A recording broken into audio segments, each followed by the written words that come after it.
Where am I?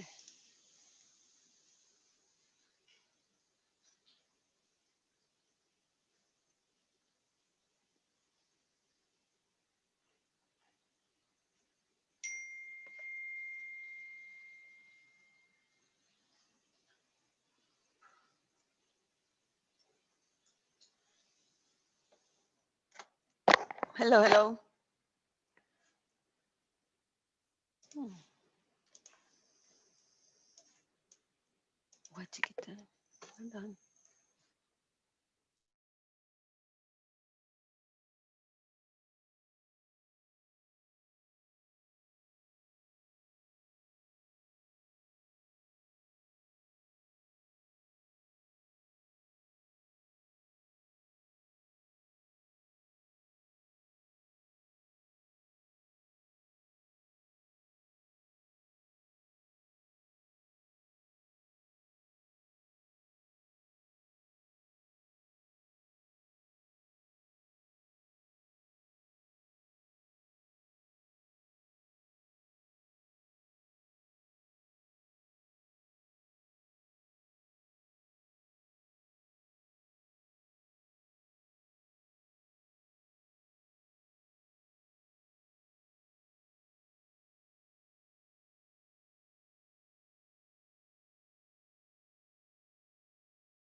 Hello, hello.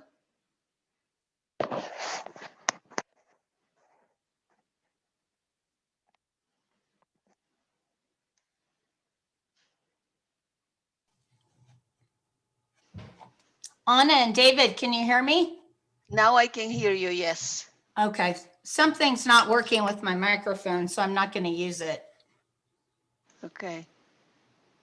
I noticed that I automatically, my microphone was automatically on when I logged in.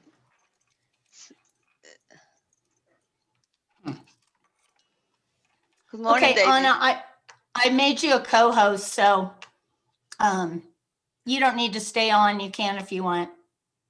Okay. Very well. I'm going to leave then. I have Okay. my phone with me if you need to text me. Okay, thanks, Anna. Good luck. Thanks.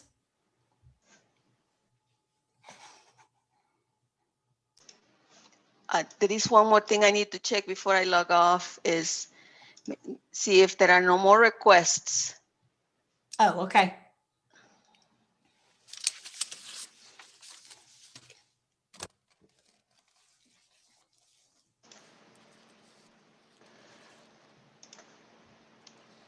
I do not have any new requests for public comments this morning, and I sent all the 4 links to the 4 people who registered in advance.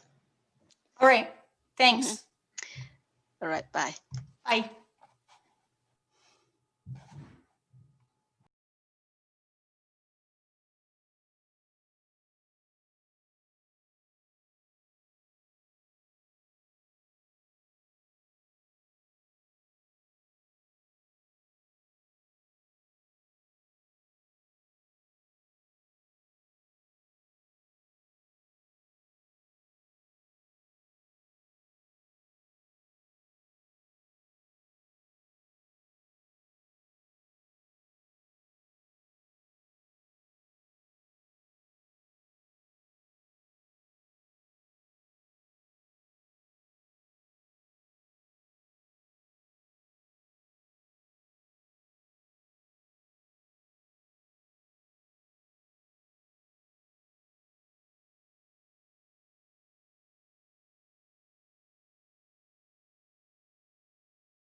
Jeff, can you hear me?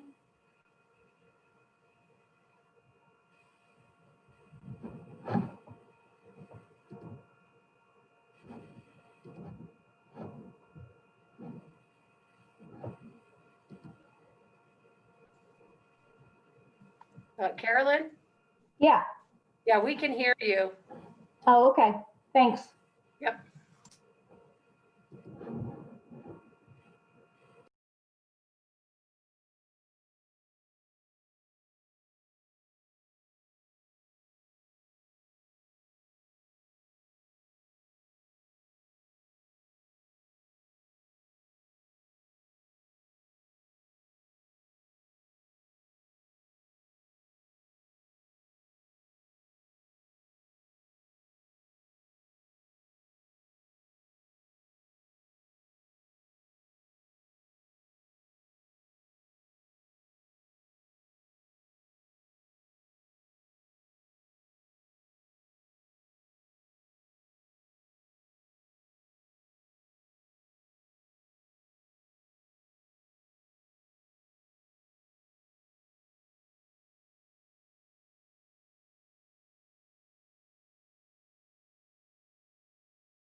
Who is the Matthew that just joined the meeting? Is that one of the tech people with EPE?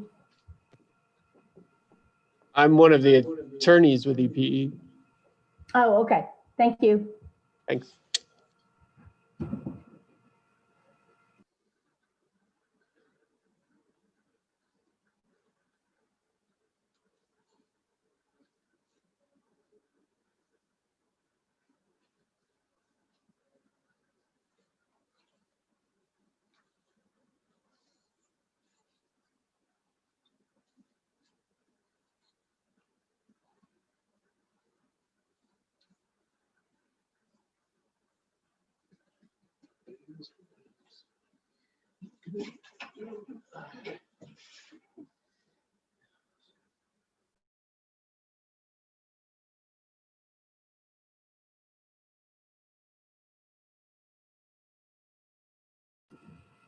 And Matthew, how do you pronounce your last name?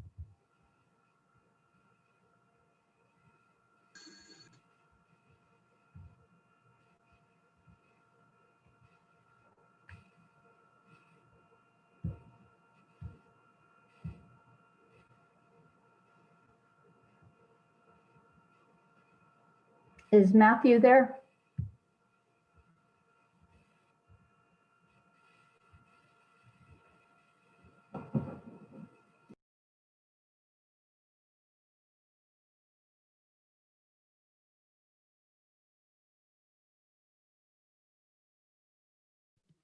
Yes, this is Matt.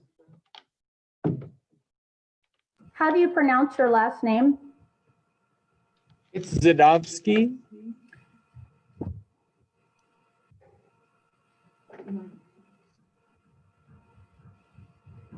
And so I'm not familiar with your name. Are you, do you practice in New Mexico?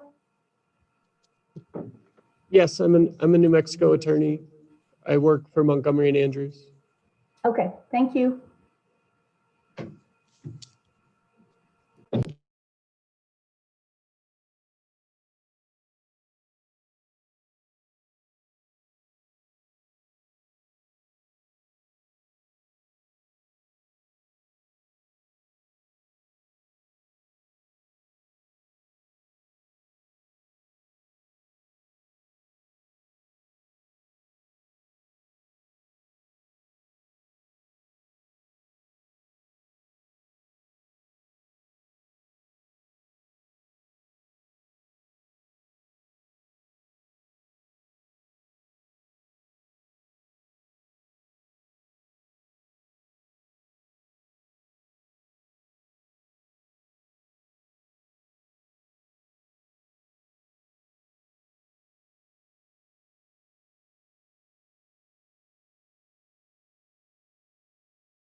Alan Downs, good morning. Can you hear me?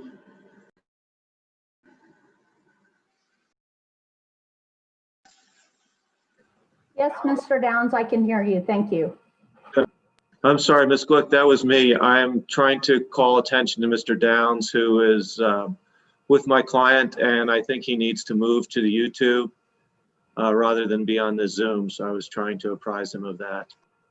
Actually, I'm on the Zoom Mr. because I'm a Marks, comment.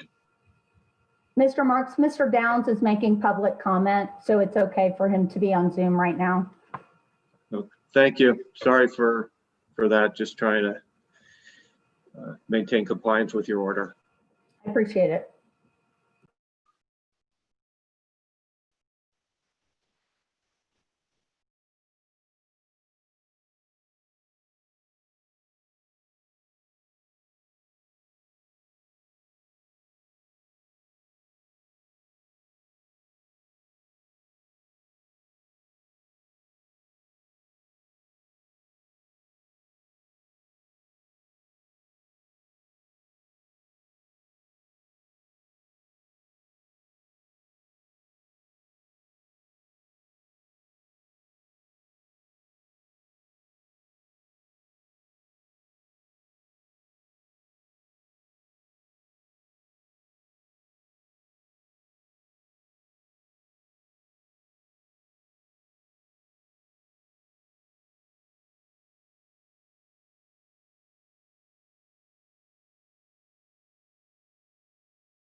Yes.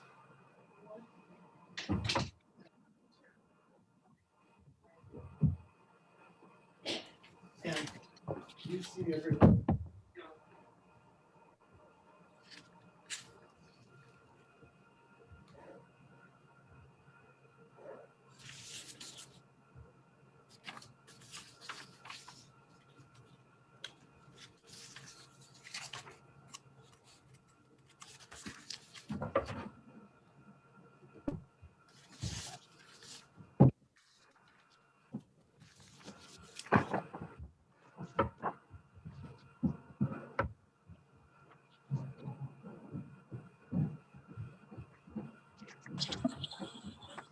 I see one other person.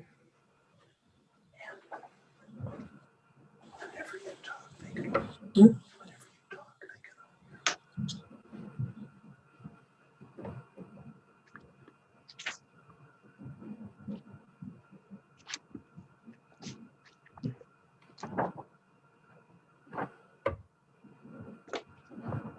morning.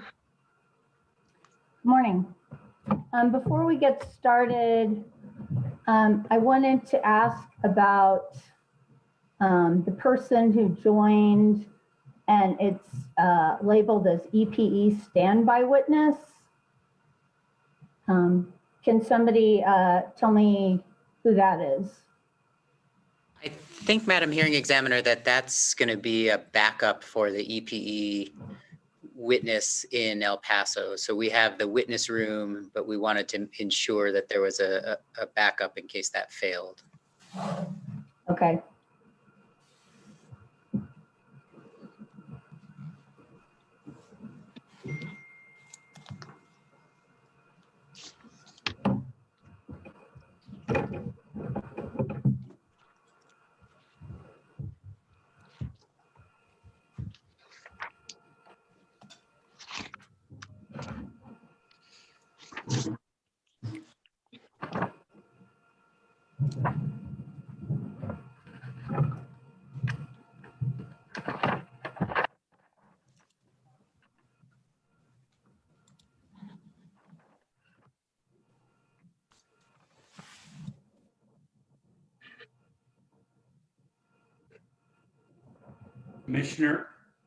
Hearing Examiner Glick. Yes, who's speaking? This is David Lee, the court reporter. Yeah. When the public comment speakers speak, would you ask them to spell their name? I will do that. Thank you.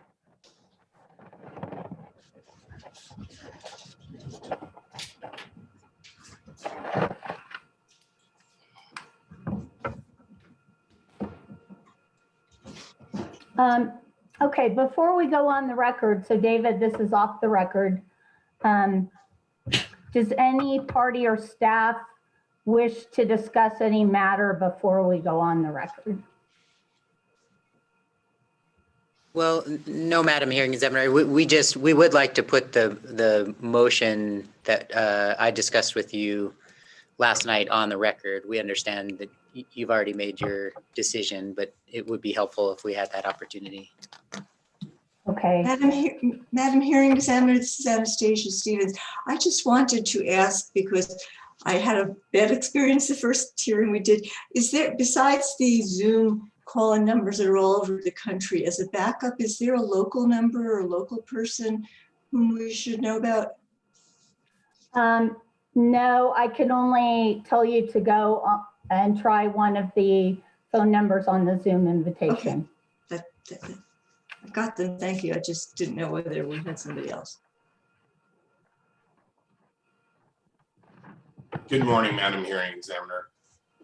This is Kyle Smith with the United States Department of Defense and all other federal executive agencies. I just sent out an email request to you regarding the schedule of witnesses. I don't know if now is an appropriate time to raise that, or if I should do it later, or if I should just wait till you respond to the email. We can do it now, but give me a minute to read your email. Sure.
Um,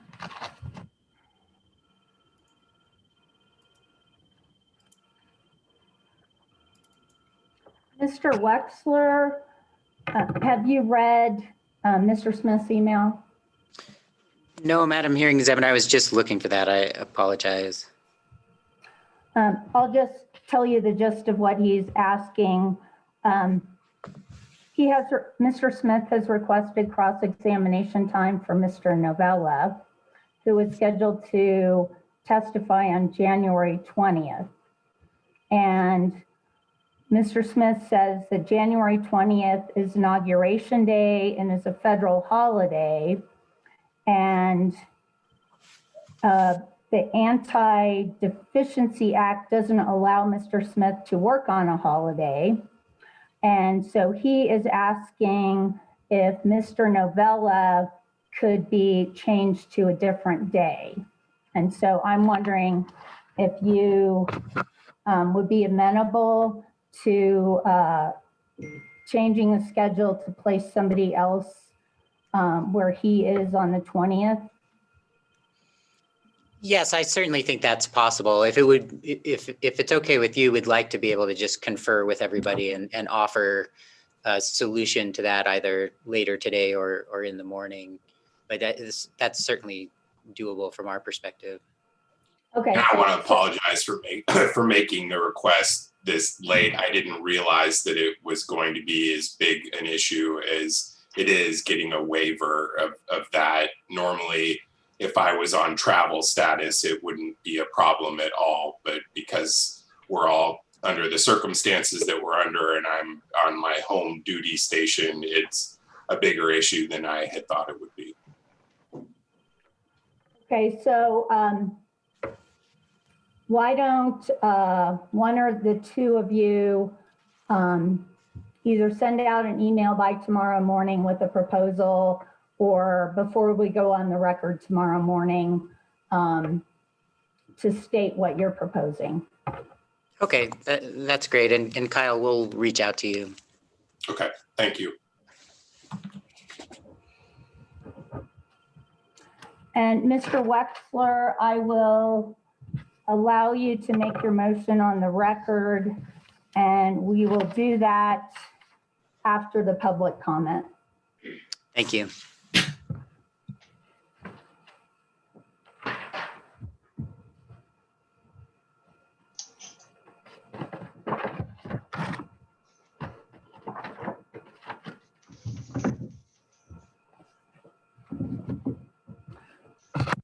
Is there anything else anyone wants to raise before we go on the record?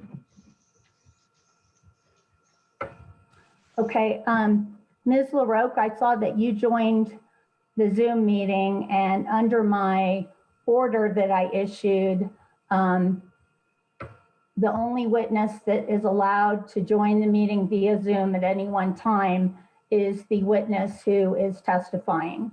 So I'm going to have to ask you to leave the Zoom meeting, and you may view this hearing on YouTube. And the instructions for doing that are in the order that I issued.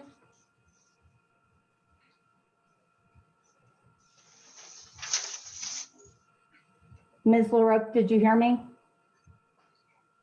Yes, I did. Thank you. I will disconnect now. Thank you. Thank you.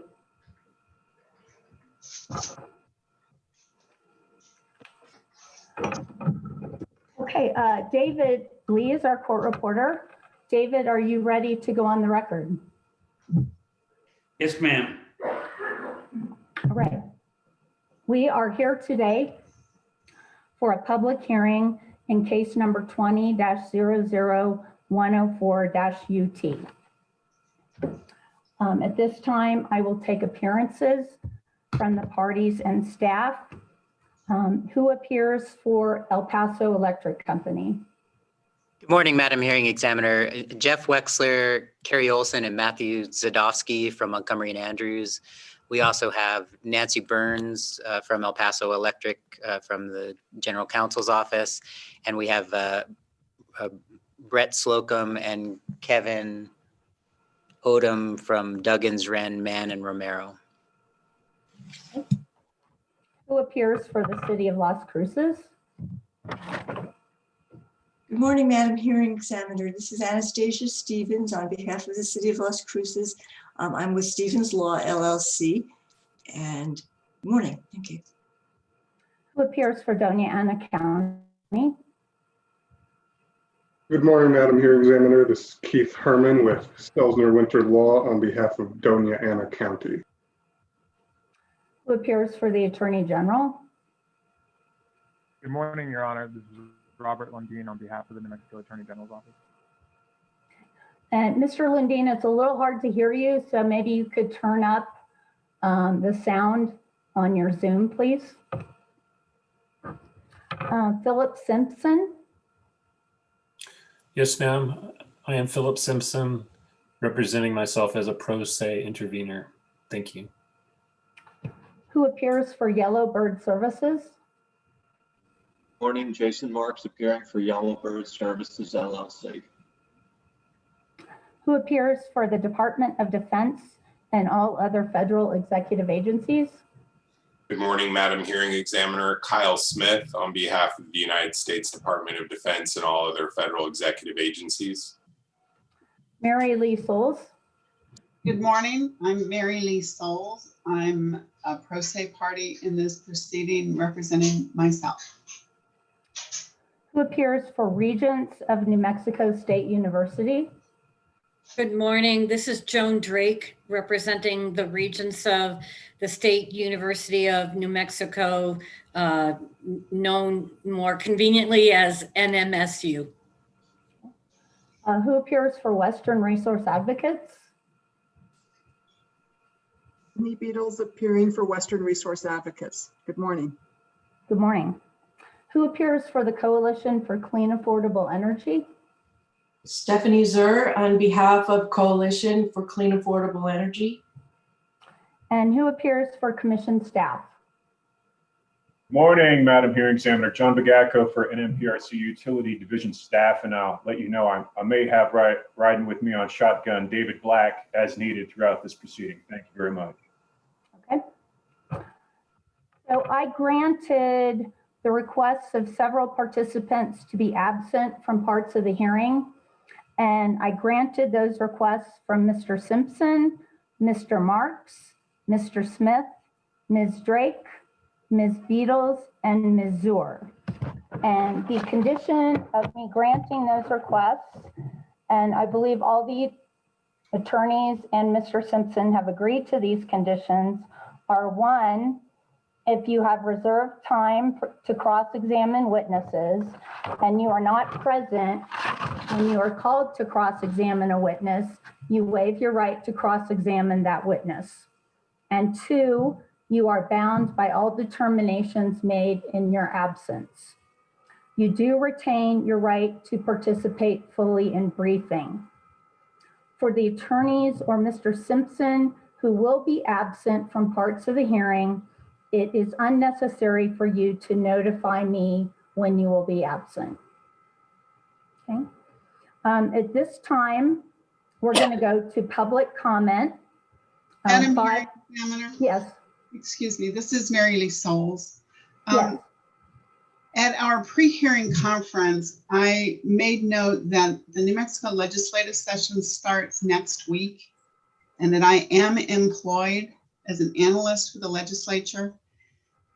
It is still unclear how the legislature will be functioning and what demands that may make on me.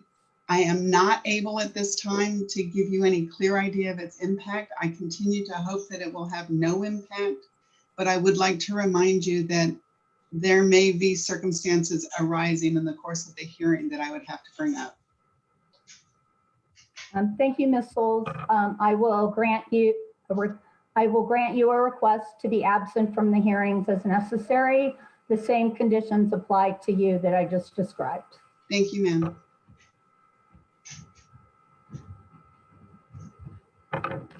At this time, we're going to go to public comment.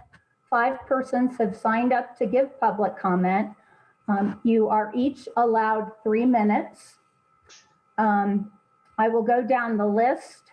After I call your name, please spell your name and then you may give your public comment. So I'll start with Don Kurtz. Good morning. My name is Don Kurtz. That's DONKURTZ. And I have lived in Las Cruces and in the El Paso electric service area for over 40 years. Thank you for the opportunity to make public comment. I and many others in our community are very interested in this case. First, I want to express my deep appreciation to the City of Las Cruces and Doña Ana County for intervening on behalf of residents, to the Attorney General for the state of New Mexico, to nonprofit interveners, and not least to our citizen interveners who participate at their own cost and without compensation, who have important insights to contribute, and who raise issues that may not be raised by institutional interests. In a process like this one with a regulated monopoly, El Paso Electric is a large, sophisticated entity, and its owners expect the highest possible return on their investment. This means that utility assumptions have to be examined carefully, and the hearing examiner and commission need to be vigilant in protecting ratepayer interests. I have every expectation that this will be the case. Where I would like to draw attention is to the allocation of costs to the various user classes. In my view, commercial and industrial and other larger interests have historically had greater influence at this stage of the decision-making, so that whatever happened in the rate case, residential payers, because they weren't directly represented in the allocation process, benefited the least. Hopefully, with the city and county involved and the Attorney General, along with the citizen interveners, this will no longer be the case. I have complete confidence in the hearing examiners and the commission's intention to treat residential ratepayers fairly. My purpose is simply to raise this issue and to urge you to examine allocation assumptions and formulas carefully and require compelling evidence as to the logic and fairness of all allocations that result from this process. I appreciate the opportunity to make comment today, and I wish you the very best as you begin this process. Thank you. Thank you very much, Mr. Kurtz. We appreciate your comment. The next person is Alan Downs. Again, if you could spell your name, please, before you give your comment. Good morning. My name is Alan Downs, and ALLENDOWNS.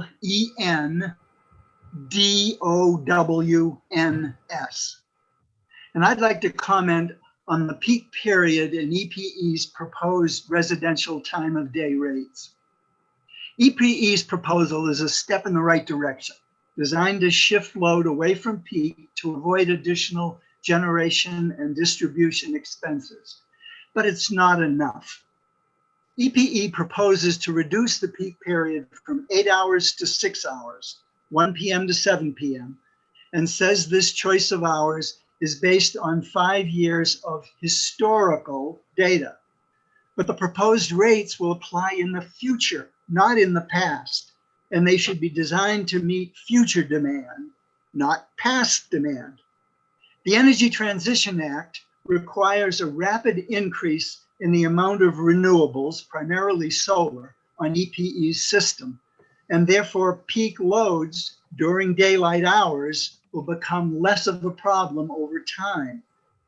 If solar is treated as a reduction in load, the New Mexico load profile can be expected to change toward a duck curve. That is, solar will reduce the peak load during daylight hours, creating a new peak around sunset. It is this impending sunset peak that time of day rates should be designed to handle. The hearing examiner asked EPE this question: if required to reduce the peak period to 4 hours, what times would EPE choose? Witness Carrasco replied EPE would choose 3 p.m. to 7 p.m. El Paso recognizes that the peak is shifting later in the day. My main points are these. To meet requirements of the Energy Transition Act, it appears EPE will be adding a lot of solar. As the share of solar increases, the timing of the daily peak will shift towards sunset. Time of day rates should be designed to meet these future sunset peaks, not the afternoon peaks of the past. The shorter the peak period, the greater the rate differential, the more effective a time of day rate will be, because customers will be more likely to avoid the peak period. I'm suggesting that the time of day peak period be shortened to 4 hours to make the rate more palatable to customers and therefore more effective, and that the peak period be shifted later in the day, ending at 7 p.m. or 8 p.m. or eventually even later, to take into account the effects of a move towards solar. Thank you, Madam Hearing Examiner, for the opportunity to make these points.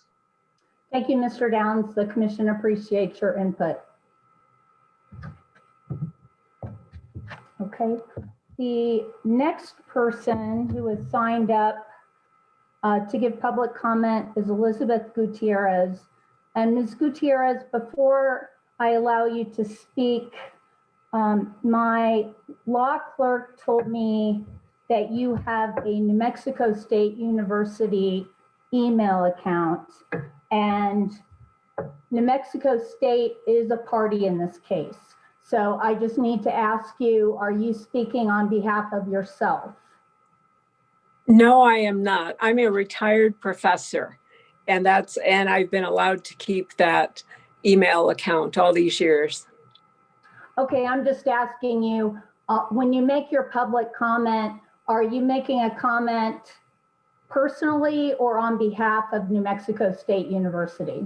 I will be making a comment on my own behalf, not on behalf of New Mexico State University. Okay, thank you for clarifying that. You may go ahead, and again, please spell your name before you give your comment. Okay, my name's Elizabeth Gutierrez, Elizabeth, capital Gutierrez. Good morning. Thank you for the opportunity to make a short statement. As I said, I'm Elizabeth Gutierrez from Las Cruces, New Mexico. I'm a retired legal aid lawyer, and I'm also a retired professor from Doña Ana Community College. The parties in this case, the counties, municipalities, and certainly El Paso Electric, have numerous lobbyists and lawyers who speak for them at hearings like you're holding today. They know all of the technical and legal arguments to make to convince the Public Regulation Commission and the hearing officer of the correctness of their positions. The average citizen, however, does not have that advantage, especially the working poor.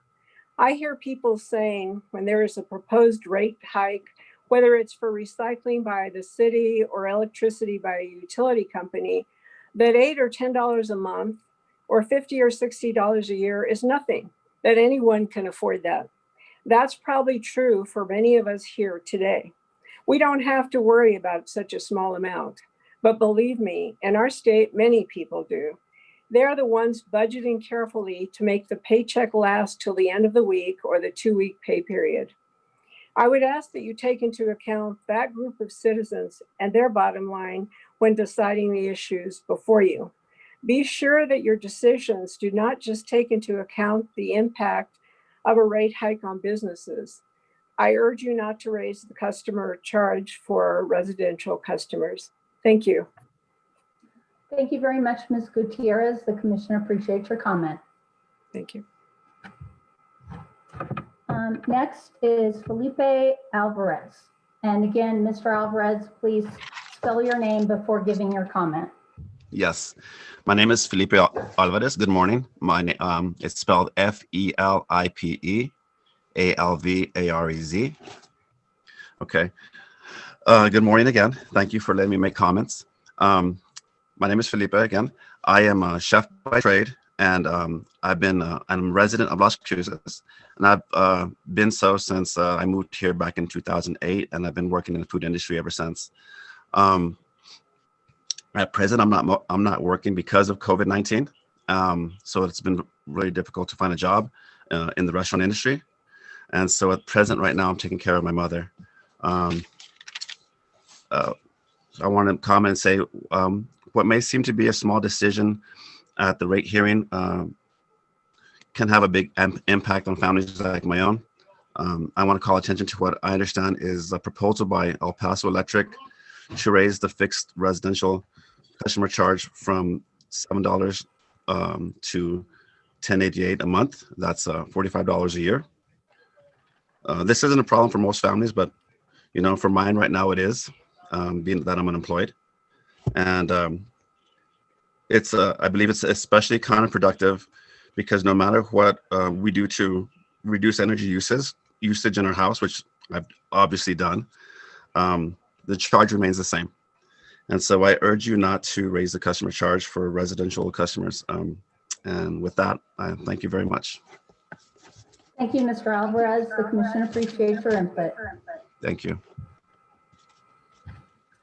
And the last person who has signed up, am I echoing? Okay. I'm going to take off my microphone.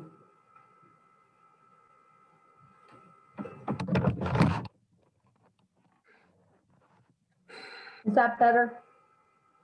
Yes. Yes. Okay. The last person who has signed up for public comment is Kathy Wooten. Again, Ms. Wooten, if you will please spell your name before you give your comment. Good morning. Thank you, Madam Hearing Examiner. My name is Kathy Wooten. That's KATHY WOOTEN. I appreciate the opportunity for the average citizen such as myself to make a comment to the commission and the hearing on these very important matters. This is a very exciting time too for us because this hearing's taking place at a time of great transformation we all can see and work toward. And this transformation in our production and use of energy is likely to will benefit all of us and our planet. Electricity production is becoming steadily cleaner and less expensive. And electricity is likely over the next 2 decades to replace fossil fuels as the main power source for our entire society. Renewable energy costs have come down dramatically over the last few years. The cost of electricity from the new 100, I am going to say megawatt, but I'm not sure I'm using the right terminology, but it is at the vacate solar plant. The cost of electricity is only 1.5 cents per kilowatt hour, while the cost of electricity from the Macho Springs unit, which went into service in 2014, is more than 5 cents per kilowatt hour. This is a significant achievement, and I'm grateful to our scientists and engineers and our citizens advocates and to the environmental and consumer leaders who have advocated for new technologies and to El Paso Electric itself. Together, we have a chance not only to meaningfully address the looming climate crisis, but to enjoy lower energy costs as well. Rate making cannot stand apart from this challenge for our lives and our planet and this remarkable opportunity for the same. I urge you as you engage in this process to do everything possible to facilitate El Paso Electric's progress toward a sustainable energy paradigm, and that you ensure that all of us share in the benefits, including lower energy costs of this remarkable transformation for all of our citizens in the state. Thank you very much for this opportunity. Thank you, Ms. Wooten, and the commission appreciates your comment. Okay, that concludes the persons who have signed up for public comment. I have to ask you, all the persons who have made comment, I have to ask you to leave Zoom at this time because I have restricted the number of people who can join the hearing via Zoom.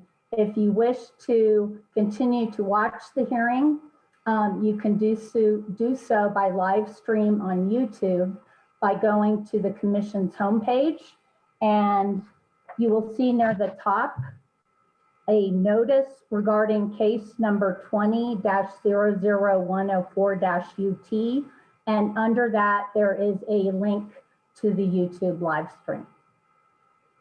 So thank you.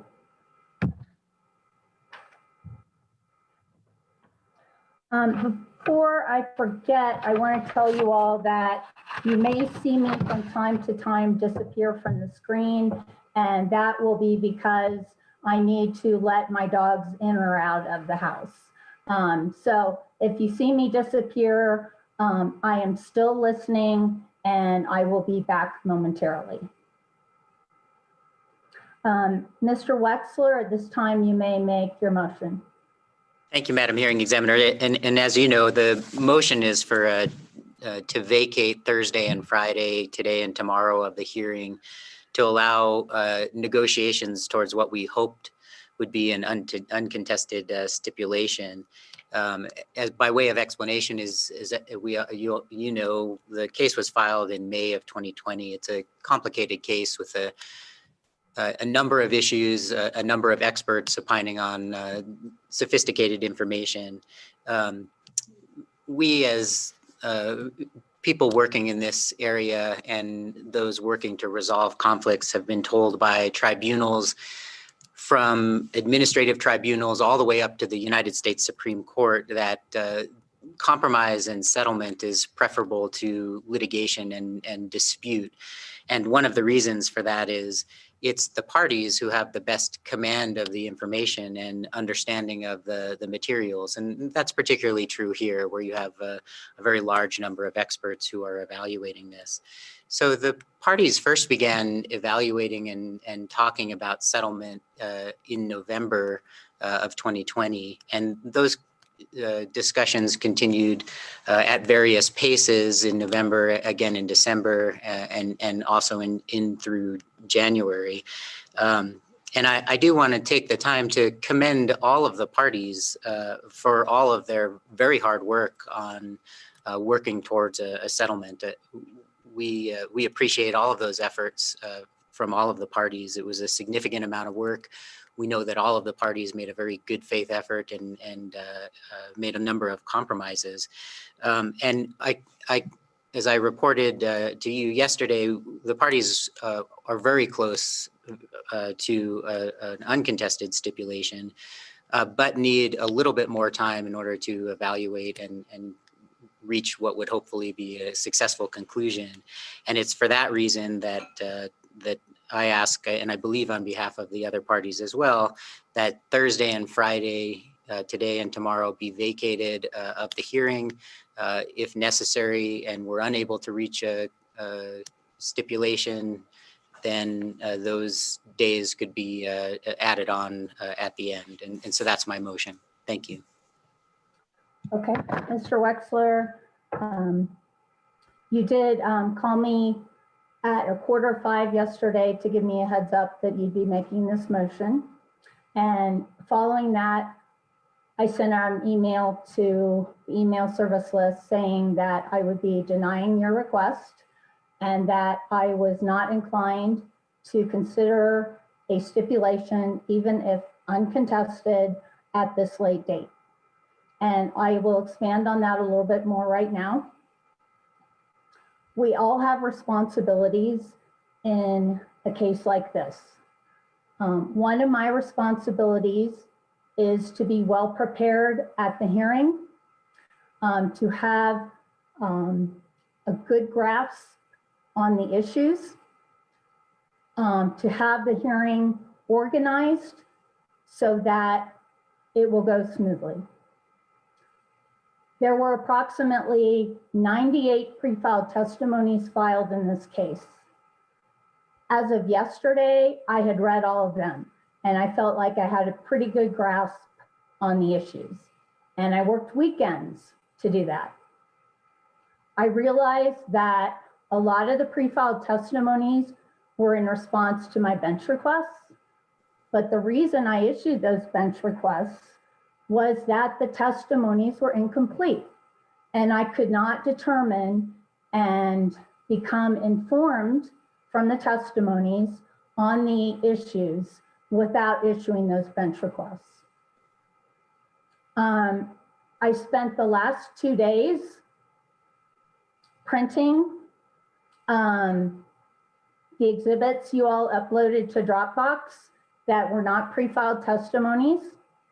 That took a lot of time, took a lot of paper, and it took a lot of toner. So by yesterday afternoon, I really felt pretty good about being prepared for the hearing starting today.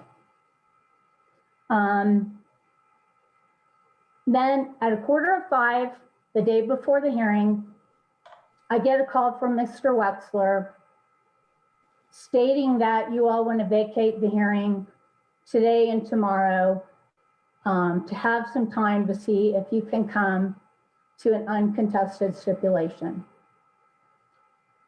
So you all have responsibilities in this case too. One of those responsibilities is if you are contemplating a stipulation, you need to give me timely notice of that. You can't call me at 4:45 p.m. the day before the hearing and tell me that you want me to vacate 2 days of the hearing so you have time to talk and see whether you can come up with a stipulation. Frankly, I was astonished that you all didn't realize the train has left the station, and it left a while ago. This was unacceptable for you to be asking me this. I'm repeating this because I'm astonished at 4:45 p.m. the day before the hearing. And I'm astonished that you guys had the guts to even ask me to do that.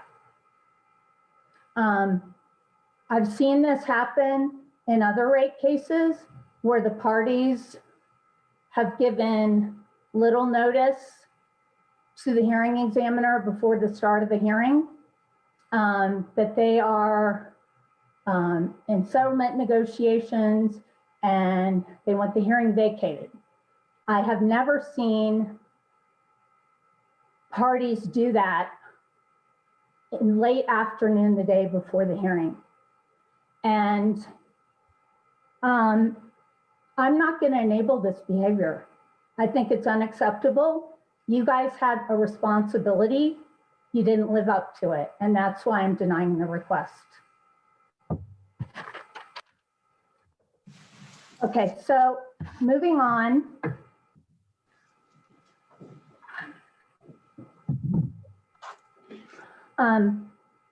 First, I am taking administrative notice of EPE's schedules and work papers. They will not be admitted as exhibits, but they are available in eDocket and under Commission Rule of Procedure 1.2.2.35 matters noticed are admitted into evidence to the same extent as other relevant evidence. If you need to cite to the schedules or the work papers in a brief, there won't be an exhibit number to cite to, so you should cite to the schedule or the work paper. Second, I gave you all notice that I would be moving to take administrative notice of 2 publications. The first one is Public Utility Depreciation Practices, published by the National Association of Regulatory Utility Commissioners in August 1996. This was cited by both of the depreciation witnesses in this case, and I would like to take administrative notice of it. So I have that publication available to me if needed when I analyze the depreciation issues. Does anyone object to that?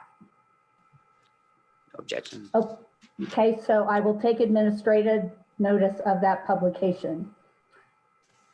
The second publication that I gave you notice I would move to take administrative notice of is the Electric Utility Cost Allocation Manual, published by the National Association of Regulatory Utility Commissioners in January 1992. This publication was also cited by the witnesses in this case who testified regarding cost allocation. I am moving to take administrative notice of the publication in case I wish to look at it in connection with my review of the cost allocation issues. Does anyone object to that? Okay, that I will take administrative notice of that publication. Before we begin with the testimony, I want to give you a heads up that if you are conducting cross-examination, exhibits that you wish to move into evidence during your cross-examination must be moved into evidence during your allocated time. Once your allocated time has elapsed, you cannot then move them into evidence. Okay, at this time, I'm wondering if EPE wants to move into evidence its exhibits 1 and 2, which are not pre-filed testimonies. In fact, one of them I ordered EPE to move into evidence.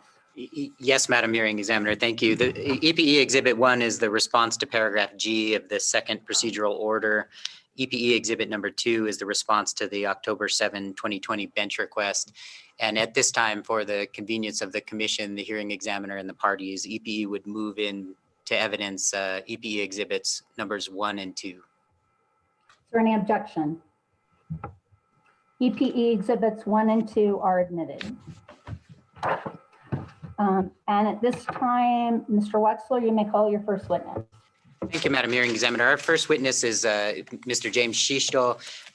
Ms. Burns will be putting on Mr. Schichtel. And at this point, if I can just take a moment to explain that for those attorneys in New Mexico who are representing EPE, we will be using this same screen, and we just ask for the indulgence of the hearing examiner and the parties. It'll take us 30 seconds to switch because of COVID precautions. Thank you. Okay.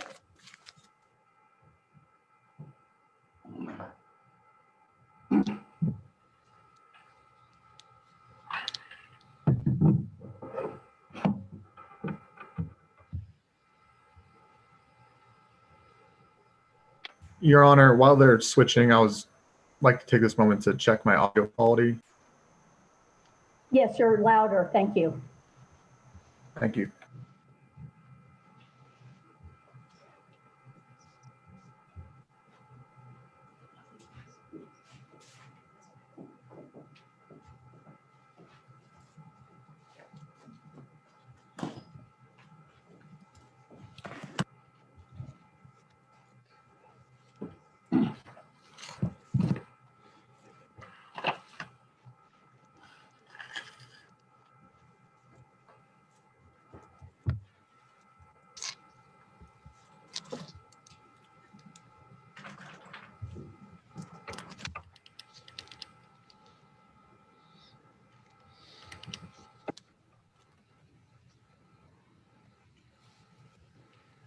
Good morning. Can you hear me? Yes. And David, could you please swear the witness? It's James Schichtel. Mr. Schichtel, would you raise your right hand, please? You solemnly swear the testimony you're about to give the matter not pending should be the truth, whole truth, and nothing but the truth? Yes, I do. Thank you. Good morning, everybody, and good morning, Mr. Schichtel. Good morning. Can you please state your name and position with El Paso Electric Company for the record? My name is James Schichtel. That's SCHICHTL, and I'm Vice President of Regulatory Affairs for El Paso Electric. And you should have 3 pre-marked exhibits in front of you. The first one is marked EPE Exhibit number 3. Can you identify that for the record? Yes. Exhibit 3 is my direct testimony in this case filed in May of this year. And was that testimony drafted by you or under your direct supervision? Yes, it was. And there have been a few corrections that have been pre-marked on the copy of the testimony that was uploaded into the commission's Dropbox. Could you go over those corrections for us this morning? By page number, please. Certainly. So beginning on page 7 of my direct testimony at lines 6 and 7, striking the words "the testimony of EPE witness Nathan Hershey" and replacing that with "my supplemental testimony, period." So could you read the entire sentence as corrected? Certainly. The sentence reads, beginning on page line 6, sorry, "Those commitments are discussed in more detail in my supplemental testimony, period." And if you could move to your next correction. On page 8, line 17, the case number cited there should read number 16-00138-UT. And that's page 8, line 17, correct? Correct. If you could move to your next correction. Next correction is on page 22, and these are pretty substantive deletions and replacements of the list of company executives. So beginning on page 22, striking the entire paragraph that begins with Adrian J. Rodriguez on that starts on line 4. Striking that entire paragraph, replace that with Cynthia Henry is the company's general counsel and assistant secretary, period. Ms. Henry joined EPE in 2013 and was director of FERC compliance prior to her current appointment, period. Then strike the next paragraph that begins on line 8 for Elena Ball. Strike that entire paragraph. Ms. Ball has left the company. And then beginning on line 18 of that same page, strike Nathan T. Hershey, Senior Vice President, and Mr. Hershey has retired. And that will be replaced with Richard Ostberg. So that line reads, Richard Ostberg, Chief Financial Officer, oversees Treasury, Investor Relations, Financial Planning, and Business Analysis, Supply Chain, Internal Audit, and the Controllers Group, period. I then strike the rest of the paragraph and replace that with Mr. Ostberg came to EPE from Pattern Energy Group, Incorporated, and has over 30 years experience in comprehensive strategy, finance, accounting, regulatory risk, and audit experience, period.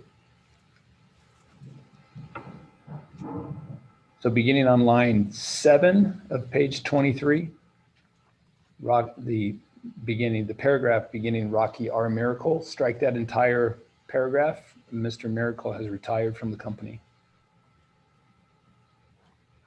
And that is the last of my changes to my direct testimony.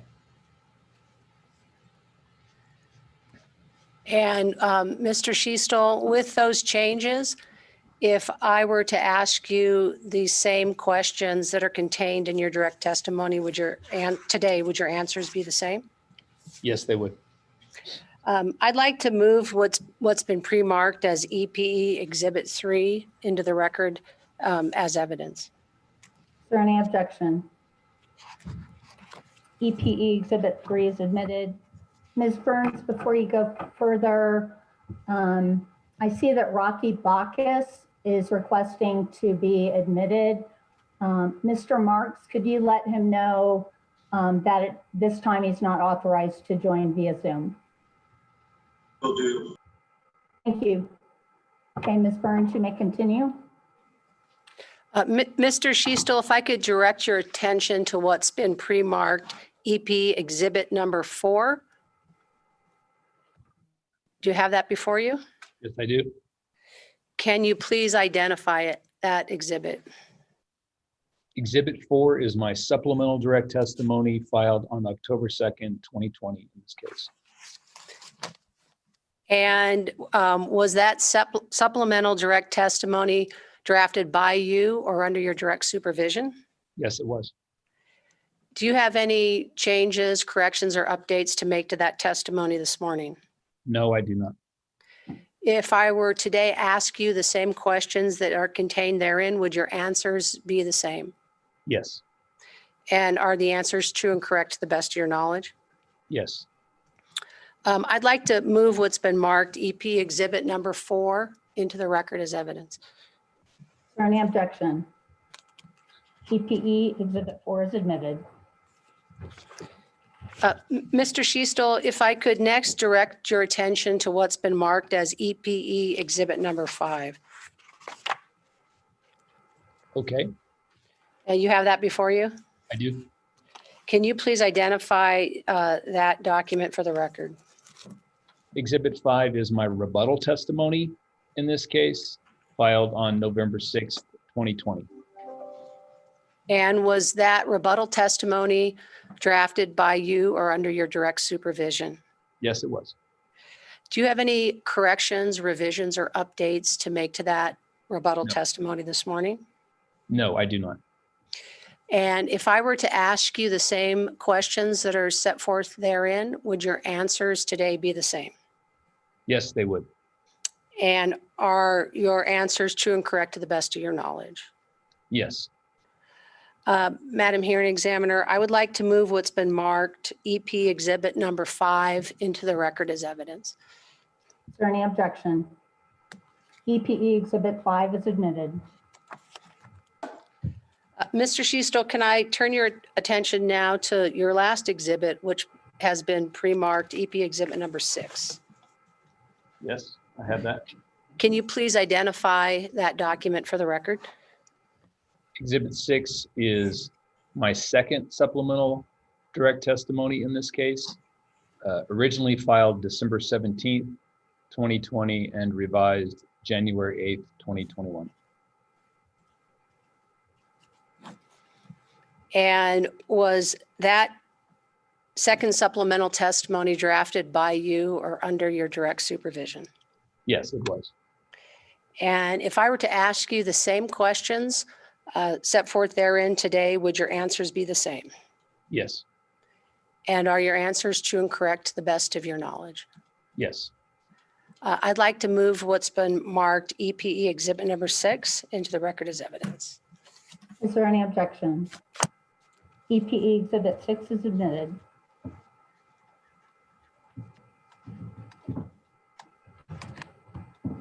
Okay, Ms. Stevens, you are up first for cross-examination.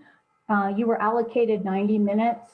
I will not be giving you warnings about how much time you have left, but if you want to, you can ask me how much time you have left.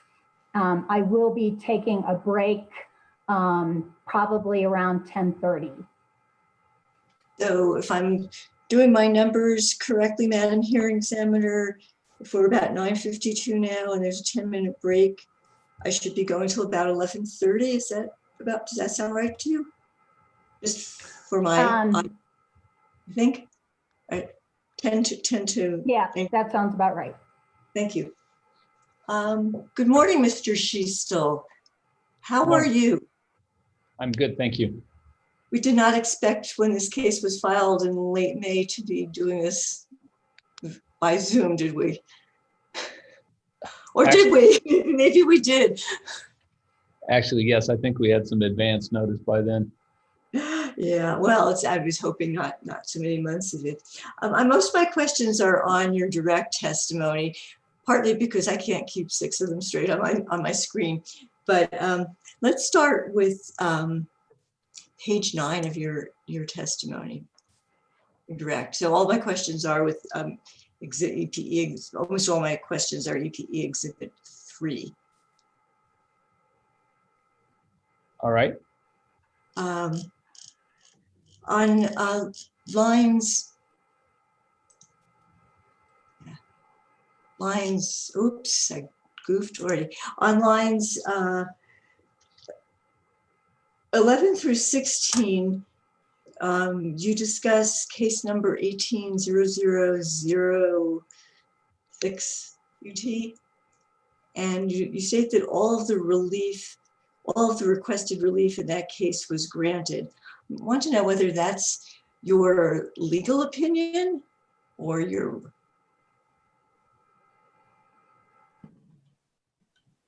I'm sorry, Ms. Stevens, or your... Just, is that a legal opinion, Mr. Schiestel? No, I wouldn't say that's a legal opinion. That was my reading of the final order. And you're not trying to testify to law, are you?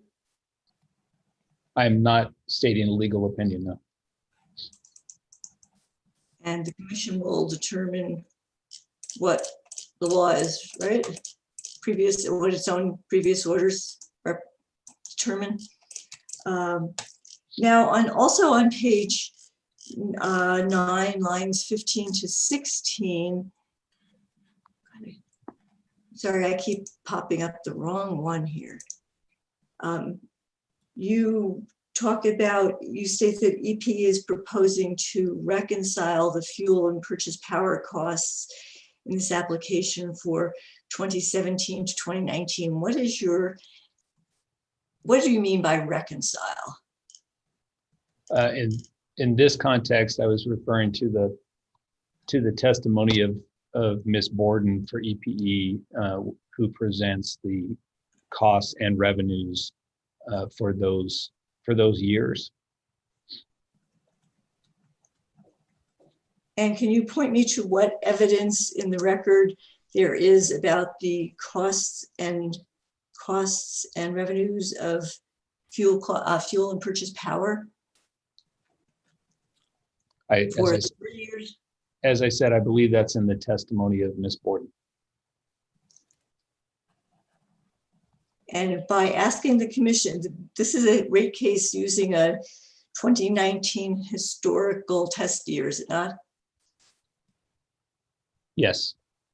And in this general rate case, the purpose of the application is to approve rates for prospective application that are representative of the future needs based on historical information. Is that more or less a fair statement of what this rate application is about?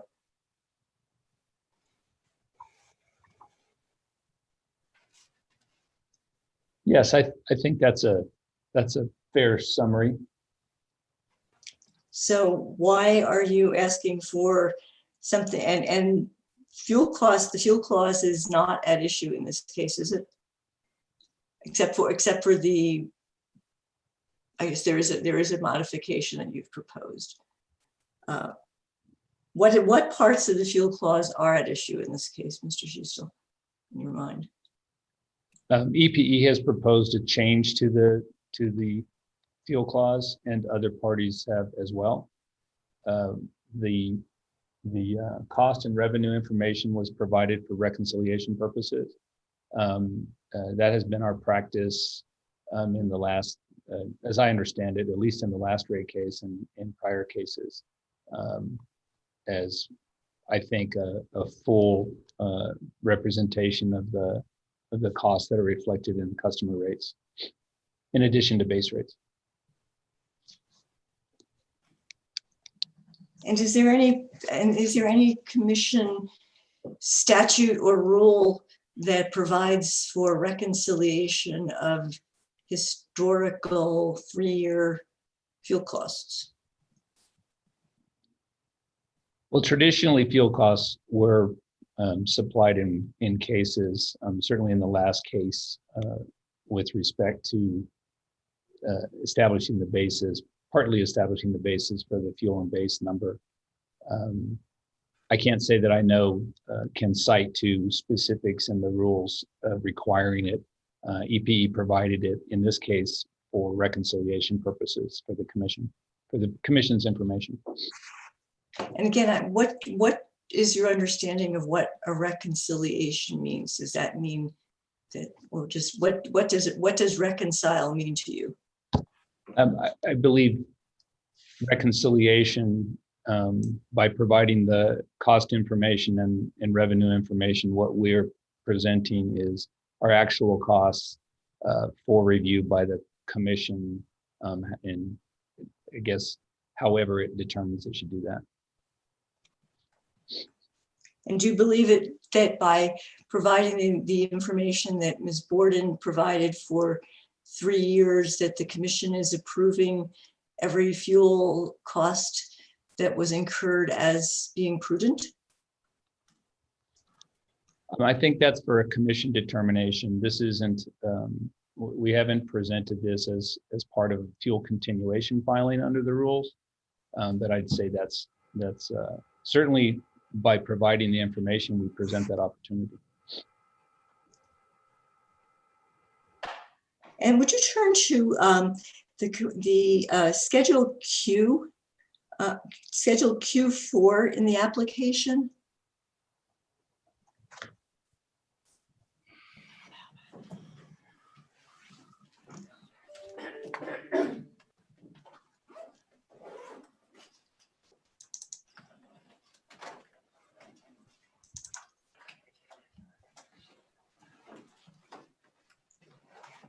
I am going to have to locate that. If it's any help, from what I've been using is the full version of the electronic, and Schedule Q begins on page 3062 of 5104 as I downloaded it off the commission's website. I don't know how you're looking at it or anybody else, but. Excuse me, Ms. Stevens, can you identify for the record at least the title of the exhibit? Yeah. Yes, Schedule Q4 is the company's Securities and Exchange Commission Form 10Q for the period ending March 31st, 2020. Madam Hearing Examiner Glick, at this point, I'm going to seek some guidance from the hearing examiner on cross-examination of the documents that you have taken administrative notice of. It was my understanding, and I know that you've admitted them taken administrative notice of them, and you've allowed for them to be cited in briefing. But it was my understanding that there would be prior notice of cross-examination exhibits provided by the parties. So to the extent that prior notice hasn't been given, I would object to the examination. Ms. Stevens? Madam Hearing Examiner, yesterday I sent a fairly long list of cases and regular, mostly PRC cases, some cases from other jurisdictions. And I did not understand that anything within this case itself that you had already acknowledged would be part of the application, or those two exhibits. Ms. Stevens, I can't hear you. Oh, can other people? Have I done something wrong? Now I can hear you. Okay, maybe I had my papers on my computer. So I did circulate, nobody else has circulated to me, but I did circulate a list of administrative notice of cases, mostly PRC cases, a few cases from other jurisdictions, some commission rules, but my understanding was that the company was, that what was in the record, including what had already been identified, was subject to cross-examination. And Mr. Schiestel, I believe, is a vice president and officer of the company. I think he's probably an ideal person to ask about the company's filings with agencies. As you know, this happens to be a quarterly, so it doesn't get filed with the commission. But if you allow him to testify, I believe he'll tell us that the language that I'm drawing his attention to recurs in similar form in annual filings as well, which get filtered down through from the SEC to the FERC to the annual report to the PRC. Okay. I did not make this clear. Didn't think of it ahead of time. Let me ask, which EPE witness is the sponsor of Schedule Q4? The schedule itself says that Nathan Hershey is the sponsor, and I guess I'm not certain at this moment whether I know that Mr. Schiestel adopted some of Mr. Hershey's testimony, and that Ms. Budke did, and I believe Ms. Prieto. So I don't know which one of them, but I do think if you would give me the opportunity to ask this question, I do think it's the regulatory section of these reports, and I would assume that Mr. Schiestel, as the Vice President of Regulatory Affairs, is and has been involved in their summaries of regulatory cases that the company files with the various agencies it regulated. Okay, so my ruling on this is going to be that if you're asking about a schedule or work paper, that question needs to be directed to the witness who said he or she is sponsoring that particular schedule or work paper. Ms. Burns, do you know which witness is sponsoring Schedule Q4? I know that it is not Mr. Schiestel. It's either Ms. Budke or Ms. Prieto, and I don't have that list in front of me at the moment. I apologize. Okay, so Ms. Stevens, I'm not allowing the question.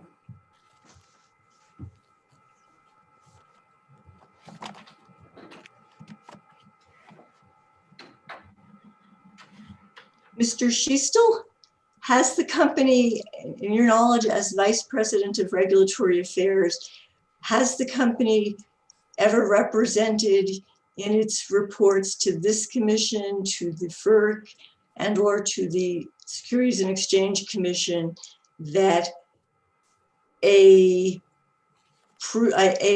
reconciliation by means of a fuel clause filing, continuation filing order, or a general rate case order resolves questions of prudence?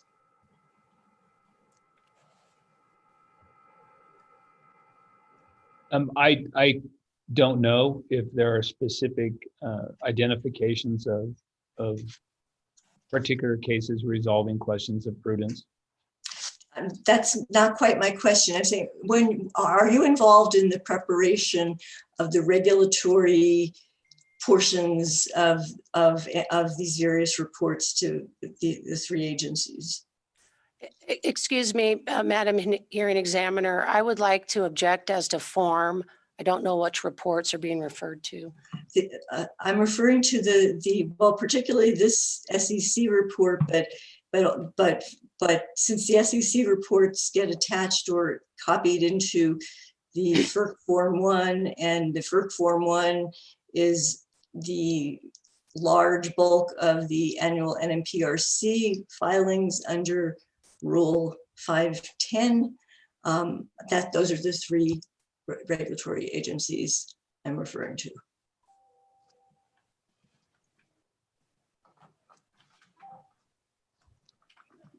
Okay, Mr. Schiestel, you may answer the question. I do participate in the preparation of some portions of those reports that you referred to, generally speaking, the description of the regulatory cases. Thank you. That's all I need. Let's move on to your testimony about the Renewable Energy Act and accelerated depreciation. So again, back to your direct testimony. And I'm on page 13, if I direct you to page 13.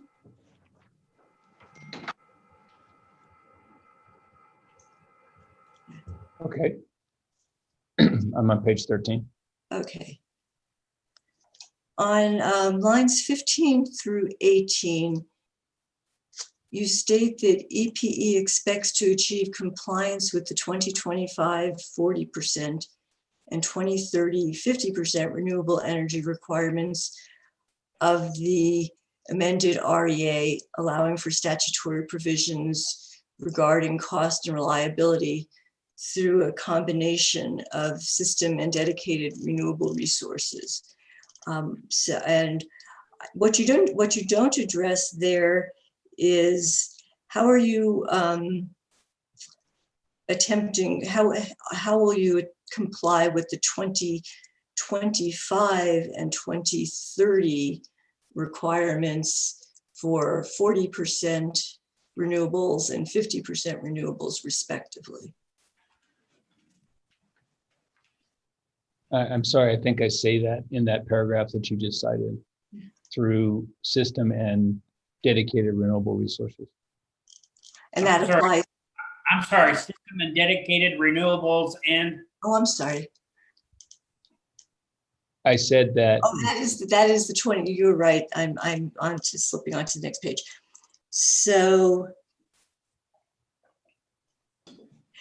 yeah. So in that case, let me ask you about that. Allowing for statutory provisions regarding cost and reliability. Is it your belief? Is it the company's belief that the statutory provisions regarding cost and reliability permit the company to not comply with the 2025 and 2030 standards?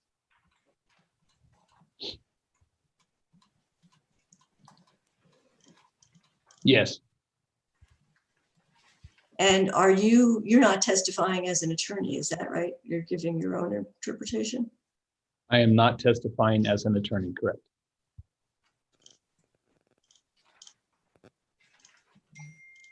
So going on to the next page, you state in the middle of the page, let me catch the lines here. Basically, the middle paragraph there testifies that it indicates that Palo Verde 3, and I think when you refer to PVNGS in line 10, PVGS, you left out the N, it's confusing me throughout the case. You're talking about, are you talking about all 3 units in line 10 or just the 39 megawatts that are at issue in this case? Madam Chair, oh, go ahead. I was going to say that the reference to Palo Verde in that line is for all energy supplied by Palo Verde. And then in the next line, the next sentence, you are referring specifically to the portion of the Palo Verde 3 portion that is not under a CCN in New Mexico, is that right? Correct. The reference there is to Unit 3, which is not in base rates. And is it your position that Palo Verde 3's 39 megawatts of energy can be counted towards RPS compliance in 2025?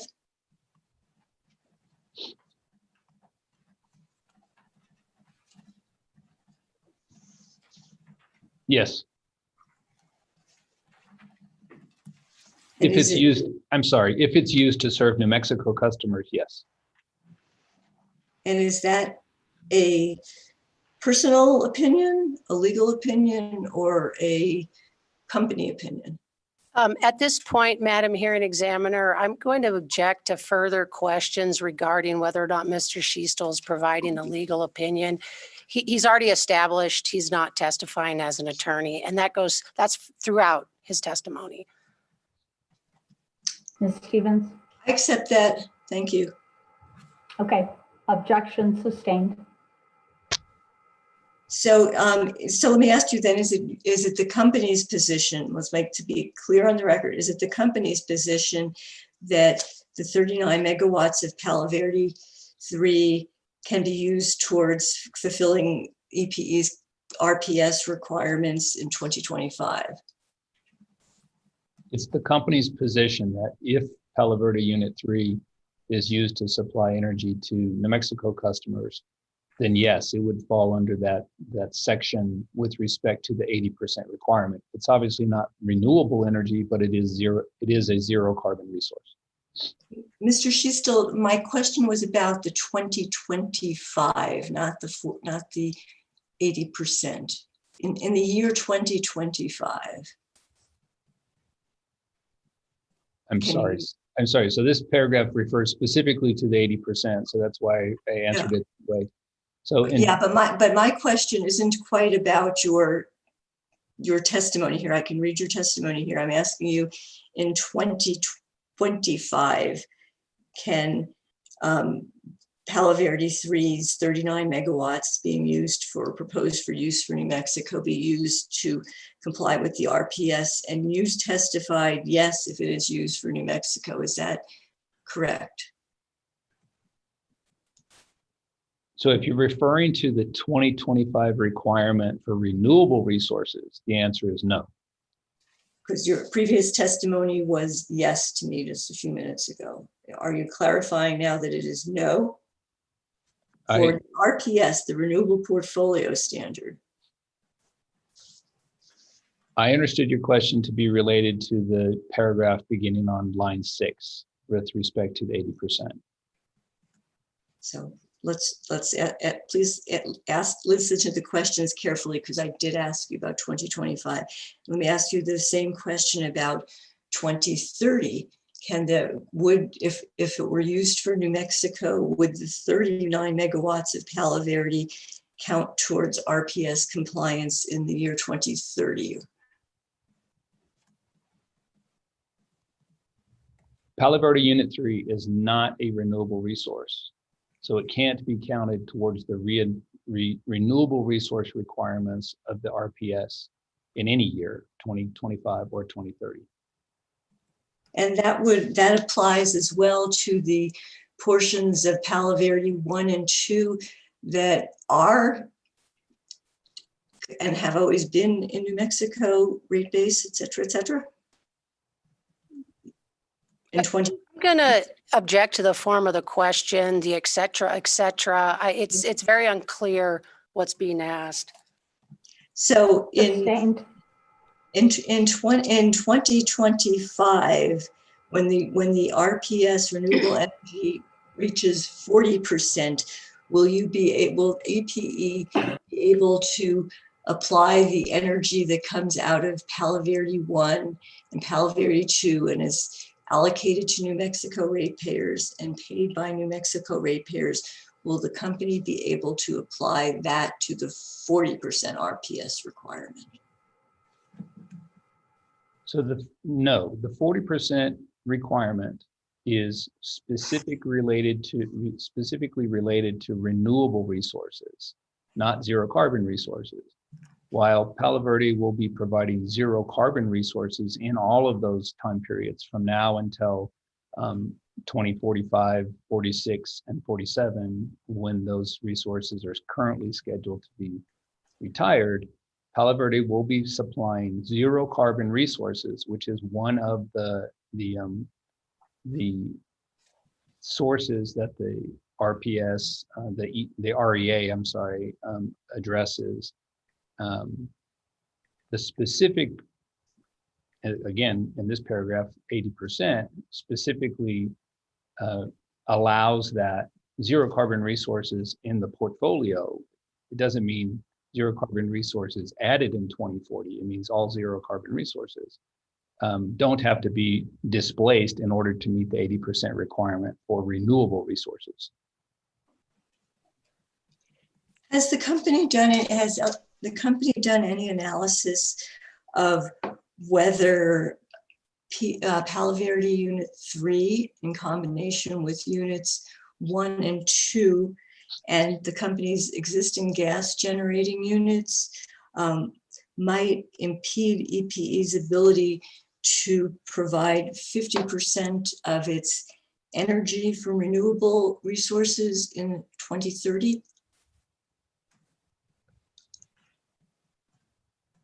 I'm not aware of specific analysis, but I have not heard any discussion with respect to those resources impeding our progress for 2050 or in any of the required amounts and years in the REA. Okay, let's turn on down specifically to your accelerated depreciation proposal. This is on line 19 of page 14, or lines 18 to 19.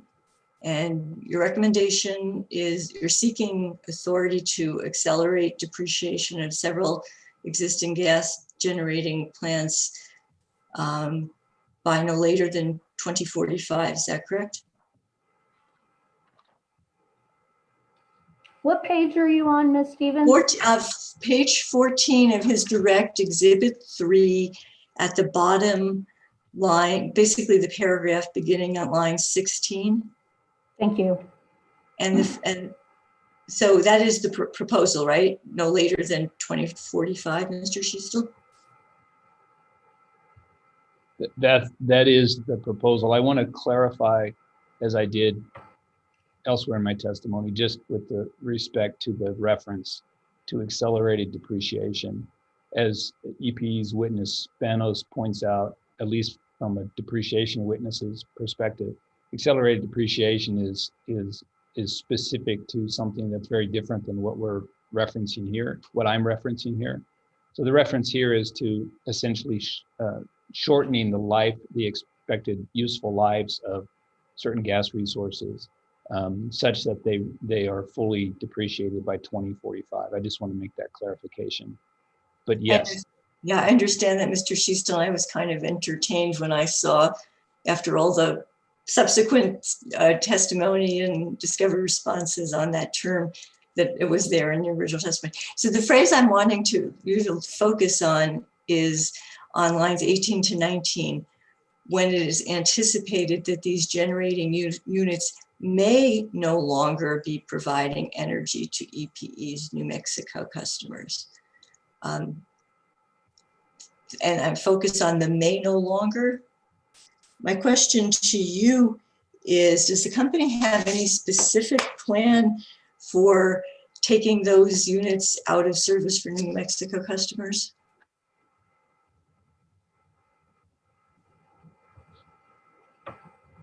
This statement and our proposal to shorten the useful lives of those units is specifically tied to the statutory requirement that gas units not be used to supply energy in 2045 under certain conditions. So the proposal itself is tied to the statutory requirements. Mr. Schiestel, my question was, does the company have a plan to accomplish that? Other than what's stated here, which is the plan to change the depreciation rates for these units so that they are fully recovered by 2045.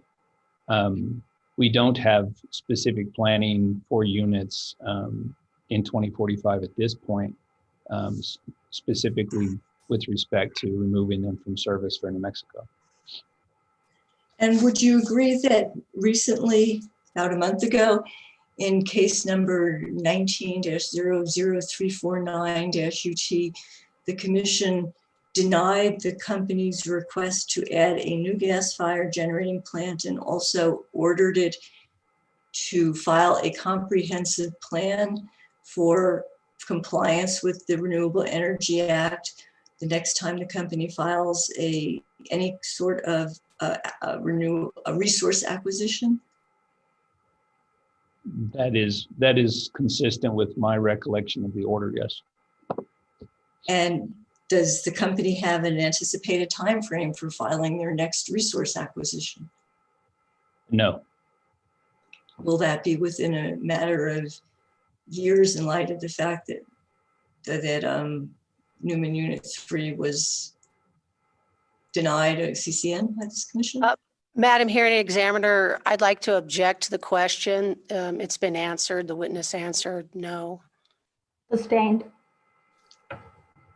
Madam Hearing Examiner, I would like to ask you to take administrative notice of the final order and recommended decision in case 19-00349. I am not sure, reading the November 20th second procedural order, whether that's exactly necessary for commission cases, but in case it is, I would ask that that be done. Okay, it is not necessary. Is it helpful? As I said in my order, commission cases I consider like judicial opinions, and they can be cited to the same extent as judicial opinions. Okay, that will save us some time. Thank you.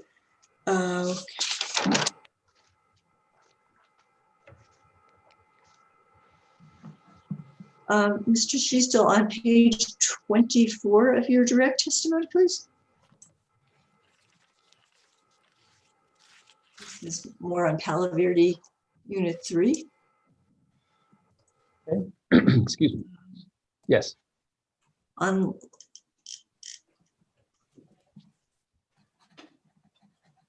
actually, move on to page 12. It starts on page 24, but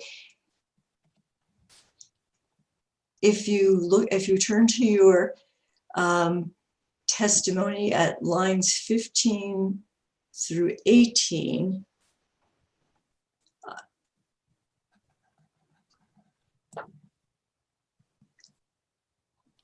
Excuse me, Ms. Stevens, did we move from page 24 or are you still on 25? We moved from page 24 to page 25. 25?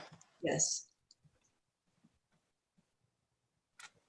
Lines 15 through 18. Is it the company's position that its proposal in this case regarding the use and the pricing of Palo Verde Unit 3 for New Mexico customers remains consistent with the previous stipulations, specific case number 2722 being the most recent one, that use that quoted phrase, the lowest equivalent market price for energy and capacity? Ms. Stevens, I missed your reference to the most recent case. Did you say 2722? 2722, I believe, is the one of the cases from which that phrase came. Mr. Schiestel can correct me if if he feels otherwise, but basically I'm asking whether the company is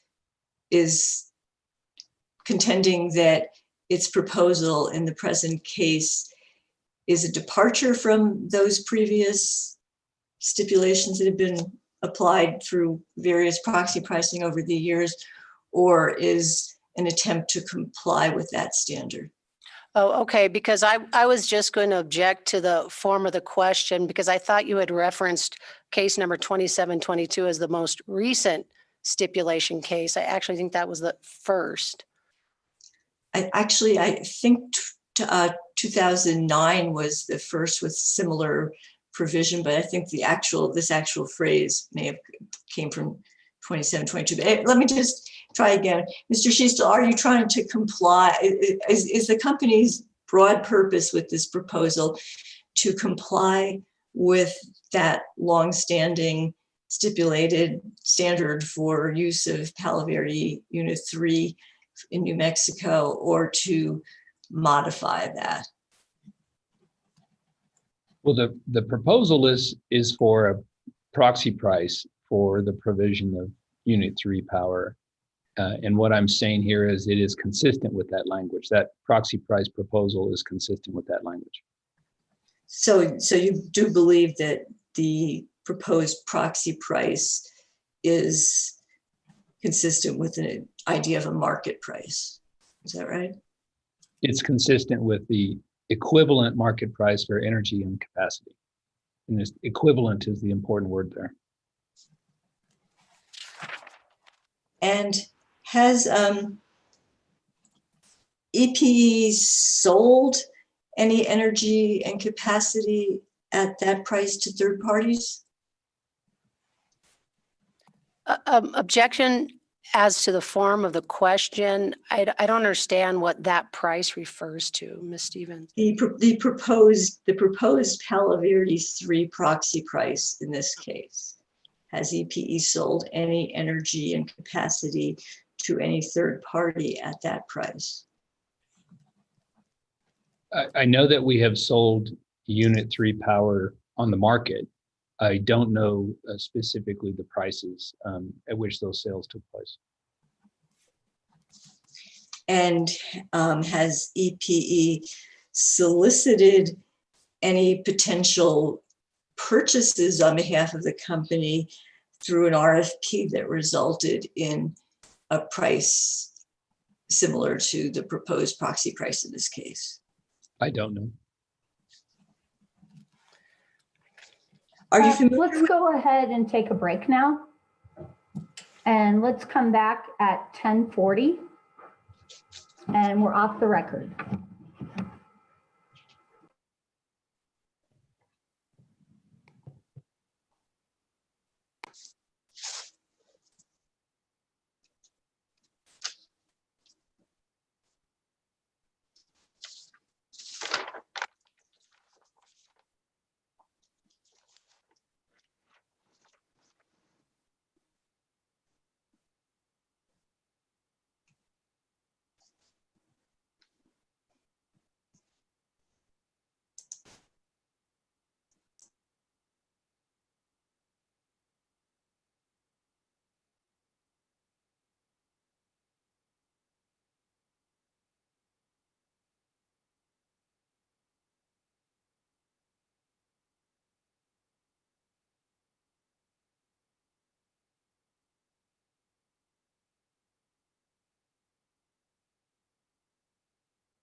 And I said, wow, good luck. If you get warm, it's this switch right here. All right.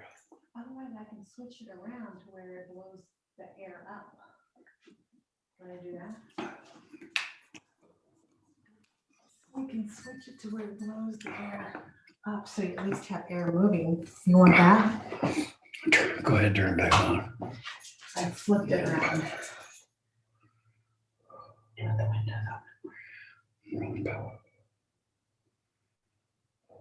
That's good. That way it's not blowing on you, but it was just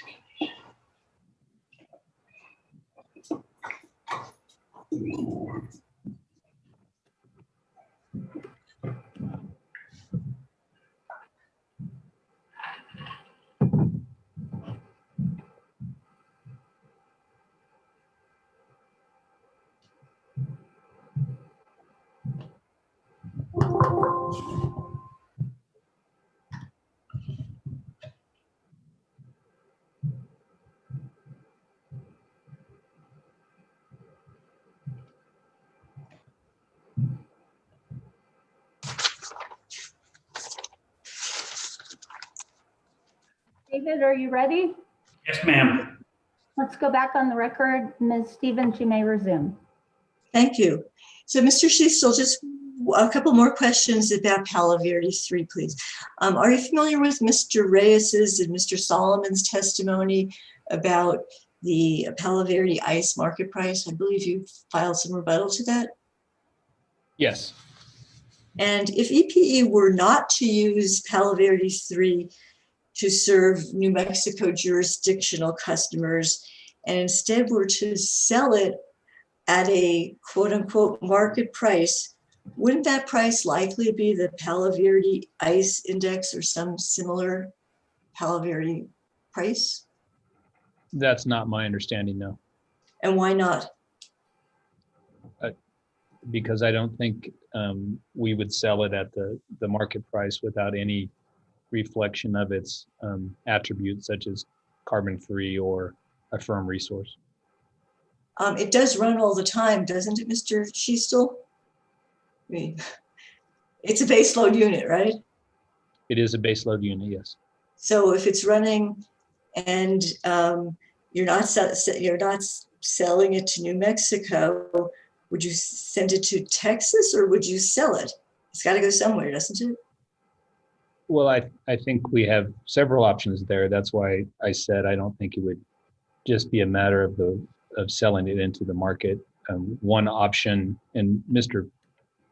Barachik discusses this, I believe, in his testimony, but one option is to sell it as a firm resource to another third party. And I believe I asked you earlier whether you had sold any energy and capacity at the proposed price to third party, and you said you didn't know. So should I ask Mr. Barachik, is it about that?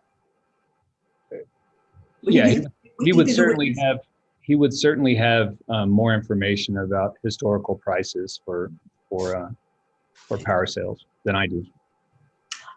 So now I'm going to ask you about something I think that should be up your alley. Are you, as the Vice President of Regulatory Affairs, did you handle or were you involved in the company's proceedings at the PRC, the PUCT, the Utilities Commission of Texas, and the FERC regarding the IIF acquisition last year and carrying over into this year?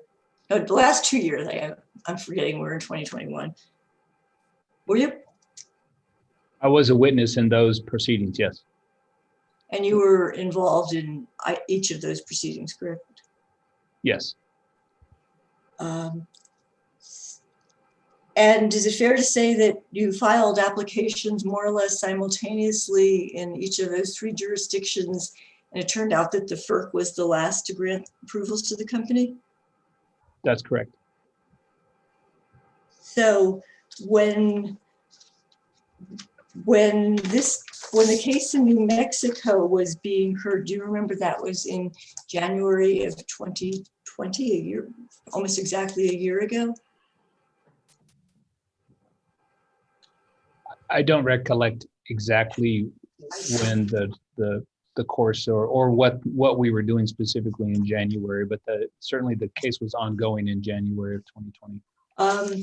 And by January, in the FERC proceeding, Mr. Schiestel, in mid-January, specifically on January 17th, 2020, did EPE file a second supplement to its joint application in which it alerted the FERC to certain issues concerning the market power analysis that it had performed initially with its application?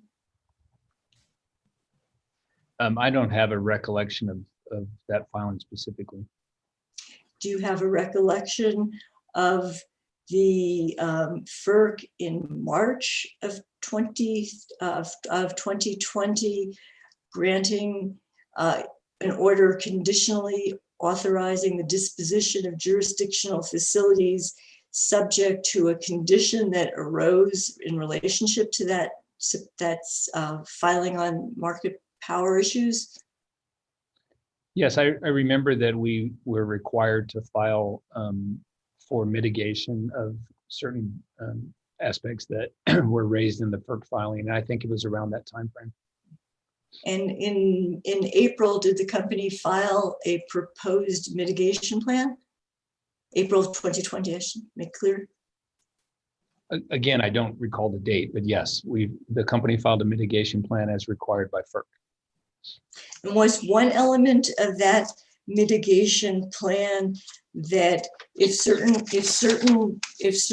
contingencies occurred, the company would sell 14 megawatts of firm Palo Verde capacity and energy essentially into the market at a market-based price so as not to, I guess, constrain the market? Is that kind of the gist of what that whole market power analysis had to do with? I don't have a specific recollection of the details. It sounds like you're reading from it. So I think that's probably accurate, but I don't have recollection of specific details. Was the reason for that mitigation plan because of an affiliate power producer in the region that would become a new affiliate of EPE through the IIF structure? Madam Hearing Examiner, I'd like to object to this line of questions at this time. We have not been provided a cross-examination exhibit. The testimony seems to be very specific and exceeding the scope of Mr. Schiestel's rate case testimony. Ms. Stevens? Madam Hearing Examiner, I think it's relevant to where this is leading, I will say, is to ask Mr. Schiestel how the company perceives its ability to sell Palo Verde 3 or Palo Verde, a chunk of 14 megawatts, specifically a 14 megawatt portion of Palo Verde, if it's essentially committed Palo Verde 1 and 2 and most of Palo Verde 3 already to the Texas and New Mexico jurisdictions, and if so, why it was able to do that, and if it has that authority or that ability to sell something that it's also offering to sell to New Mexico in essence in this case. And secondly, if that's the case, why was it willing to do that sale at a market price and is asking us, this New Mexico, to purchase it at basically a cost-based, historical rate-based type cost basis? And as far as the advice of the information, again, the list I sent yesterday to the company, I have, and I will ask for administrative notice to be taken of the FERC's order conditionally authorizing disposition of jurisdictional facilities, which is 170 FERC paragraph 61-280. That's the March 30th order I asked you about. The final order in that case, which is entitled the order addressing did I give you the docket number? It's FERC Okay, docket. Ms. Stevens, I'm gonna stop you. FERC orders, just like commission orders, you don't need to ask for administrative notice. You can cite to them just like judicial opinions. I'm overruling the objection. Mr. Schiestel, if you don't know the answer to a question, say you don't know it. And let me just give everybody notice right now that if you ask a question, a witness, and the witness says, yeah, I agree, subject to check, I don't consider the witness's statement to be evidence. Okay. Okay, go ahead, Ms. Stevens. Okay, so Mr. Schiestel, based on what's been done, what the company offered and what the FERC accepted, would you agree that the company, that EPE committed itself to make 14 megawatts of, potentially make, because there are contingencies, make 14 megawatts of Palo Verde firm energy and capacity available for market sales at market prices? Again, Madam Hearing Examiner, I am going to object to this question. Mr. Schiestel has already testified that he did not recollect the specifics of that filing. Sustained. Mr. Schiestel, assuming that that was the commitment, do you know whether the company it has a plan to protect itself or its customers by obtaining a price that reflects that is similar to the price that the company has proposed as the proxy price for Palo Verde 3 in this case? I'm sorry, so assuming what is the condition? I'm not following your question. Assuming that that some sales of that the way that the condition that the company proposed in order to get approval of the IIF acquisition involved selling some portion of Palo Verde power at a market price. How do you protect the company or the ratepayers from getting what you now are calling a market price of the 48 or what, I'm not quite sure which number we landed on at the end, the 48.50 price that the company is proposing for New Mexico ratepayers to pay for Palo Verde 3?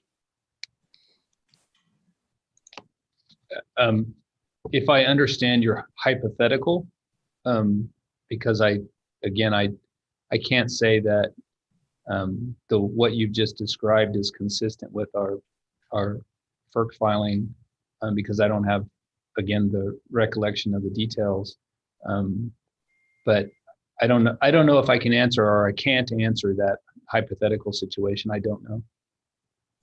Okay, I'll stop there, but Madam Hearing Examiner, I would like to take administrative notice of two items that are not as easily found, or maybe you can tell me whether you consider them easily enough found.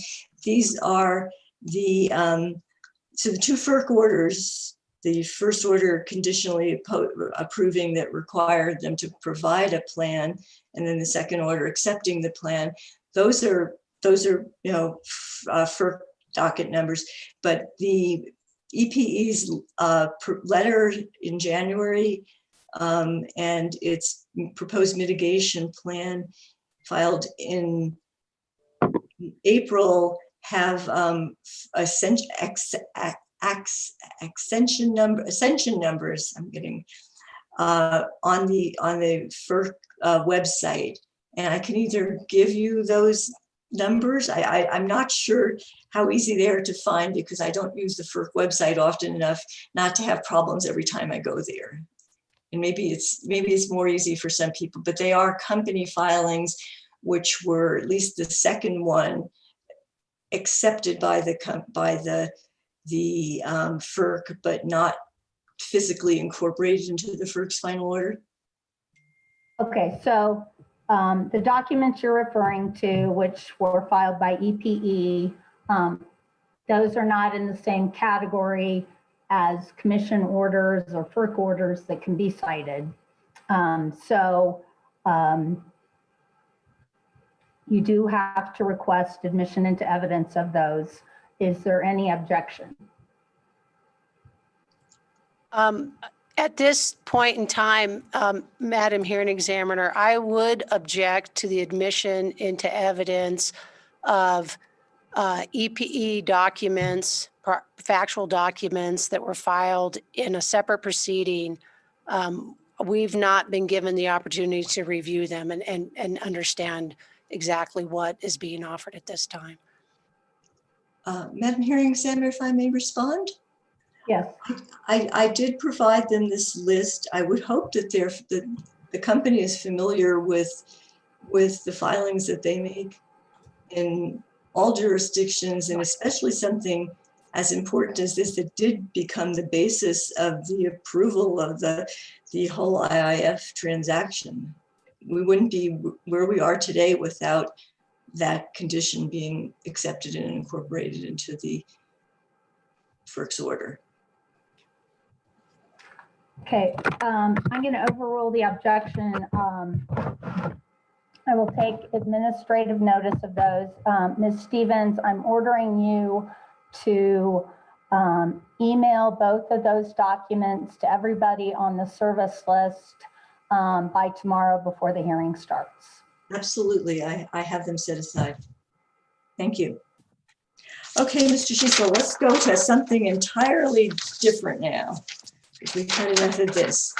Rate case expenses. We're starting at page 40 of your direct testimony. And we're at page 40 of your direct testimony. You refer to work paper A3 adjustment number 10. Yes. And I know that Ms. Borden is the sponsor of that work paper, but evidently you're the one who knows the inside details. Is that right? Well, I testified to the rate case expenses here, so actually the more detail is probably provided in the schedule, but yes. Okay, I think the best place to go would be in the version, not the originally filed version, but the Exhibit 1 version, because that's the one that has the New Mexico allocations added. Could you go to that? EP Exhibit 1, that's the response to the second procedural order. And in my EP Exhibit 1, in my version, I hope it's everybody else's version too, it is at page 209 of 313 pages. Ms. Stevens, are you referring to PDF pages? Yes, PDF pages. And could you? The pages aren't otherwise numbered. Can you repeat the page number, please? What I'm seeing is page 209. 209. Okay. 209 out of, and it shows 313 at the top. I don't know whether somehow I might have I guess it's right off the website. So 209. And that's Mr. Schiessel, do you have access to that? I am working on it. Okay, and what I'm going to say is that for anybody who's cross-examining a witness, if you're going to ask that witness to look at an EPE document like a schedule, a work paper, like this Exhibit 1 that has 313 pages, that you notify the email service list in advance of your cross-examination of that witness, giving notice that you will be asking this particular witness about this particular schedule or work paper, so that they have it readily available, that witness has it readily available to him or her when he or she testifies. Madam Hearing Examiner, may I ask for a little bit of a clarification on that? And this is about, again, the original application. The way since it was not uploaded, so I'm not sure everybody has an identical format of that.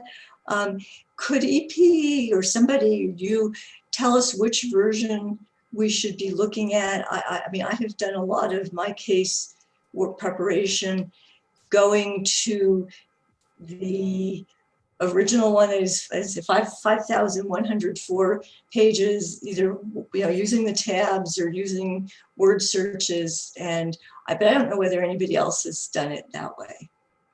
I don't want to go through the trouble of trying to identify something and then finding out it wasn't identified well. Can we I mean, think about it and maybe direct us later, because I'm not going to be going back to that at this, well, actually I might. But it would be helpful, I think, if we had a uniform protocol. I don't understand your question. Just in terms of a page number on that big original application to help people, because some of the schedules, even when you find the right schedule, it's many pages. If you want us to just do schedule page number, or as it did the PDF number at top, something like, if there's something that works for you and you can tell us all to use that might be expeditious. Madam Hearing Examiner, if it's any assistance, EPE is going off of the filed versions. There are PDF page numbers, but every schedule is identified by number and page number. So perhaps identification of a PDF page and then the schedule number and the schedule or work paper page number would help. Okay, I agree with that. So that basically double up. Yes. Okay, thank you. Okay, so Mr. Schiestel, we are now together on the adjustment number 10, page 3 of 3 from Exhibit 1 that has the yellow column added on the far right-hand side with the allocators. Is that right? Are we in the same place now, you and I? I have Exhibit 1. I don't have the page. What page number is it? I'm on page 3 of 3 of adjustment number 10. It is page 209 out of 313 of EPE's Exhibit 1 as it was uploaded to the Dropbox on Monday.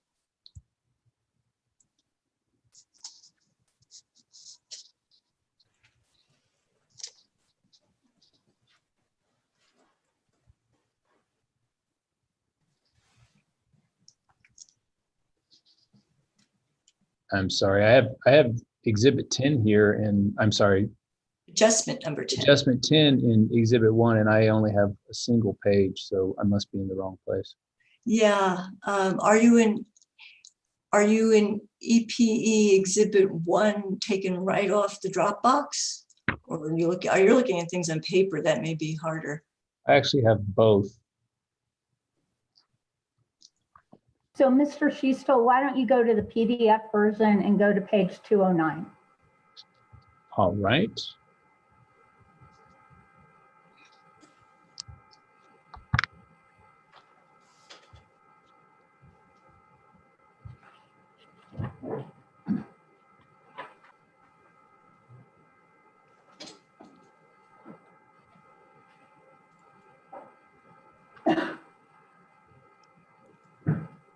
Sorry, but page numbers are not showing on my PDF version.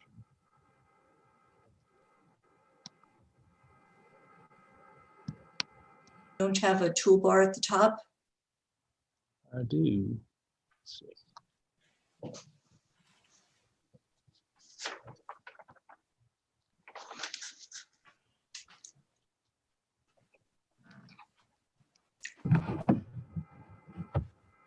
All right, give me 1 second.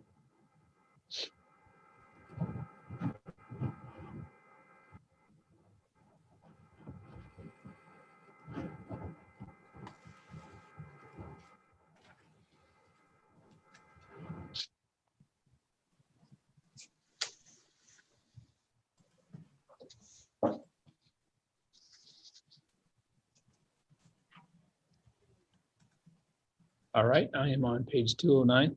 Oh, Okay, good. And let me just Ms. Stevens, let me just hold you for just a minute. I just wanted to let people know that Chairman Stephen Fishman has joined us. Okay, go ahead, Ms. Stevens. Okay, so I appreciated this version, Mr. Schiestel, because I believe that the company's filing only includes the items that are listed as direct NM on the far right-hand column. Is that correct? The request for recovery is only the ones that say direct NM, right? Well, certainly from on this schedule, I don't know if there are additional amounts, but yes, the direct NM and is used to indicate that those are the ones assigned for recovery for rate case expenses here. Yes. Okay, let's start with line 9. New Mexico Renewable Procurement Plan filing, docket number 1800109 UT. That's $101,000 approximately, right? I see that, yes. Now, case number 1800109 was the 2018 renewable RPS portfolio plan, correct? Yes, it is. And in the test year 2019, does this mean that the $101,000 was spent on the appeal of that case? I don't know that specifically, and I would just point out that this is, I misspoke, this is not rate case expenses, this is regulatory commission expense. But I don't know the details of the 101,900. Sorry. Will Ms. Borden, who's the sponsor, know that information? Are you asking the specifically what it was related to in the case? No, I'm asking whether Ms. Borden can tell me what it was. Excuse me, Ms. Stevens, why don't I'll just direct that when Ms. Borden testifies, she be prepared to answer that question. Okay, well, and that's true of the other New Mexico costs also? Yes. I will ask Mr. Schiestel a couple of questions that, again, he may end up deferring to Ms. Borden, which I hope she can answer. Line 14, the 2019 New Mexico rate case expense. Mr. Schiestel, in 2019, is it correct that the company was well along the way towards preparing and filing a rate case in July of 2019 when it moved to withdraw that rate case filing, or moved to be excused from filing by the July 31st deadline in order to move forward with the IIF application? I believe that was in 2019, yes, but I would just note that there's no cost there reflected for the company's request. But what I'm asking about is how did you have it? I see that you've put a number in and taken it out.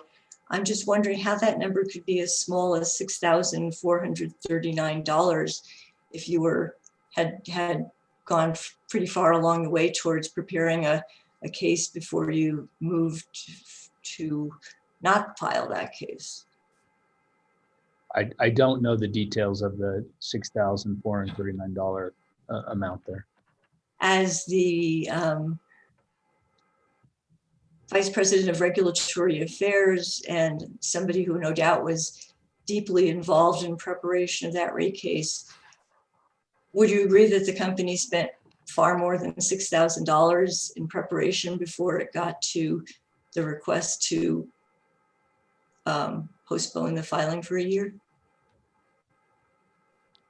I certainly think we had expended more than that on the cost of towards preparing that filing. Again, I don't know the details of that $6,439. And will Ms. Borden be able to help me on that? Because she knows she has the numbers, I guess. Okay, Ms. Stevens, I'll just interrupt. I'm directing that Ms. Borden be prepared to answer that question. And going down to line 19,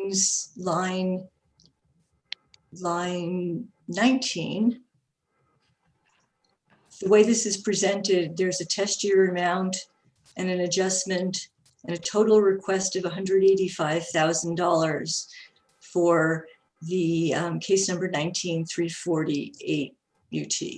Again, tell me whether you are familiar with this, because I want to ask you about the regulatory basis for this.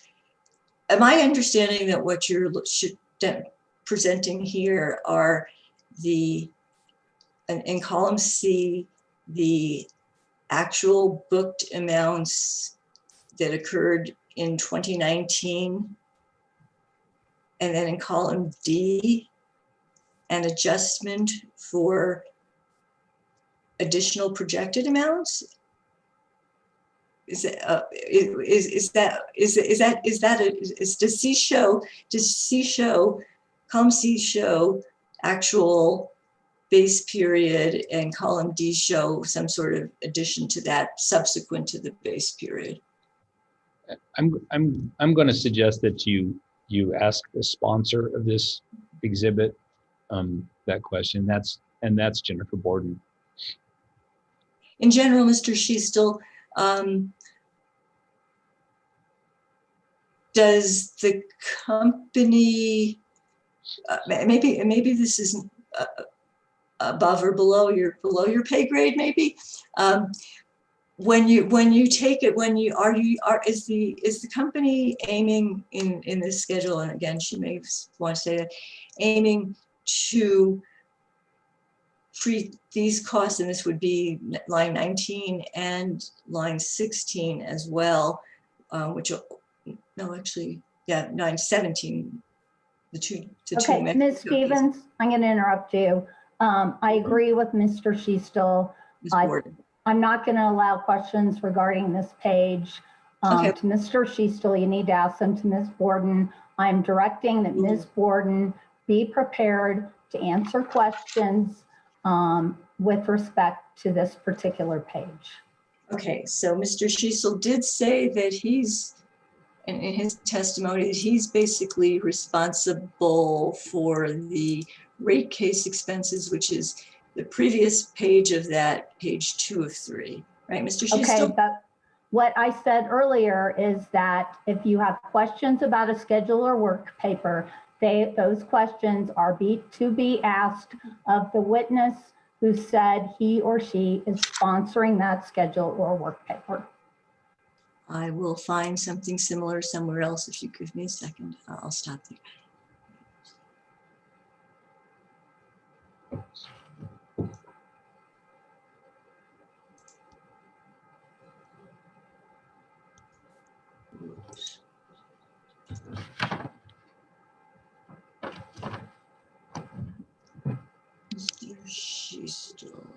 I'm going to direct you to,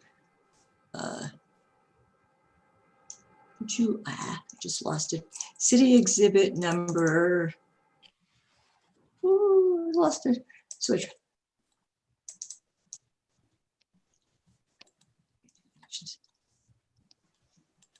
Would you please turn to city exhibit number 18, Mr. Schiestel?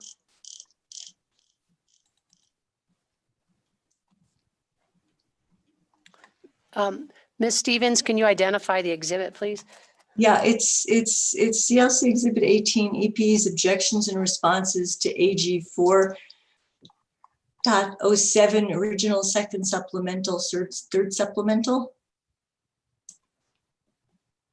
And these are ones that Mr. Schiestel sponsored. That's why I'm trying to find them. Okay, I have exhibit 18. Okay. And in exhibit 18, you provided answers to the AG 3 different times concerning rate case expenses to date, year to date. Is that correct?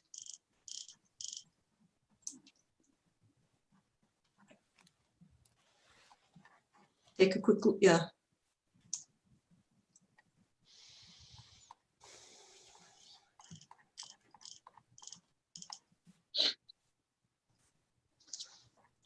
Schiestel, is that right? Yes, I'm looking for the page. Well, it's a compilation of 3 responses, the objections, the first response, the second supplemental is actually the first supplemental to this particular question, and then the third supplemental is technically the second supplemental. I think they're all there. I have that. Sorry, Would you Nancy. agree that this is the information you have provided in discovery concerning rate case expense actually incurred? Correct. This is rate case cost billed to date as it's requested in the AG's question. Ms. Stevens, if it helps the record or all the parties, I believe if everyone just directs their attention on the PDF to page 18 of 21 of what's been marked as the exhibit, there's a response, a supplemental response, and a second supplemental response. So it's all in one place. Right. I've got them in one place. The city moves to admit city exhibit 18. This discovery response. Is there any objection? There's no objection. Okay, City Exhibit 18 is admitted. And Mr. Schiestel, these discovery responses refer to, and you can pick any one of them. They give the total rate cost and they say for the name, hours, and costs for each consultant and or attorney, please see AG 0407 attachment 1 confidential. Is that right? So you did provide greater detail and confidence? Yes, the detail in the attachments is provided for each of the 3 amounts. And I would just like to clarify for the record that what has been marked is not any of the confidential attachments, but what was uploaded and marked is simply the written responses. So Ms. Stevens, I don't know if your examination is exceeding the scope of what's been admitted. No, I don't believe it is. Not yet. I mean, I was going to ask him about about the confidential responses. I'd like to get a clarification of what's in them. And the city filed a motion for a confidentiality determination at the beginning of the week that was denied. So if we cannot get to some level of useful information, I might ask to go into the confidential version in closed session, but I'm trying very hard, Madam Hearing Examiner and Ms. Burns, not to do that. So if you can give me a little leeway here. So we've got this admitted here, and now I'm even going to minimize that. So Mr. Schiestel, now I'd like you to look at CLC exhibit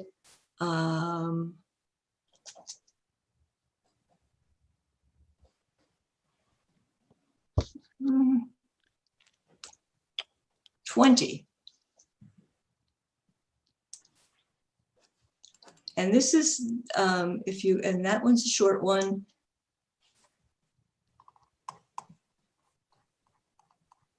There's on page 3 of 5 of that document. Are you with me?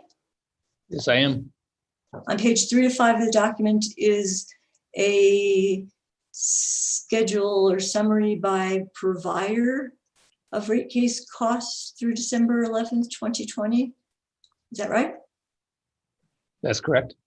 And that's part of your December 17th supplemental testimony that subsequently was stricken. Is that right?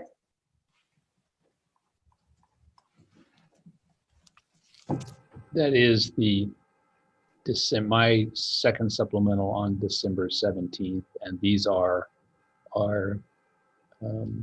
actual costs through December 11th for rate case expenses.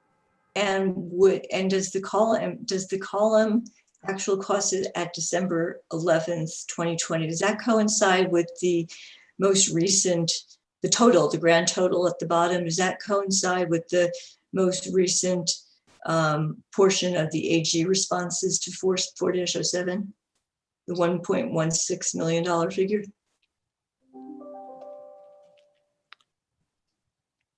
They're not exactly the same, no. Are they similar? Are they? So the exhibit in my testimony was actual rate case costs of 1.164 million through December 11th. And in the second supplemental response in exhibit 18, it is 1.136 million through December 11th. Is there a discrepancy that you can explain? I thought that I wasn't paying, I guess, close enough attention. I thought they were the same. No, I can't identify the difference between the two, other than the amount. You have, since that was your pre-filed testimony before it was stricken, you do stand by those numbers on Exhibit 20, don't you? As of December the 10th, 2020? Actually, it says December 11th. December 11th, pardon me. Yes, I mean, when this exhibit was filed with my testimony, I understood it to be correct, yes. Who or what is Aon Consulting? Madam Hearing Examiner, at this point, since we're being cross-examined on a piece of Mr. Schiestel's testimony that was stricken from the record by motion of the city and granted by your order, now that we've decided to cross-examine on him, I would like to see if I could move to readmit this as evidence in this case prior to the examination. I was going to move to admit this exhibit. I did not want the testimony, just the exhibit. So, whichever, I guess that would probably be smoother if, since I've got it here as an exhibit, that it go in as a city exhibit. Is that permissible, Madam Hearing Examiner? Yes. Do you want to move it now? I do. The city moves to admit number 20. Is it CLC exhibit 20? Yes. Is there any objection? EP has no objection to the admission of that exhibit into the record. Since it was attached to some testimony that was stricken, we would also like to move to resubmit that testimony. Ms. Stevens, I don't need to hear from you. I'm admitting City Exhibit 20. I am denying Ms. Burns' request that I reconsider and admit the testimony that was stricken. Thank you very much. So, Mr. Schiestel, I assume that you've been running this rate case. Who or what is Aon Consulting? Aon Consulting is a consultant that we've hired for purposes of the case. I can't recollect right offhand what services they provide with respect to the rate case. Is there an individual at Aon Consulting, not one who testified in this case? As I say, I don't recollect sitting here. And Concentric Energy Advisors, that would be Mr. Dane and the cash working, the lead lag study, is that right? That's my recollection, yes. I'm sorry, that would be Mr. Dane and the what? The lead lag study. Thank you. DGC Consulting, is that Mr. David Carpenter? Yes, it is. And Mr. Carpenter did not testify in this case, did he? He did not. And are these numbers, well, the actuals you already testified, those are the actual amounts paid so far. And in the estimated to completion, are these still your beliefs as to what it will cost to finish the case? Right, the actual costs shown here are through December 11th. They're obviously Right. higher at this point. But yes, the estimated completion, I believe, is still accurate, and that is the 2.4 million we estimated for the total cost of the rate case. And then you've got one of your law firms is Duggins Wren, Gannett Fleming. That is, I always get them mixed up. That would be Mr. Spanos and the depreciation study. Is that correct? That's correct. KPMG LLP. I don't believe, are they providing a witness in this case? No, they are, as I understand it, the cost here is for auditing our case, the financials in the rate case. Oh, is that done? Yes. Law offices of Randall W. Childress. Mr. Childress hasn't entered an appearance in this case. Is that correct? That's correct. So what services has he provided? He provided legal services in the development of the case. And Management Applications Consulting, Inc.? Who or what is that?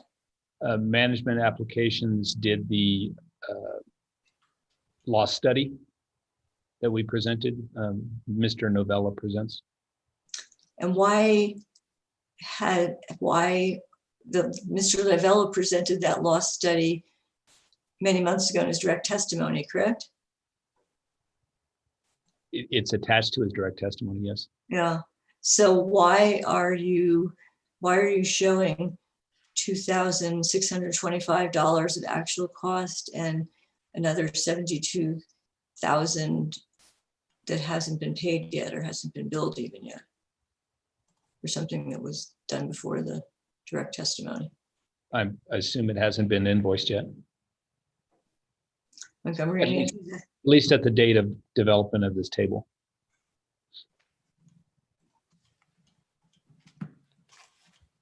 Does the company receive bills a calendar year after they're incurred?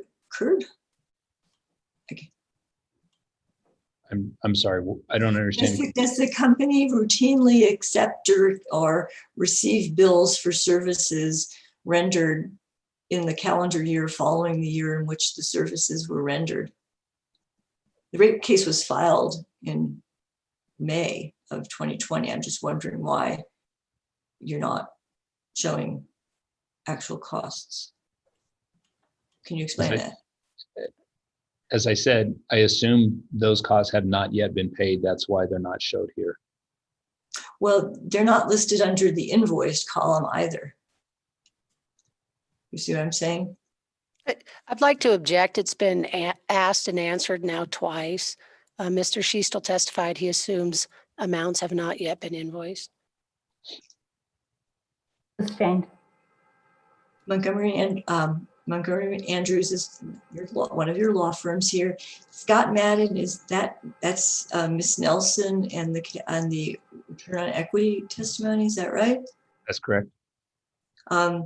Did the company incur additional costs to transfer from Mr. is it Hebert or Hever to Ms. Nelson? I don't know. TLG Services, that is Mr. Robert Knight, is that right? And the Palavieri study, is that right? Correct. Wilson Towers Watson, that would be Mr. Gagne. Correct. Wilson Consulting Group, is that a testifying witness? No. And who is the individual or individuals that make up Wilson Consulting Group? Mr. Scott Wilson is our consultant working on the rate case. And what did he do for this rate case? He generally supports and consults on all aspects of the case, although it's primarily the financial aspects of the case. And is Mr. Wilson a former EPE employee? Mr. Wilson is a former EPE CFO, I believe. Oh, okay. And Mr. Carpenter, DGC Consulting, is he a former EPE employee or officer? Yes. Let's go to the last line here. Other costs, mailing, meals, travel for hearing. And I'm not surprised to see that what with the virtual world, where in your actual costs to date are $1,844, Mr. Schiestel. Where do you come up with an estimate for completion of an additional $130,000? I would say that since the total is based on our actual expenditures in our last rate case, in the 2015 case, that those particular items are probably tied to the prior case, where the estimate comes from. So do you believe that you're going to spend another $130,000 on travel and printing and mailing in this particular rate case? That's our estimate, yes. Okay. I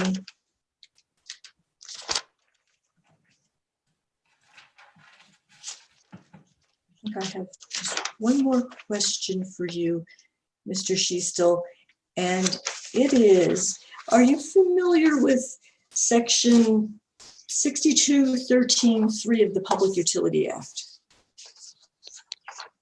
I may be, I wouldn't be able to identify it by section.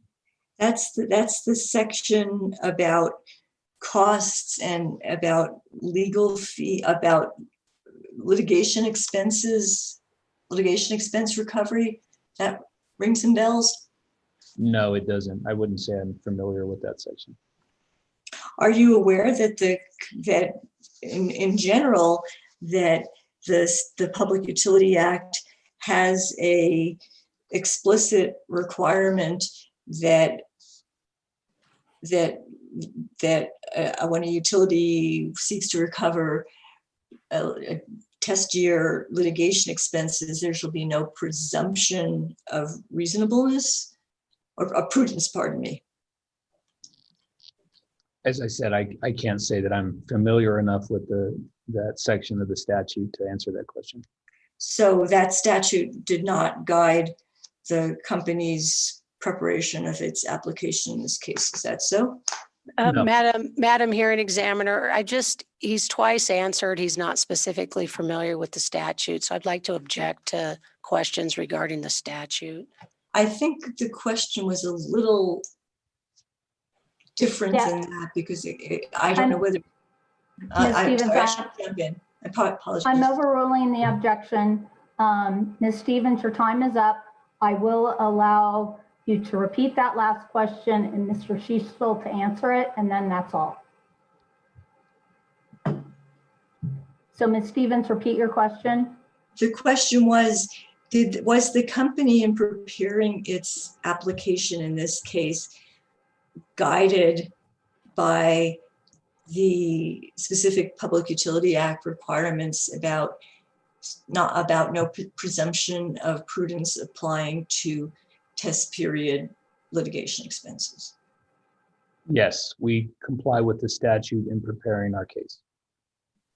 Okay, thank you. Okay, thank you. Okay, Mr. Lundin, you're up next and you reserve 20 minutes. Thank you. And for the court reporter, this is Robert Lundin with the New Mexico Attorney General's Office. Hello, Mr. Schiestel. Hello.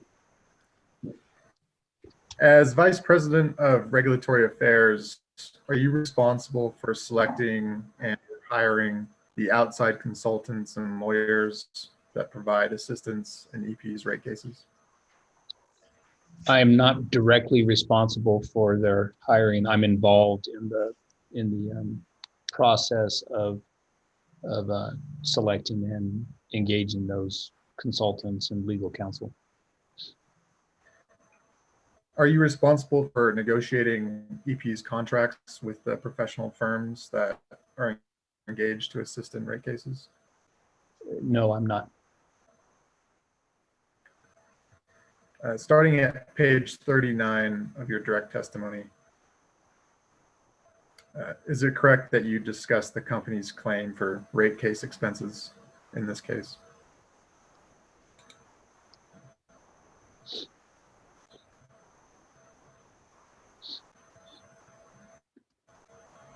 Mr. Schiestel, did you hear the question? Yes, I did. I'm sorry. I'm moving to the page. You said 39. Yes, starting at page 39 and continuing through page 41. Yes, I present the rate case expenses for recovery in this case. And is it correct that rate case expenses are primarily for outside consultants and attorneys?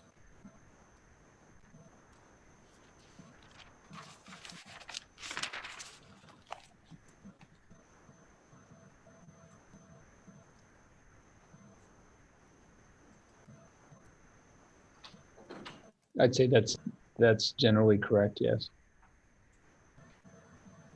Is it correct that in this case, the company is seeking total rate case expenses of approximately 2.4 million to be recovered over 3 years?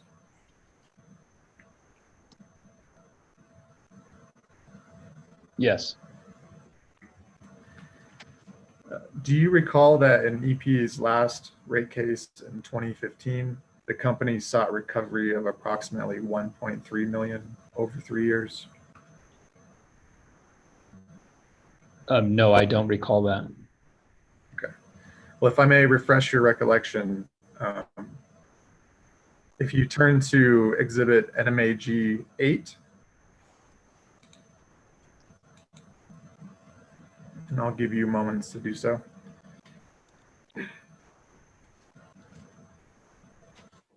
Mr. Lundin, just for Yes. clarification of the record, Exhibit NMAG-8. Yes. Okay. And did you have a specific page? Yes, so it'll be the page 112 of the RD, which is the number located at the bottom, or Okay. rather page 119 of the PDF. 119. Thank you. And this is just to refresh your recollection. I'm not going to admit this into evidence, but I'll repeat my question again, Mr. Schiestel. Can you tell me the page number again at the bottom of the page? It's 112 at the bottom of the page.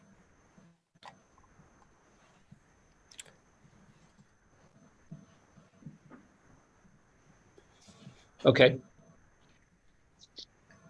Do you recall that in EP's last rate case in 2015, the company sought recovery of approximately $1.3 million over 3 years?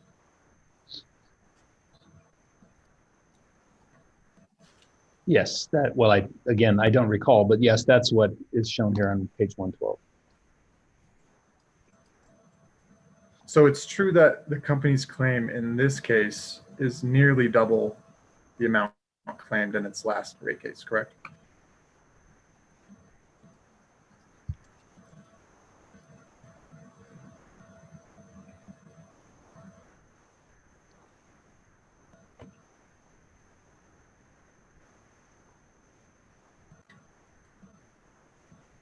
Based on this, I'm sorry? I'm sorry for asking you to do math. It's not the math. I just wanted to make sure I had reviewed that page of the order. This identifies our request in the 2015 case as 1.3 million, and our current request in this current case is 2.4. So would you agree that that is nearly double in the current case? Yes. And the last rate case in 2015 was fully litigated, is that correct? Yes.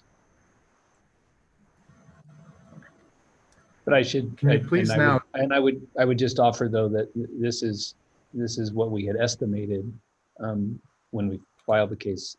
I don't believe it was the amount that we actually spent on the case. So the 2.4 million that we're requesting in this case is consistent with our actual costs for the 2015 case, not the estimate that we had provided at the initiation of the case. Okay.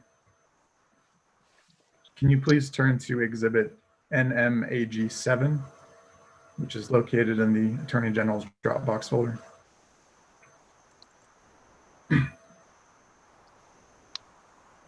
Before I continue, I would like to let Your Honor know that even though this exhibit is marked as confidential, it is actually a redacted version that has been redacted by the company, and it's fit for public disclosure as confirmed to me by EP counsel prior to when I uploaded it with their consent.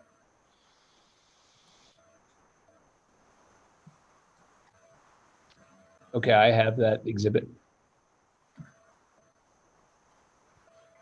Mr. Schiestel, do you recognize this exhibit as page 3 of attachment 1 to the supplemental response to CLC 5-19? That's what it indicates in the header. And do you recognize this exhibit as an invoice from Concentric Energy Advisors addressed to yourself? Yes. And it's correct that you have seen this document before in the course of your duties? One of my responsibilities is approving payment of certain invoiced amounts. So yes, perhaps not this particular page detail, but the invoices generally, yes. But it's true that you're familiar with it? I'm generally familiar with the invoices, yes. I can't say that I recollect this exact page, but yes. Can you confirm that this invoice is for rate case services in this case? Yes. And the invoice shows 2 separate hourly rates, one for $635 an hour and one for $400 an hour. Is that correct? Yes. Your Honor, I move the admission of NMAG 7.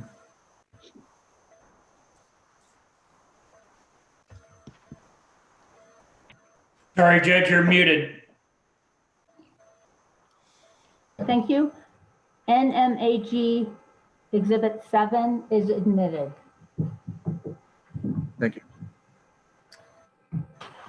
Mr. Schiestel, would you please turn to your rebuttal testimony?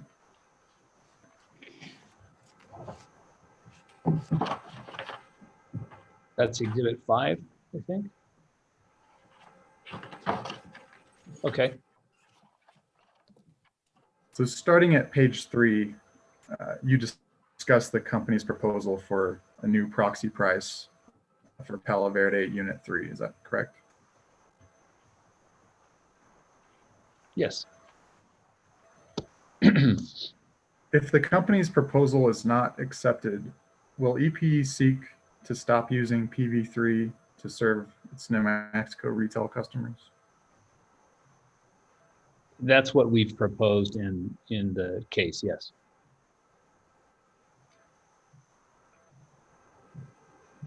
Are there any proposals by other parties for the proxy price that would be acceptable to EPE in this case?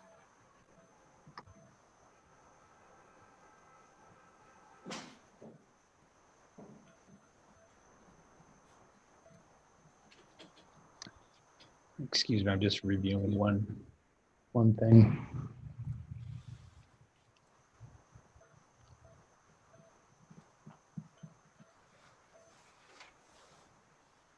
Our position is that the proxy price that EPE proposed based on the cost of nuclear power is the only appropriate proxy price for continued use of PV3, especially to the extent it reflects the carbon-free nature of the resource. Can you please turn to page 6?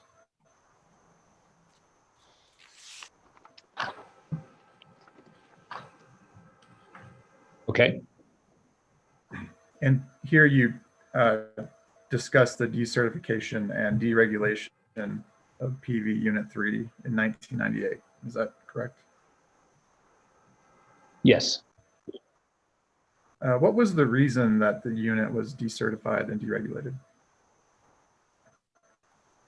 My recollection of reviewing the cases was that it was determined that Palo Verde Unit 3 capacity wasn't needed at the time to serve New Mexico.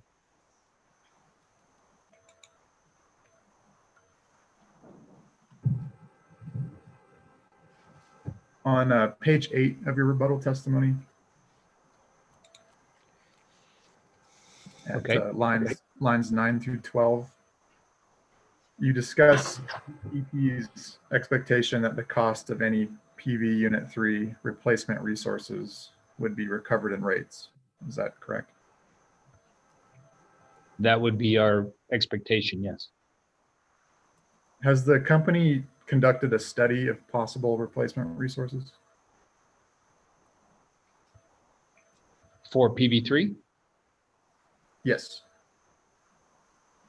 We did in this case present an alternative cost of service that provides the cost of utilizing existing resources to serve that the roughly 40 megawatts if PV3 wasn't used. That was the purpose of the alternative cost of service.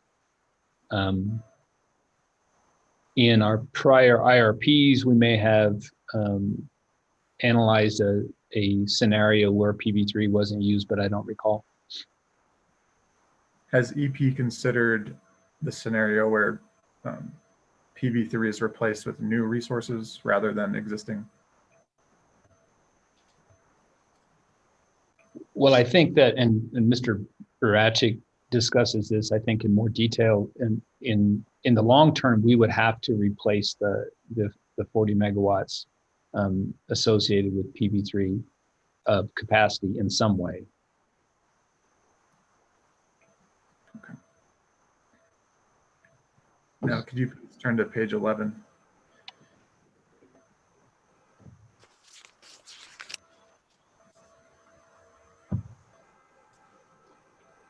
At lines 13 and 14, you state that the NMAG's recommendation for the proxy price, quote, does not provide cost recovery for PV3.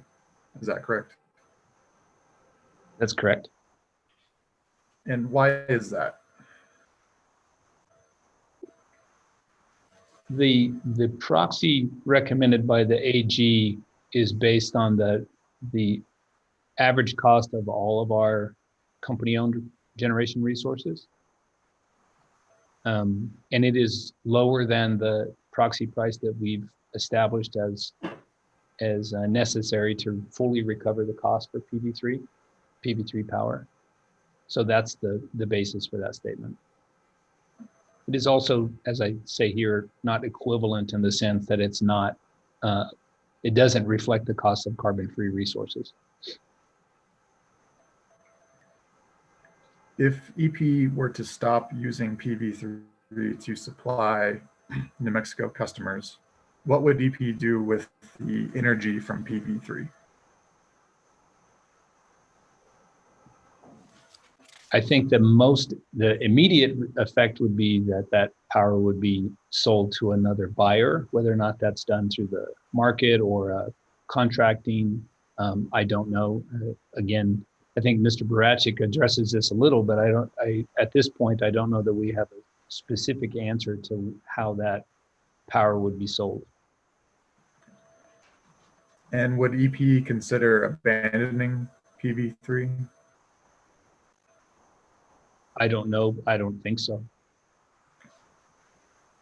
Thank you. That's all. Again, I'm sorry. I would just point out this is a portion of our ownership of PV3. It's not the entire amount of Palo Verde Unit 3. New Mexico's portion. Well, thank you, sir. That's all the questions I have. Thank you. Okay, Ms. Souls, you're up next, and you've been allocated 75 minutes, so we'll go maybe about 20 minutes and then take our lunch break. ma'am. Good morning, Mr. Schiestel. Would you go to your direct testimony, please, exhibit EPE 3 at page 6?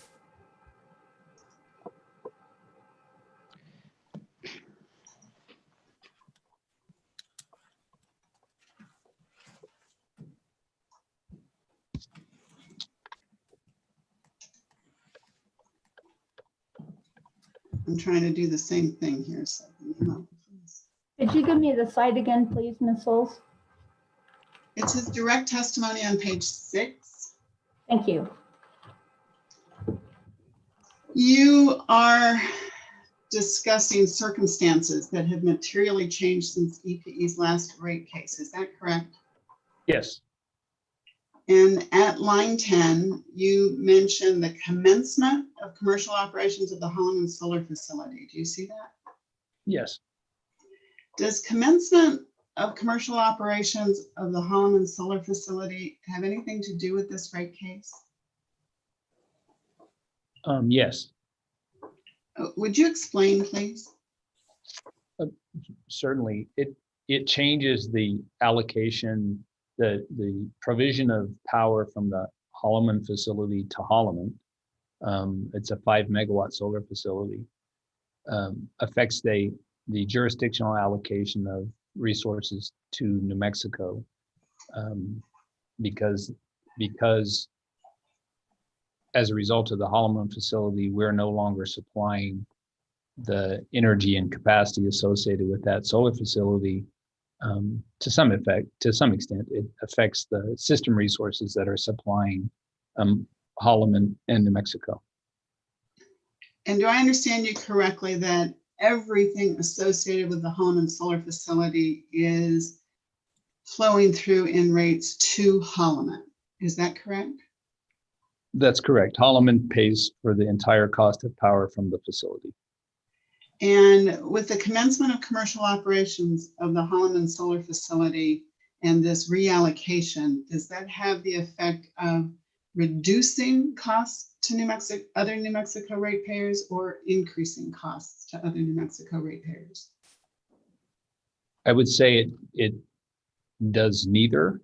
Well, I should say for other ratepayers, the effect is entirely on the allocation to Holloman Air Force Base of the remaining amount of power that's supplied by system resources.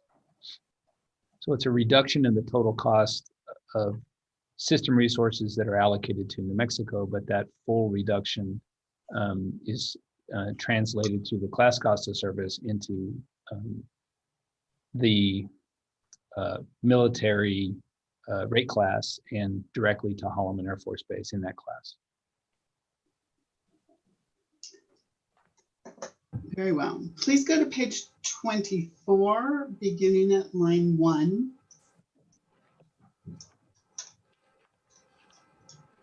Page 24.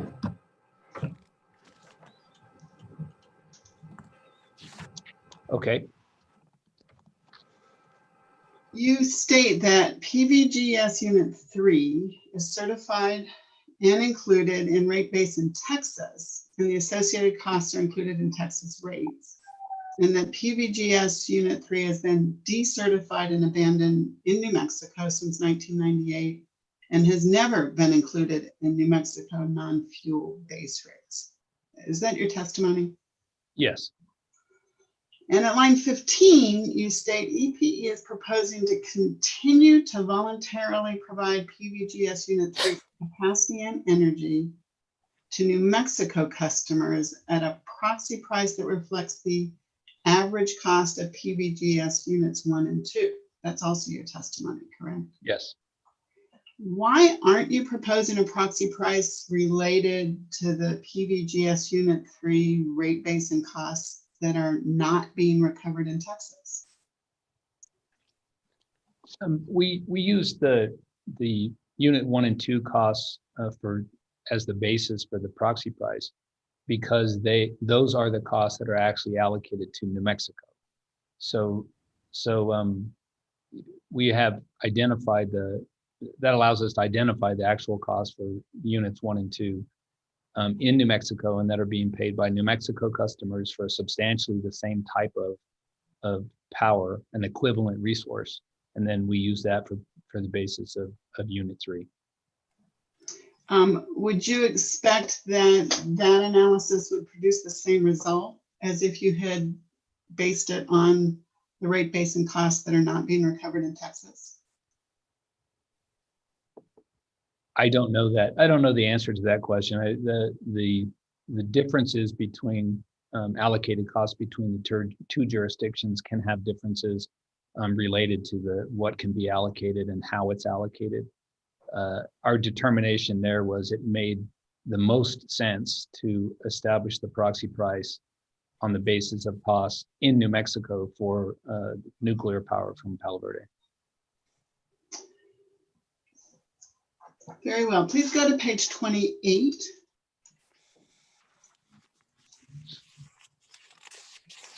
Okay. And beginning at line 13, you're discussing the consequences if PVGS Unit 3 were no longer used to serve New Mexico customers, correct? Yes. You state if gas-fired generation resources are used to replace the carbon-free energy from PVGS Unit 3 in the short term, it would most likely increase fossil fuel generation by 307,476 megawatt hours annually. And then you provide the calculation, estimated as 39 megawatts times 90% capacity factor times 8,760 hours. Do I have that correct? That's correct. What does the 39 megawatts represent? That represents roughly the allocation to New Mexico of Palo Verde Unit 3. And why did you multiply by a 90% capacity factor? The calculation assumes a 90% capacity factor, annual capacity factor for PV3. Does the 90% I'm sorry. I want to follow up on the 90% capacity factor. Is that a historic average or last year? What does it represent? I would say it represents a historic average over a period of time to account for variations, especially for refueling on the units that happens every 18 months. But again, it was used it was applied as an estimate for the energy from the unit. So it does include the effects of planned refueling outages? I believe it does. That's my recollection. Rather than use a specific annual number, I believe that's what the 90% reflects. Yes, that's my recollection. And why did you multiply by 8,760 hours? Just the hours in a year.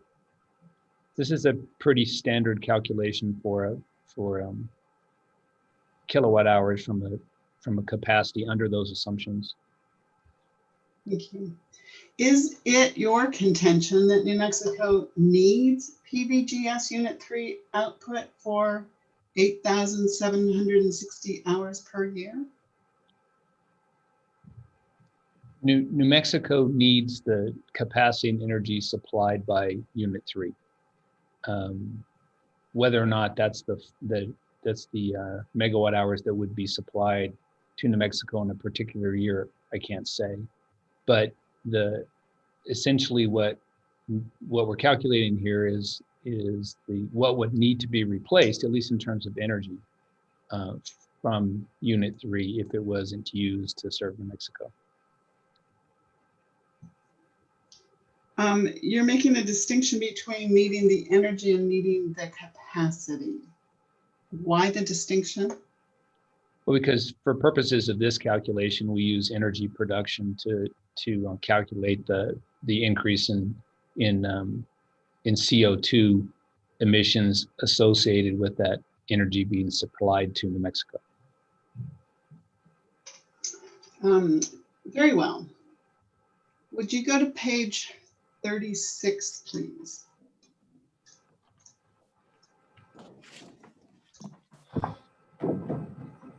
Okay. You're discussing El Paso Electric's 20-year rate initiative, is that correct? Yes. And on page 37, you have included a table of mandatory rate structures 20-year plan. Do you see that? Yes. Would you describe the purpose of this table, please? The purpose of this table was to discuss our primarily to discuss our plan for advanced metering, which as I indicated, we intend to file this year in New Mexico, file for this year in New Mexico. And the purpose of this table is to show the rate structures that apply broadly to the rate classes. Mandatory obviously indicates the standard rate, not the multiple options that might be available. But the intention was primarily to show where we're at today with respect to mandatory structures and where we would plan to move over a period of time with advanced metering as we go forward. And the advanced metering is indicated in this chart where? The as I say here, the vertical double line. So that assumes a 3-year implementation of advanced metering. And this chart doesn't include any actual dates. Is current intended to represent 2020? Yes, our current mandatory rate structures are reflected there. Very well. I'd like to introduce an exhibit. Would you go to exhibit MLS 06, please?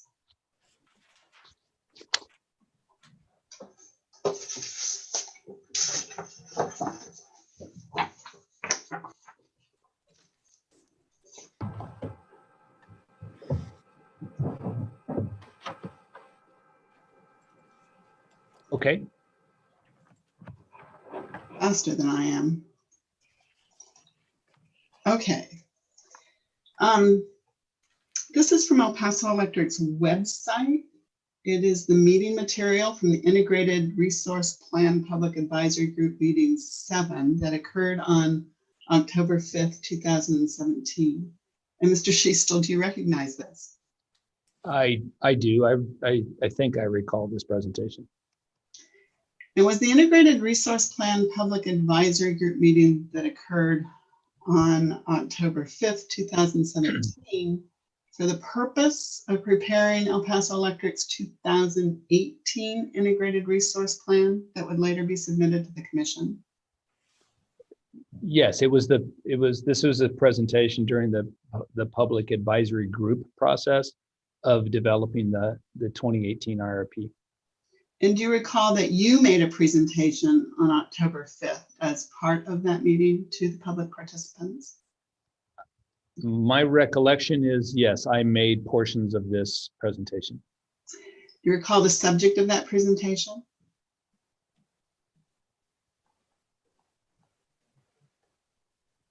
I'll read the title, which is Rate Considerations and Potential Impacts on Resource Planning Decisions. Yes, please go. So that I think is on page 10, correct? That's right. And would you go to page 17 of your presentation? Okay. Do you see the chart mandatory rate structure transitions? Yes.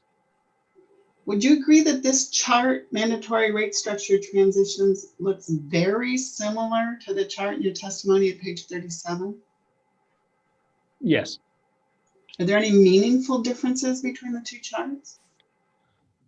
Oh, I don't know if I can put them side to side. I don't recollect that there are differences. We may have changed some of the language. But no, I don't think there's there's any real significant differences. Would you agree that the timing is a significant difference?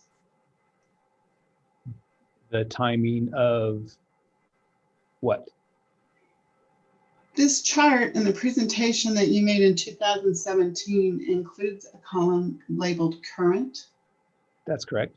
And that current at that time would have reflected the year 2017. That's correct. And that the current in the chart in your testimony reflects the year 2020. That's correct. Our mandatory rate structures haven't changed substantially since 2017. Optional rates have changed, or they're proposed to change here, but mandatory rate structures have not. Would you agree that we're now more than 3 years past when you presented this chart to the Integrated Resource Plan Public Advisory Group? Yes. Let's go back to your testimony.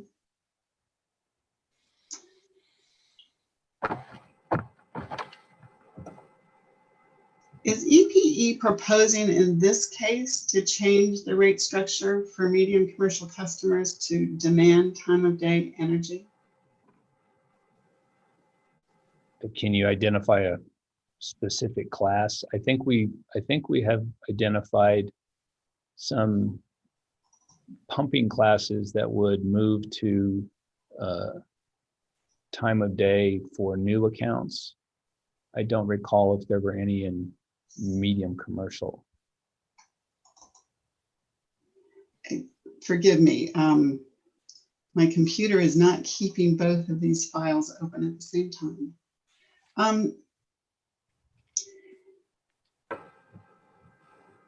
So I'm asking because the change for the medium commercial category that's reflected in 3 years is really still 3 years from now. Would you agree with that? Yes, the purpose of this table, whether it was in the IRP or as presented here, was to show the transition and specifically the need for advanced metering implementation in order to make that transition to not only for mandatory purposes, but also for optional rate purposes. So for example, after the double vertical line, the ability to offer dynamic pricing options that are identified there in years 5 and 10 and 20 is really dependent on the AMS line. And so the reason the charts are substantially the same is because we have not implemented an AMS structure until, as I said, we plan to file for this year. So the table itself was meant to tie to the timing of an AMS application, and that's the 3-year indication of what's required. Are you testifying in this case that that is represented in this table, mandatory rate structures 20-year plan, is that El Paso Electric's plan? And would you put dates on it that begin current 2020? Madam Hearing Examiner, I would just object to the form of the question. I'm not certain which exhibit is being referenced in the question. I asked Mr. Schiestel to go back to his direct testimony where we were on page 37, looking at his table there. Okay. Thank you. Mr. Schiestel, go ahead and answer the question then. I apologize. Can you repeat it for me? What is El Paso Electric's plan? So what's presented here is a transition plan to move to 2 things: to move to provision of more dynamic pricing options, and to gradually move the line. That's the bold line that zigzags across the chart. To move the mandatory rate structures to, say, for example, time of day energy or demand charges. The purpose of this is to project a transition to, as I said, to those options. Clearly, one of the things that's required here is, as I indicated, AMS, and the other is commission approval for rate proposals like this, which would be required, especially a change in the mandatory rate structures. So while it's the company's plan for transitioning, it is obviously dependent on approval. So it's a plan, but it can certainly change, and it's certainly a function of what the regulatory commissions in both Texas and New Mexico will. And would you put dates on this chart as El Paso Electric's plan, where current is 2020 and the years related to that according to this chart? I think for purposes of this exhibit and this application, I would say current means now. And as I indicated, we're planning on filing in both jurisdictions for AMS early this year. And so I would say, and the 3 year is an estimate of the amount of time required to replace all of our metering with advanced metering. So I would say that you can apply the date for currently of 2021 and then apply this going forward.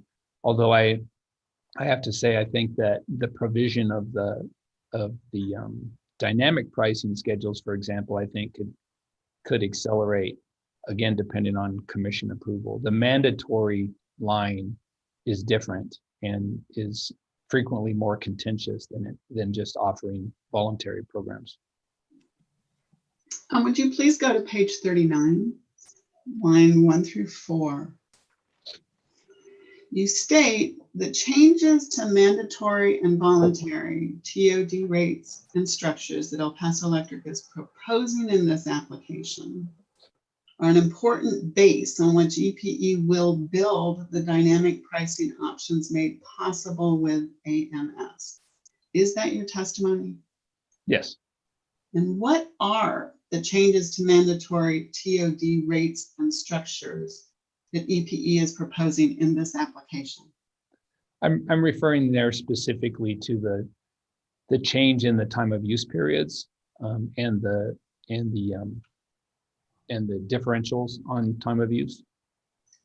And as I said, my recollection is that for some pumping accounts, or so I should say for water pumping, we're proposing that new accounts take service only on time of day rates, as opposed to some historical accounts had the customers had the option of time of day or non-time of day rates, and so we've moved, again, going back to that prior chart and the mandatory rate structure. That's a change in mandatory rate structure, for example.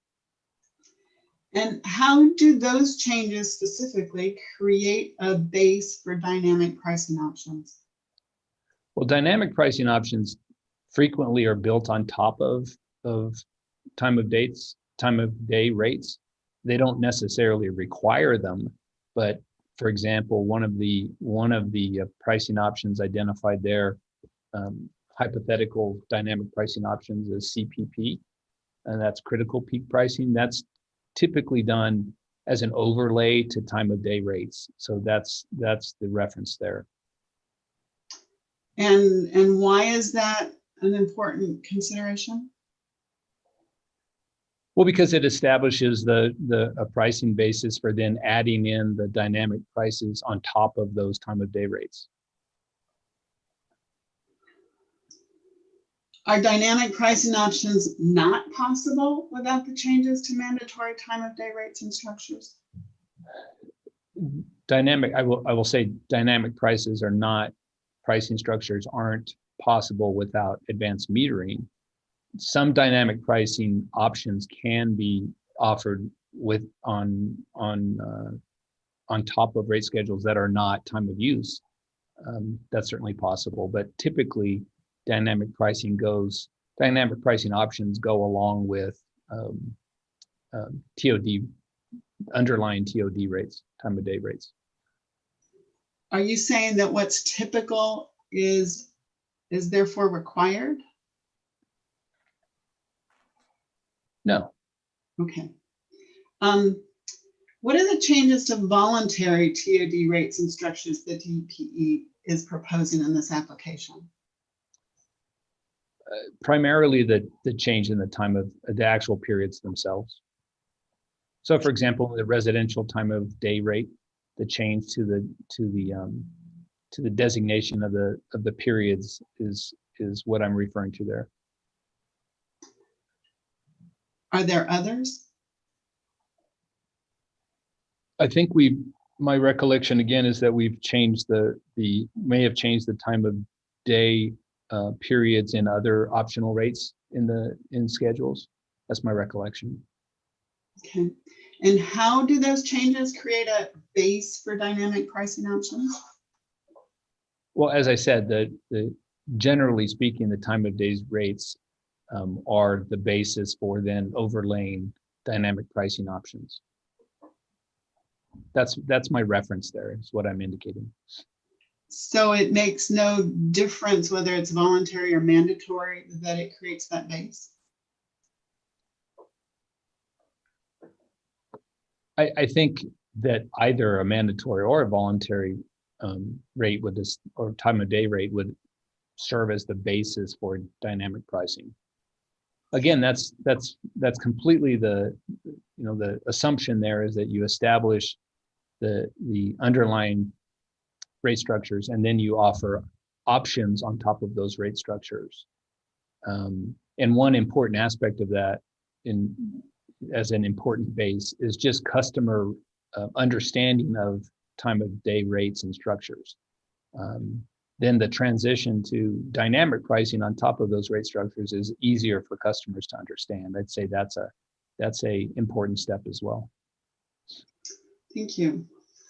Let's go to your rebuttal testimony, please. Exhibit EPE 5 at page 7. Excuse me. I think this might be a good time to break for lunch. So let's go off the record and come back at 12:55. Okay, thank you. Thank you. And Ms. Sewells, you have 48 minutes left. Thank you very much.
received.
Madam Hearing Examiner, this is David Lee, the court reporter. I had to switch files on my computer, so you may have to restart your real time. Thank you. Are you ready to go back on the record, David? Just give me a second. Okay.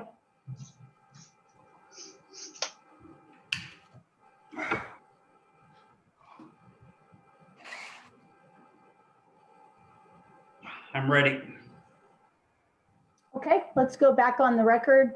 Ms. Souls, you may resume. Thank you very much. Madam Hearing Examiner, I'd like to move Exhibit MLS 06 into the record. Is there any objection? No objection. Okay.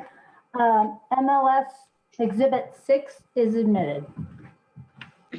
Thank you. Mr. Schiestel, please go to your rebuttal testimony, Exhibit EPE 5 at page 7, line 7. Can you do it later? I'm sorry. Got momentarily interrupted. Can you say again? Your rebuttal testimony, Yes. page 7, line 7.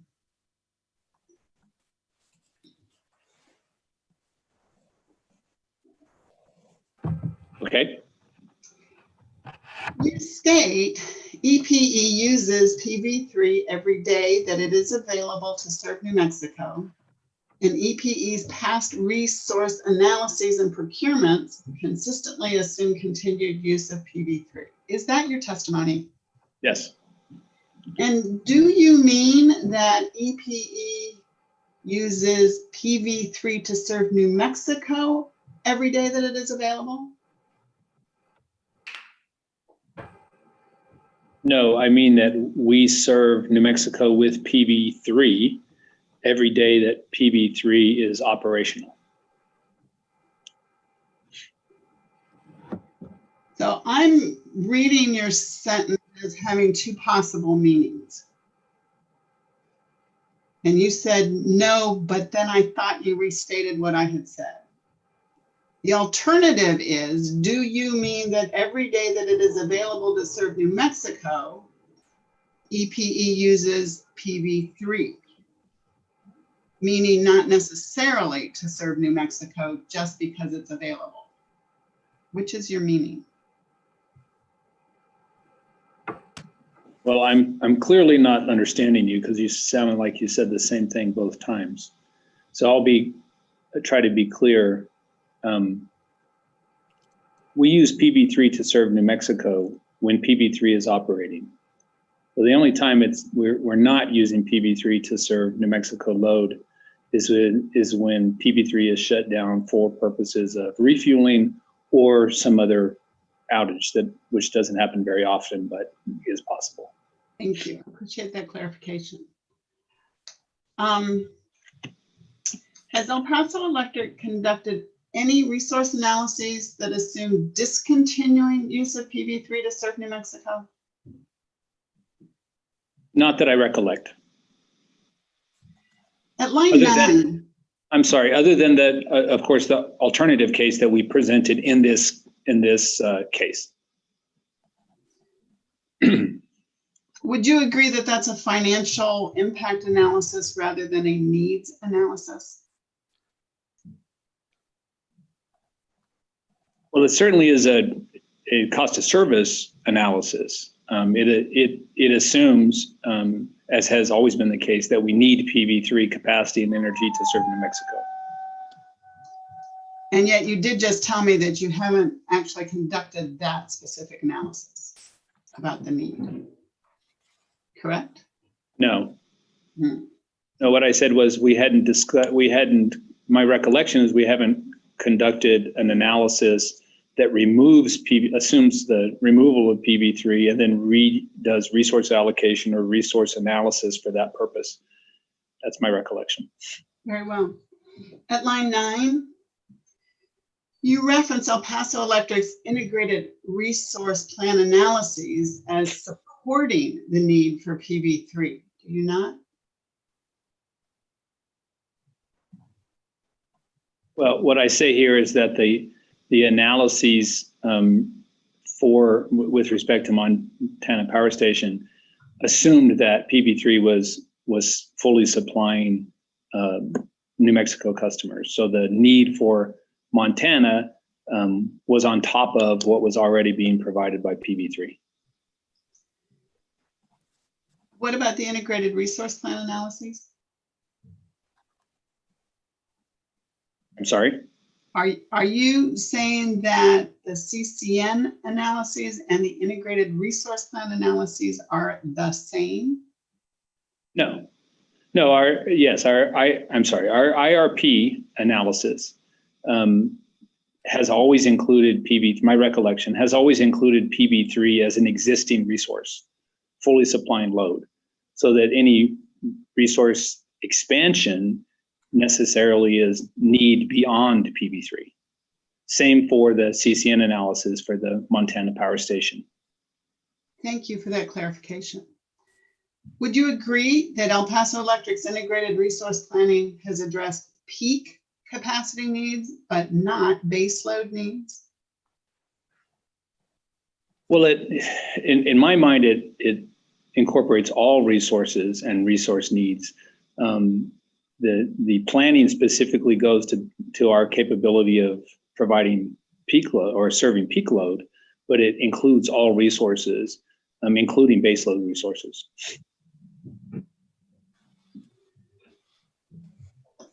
Would an assessment of peak loads and resources be different from an assessment of base loads and resources? I guess I don't quite follow the question. The analysis of your capability of serving peak demand necessarily means that you're starting off serving the underlying base load.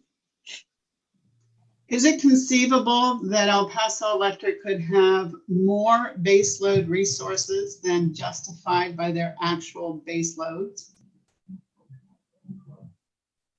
I don't know. In the hypothetical, you may have. I guess it's conceivable that you would have excess capacity for if you wanted to characterize something as base load capacity. At line 14, you state EPE will have a capacity shortfall and require additional capacity resources to serve New Mexico customers and meet reserve requirements if the proposed proxy price and use of PB3 is rejected by the commission. Is that your testimony? Yes, what I'm indicating there is that Mr. Barachik discusses that in terms of the capacity shortfall, but yes. And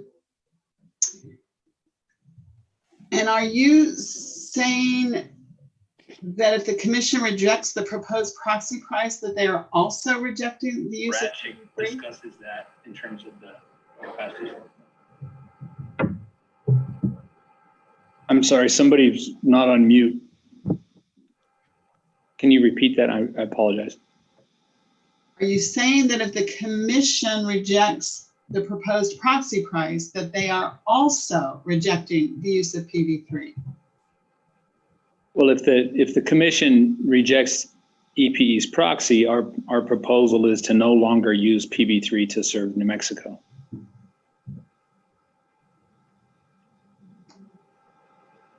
Is that different from what I just asked you? Yes. Please elaborate. You said, is the commission rejecting PB3? PB3 isn't in rate base. It hasn't been approved or accepted by the commission as a unit for serving retail customers. It is used on a voluntary basis by EPE to serve its New Mexico customers. And so the proposal here is to continue to do that based on the pricing. But if our price is not accepted, then we would serve New Mexico customers with other resources. And then, as Mr. Barachik discusses, likely procure resources in the future to serve New Mexico. Is PB3 considered a must-take resource? I don't know.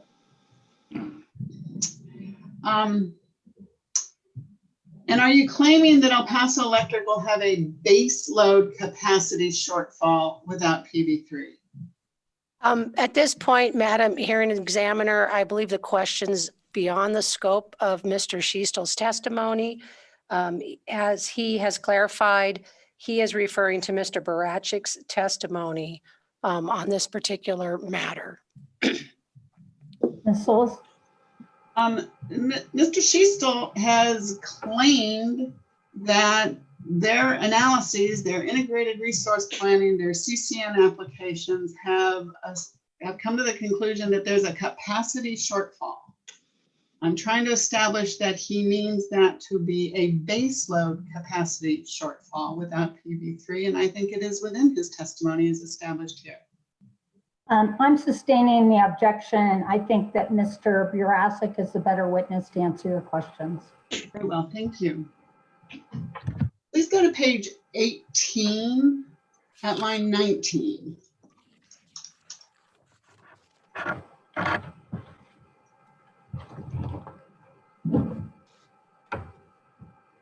Okay.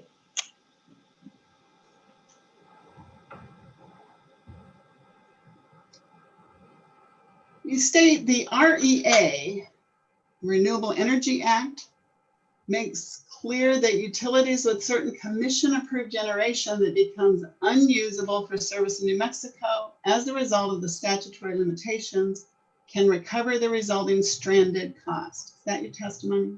Yes.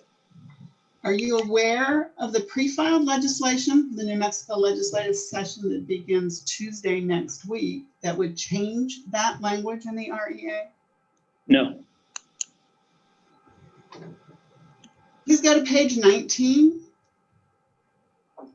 Okay. And beginning at line 8.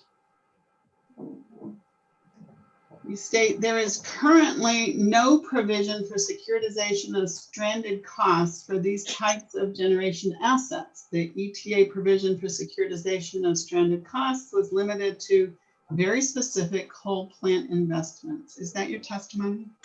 Yes. And when you refer to these types of generation assets, are you talking about EPE's gas generators for which you're proposing full depreciation? Yes.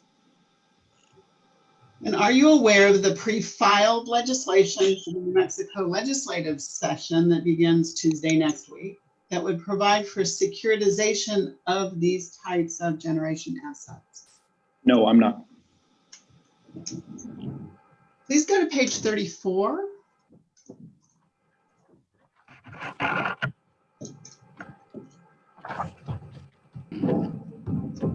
And beginning at line 12. You're addressing Mr. Baca's contentions regarding Montana units 3 and 4, correct? Yes. Has EPE previously requested rate-making treatment regarding Montana units 3 and 4? Not in New Mexico, no. It's requested for the first time here. And you are requesting that rate-making treatment for Montana units 3 and 4 in this case in New Mexico, am I correct? Yes. In a previous case, you testified that the standard rate making for company-owned generation resources of this type is through inclusion in rate base with a return on the investment through a return component and return of the investment through depreciation and cost of service. Is this the rate making treatment for Montana units 3 and 4 that El Paso Electric is requesting?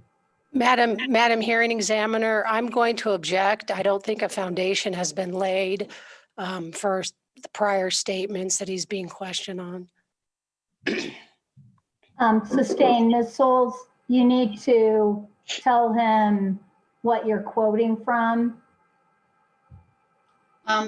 Yes, ma'am. I'm quoting Mr. Schiestel from your rebuttal testimony in case number 19-00349-UT. And do you recall that testimony, Mr. Schiestel? Not specifically. I've certainly had testimony in that. That was the CCN case, I believe. That's correct. Go ahead. I think that was the Newman 6 CCN case, is that, I think. I'm sorry, I think that was the Newman 6 CCN case?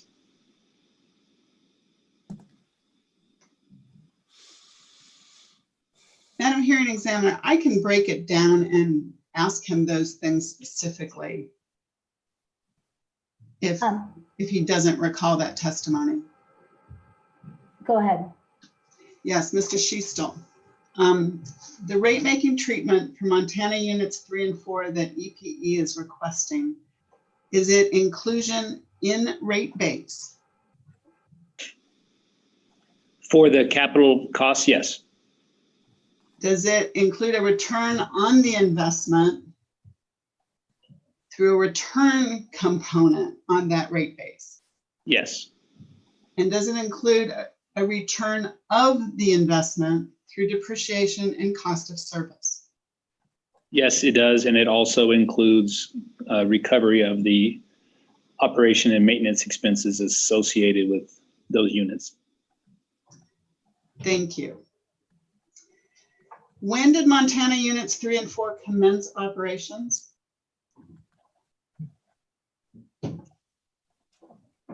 I don't recall when there were different times, but I don't recall when that they became commercially operational. Could you agree that it was May 4th, 2016 for Montana 3 and September 15th, 2016 for Montana 4? I certainly remember that it was 2016, but I don't recall the dates exactly. Very well, thank you. Would you please go to your second supplemental direct testimony, Exhibit EPE 6?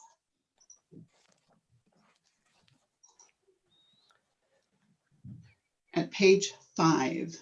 And I'm going to have to open that one. Give me 1 second.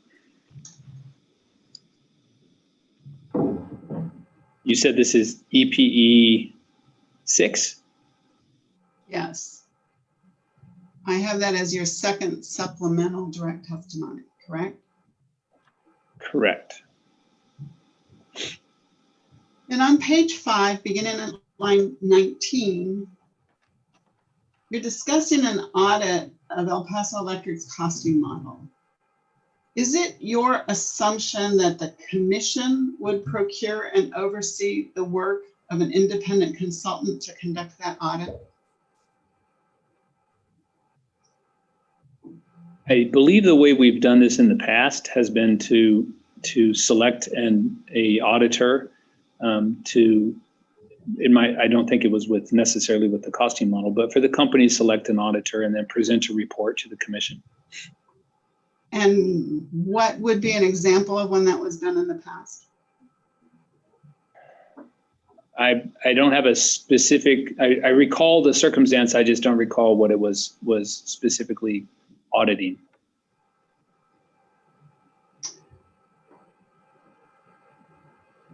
Madam Hearing Examiner, he's referring to something that feels to me to be relevant.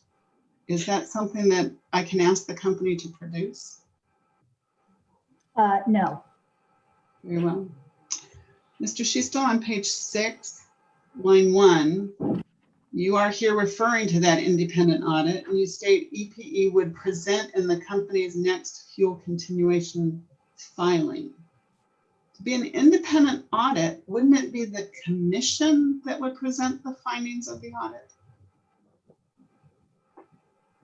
No, I think that what I'm assuming here is that we would have an audit conducted of the costing model and then present in our next fuel continuation filing the results of that independent audit.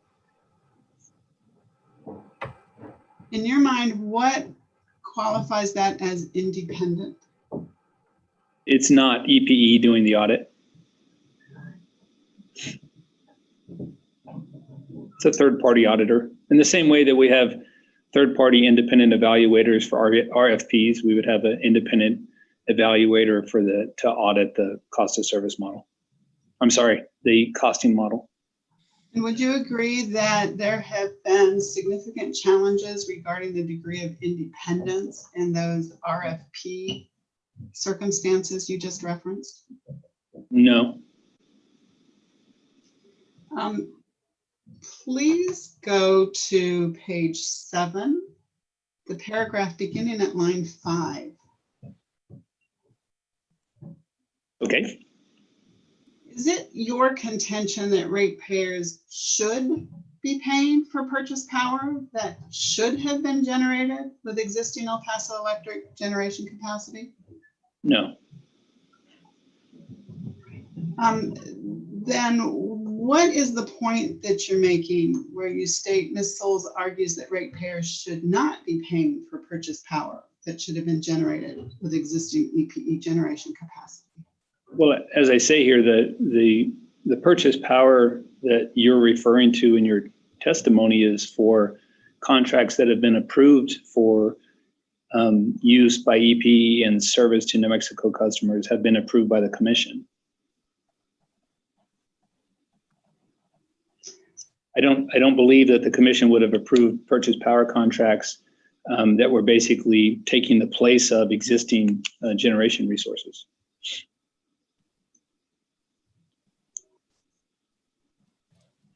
Madam Hearing Examiner, I need some guidance here, please. So Mr. Schiestel is characterizing the testimony that I gave, Ms. Souls, in a way that I don't believe exists in the testimony. Do I take him to that testimony and ask him to show me where it says that? Yes. Very well. Mr. Schiestel, could we please go to Exhibit MLS 03? Right, give me 1 second.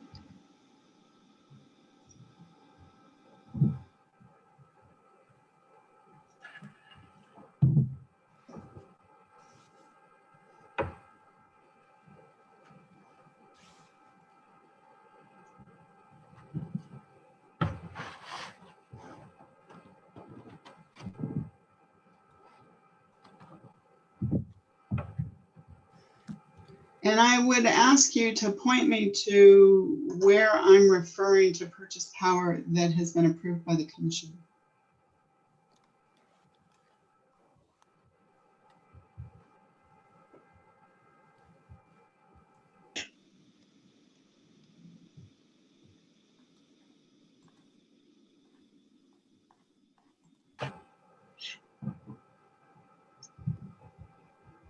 So on page 20 at line 14, and that's the reference that I include in my testimony, in my rebuttal testimony.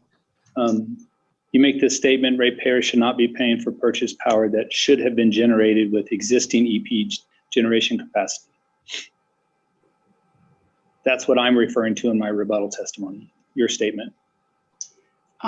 So that should have been generated by, this is the existing capacity that doesn't involve a purchase or a sale, correct? That's what I understood you to be saying, yes. And the purchase power that we're talking about is not the purchase power that has been approved in a long-term purchase power agreement, correct? No, that's my assumption was that the purchase power that you were referring to in the FPPCAC was contracts that had been approved.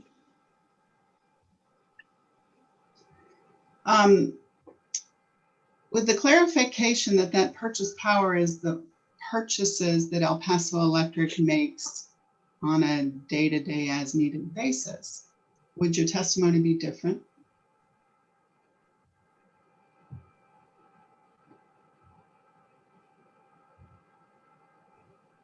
No, I don't think generally it would have been different. Again, if we're making purchases that are, I think what you're suggesting is purchases in the market on a day-to-day basis, those purchases are being made because they're beneficial to customers versus existing EPE generation capacity. Thank you. We can go back to your testimony, please. Forgive me, it's going to take me a minute. For some reason, I can't have them both up at the same time.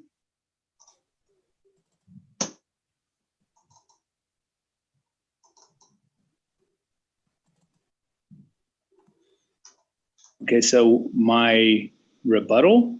Is that what we were discussing? We are in your second supplemental Okay. testimony. On Okay. page 7, line 8. Okay. And this is where you state all purchase power costs currently reflected in EPE's FPPCAC have been previously considered and approved by the commission. Is that your testimony?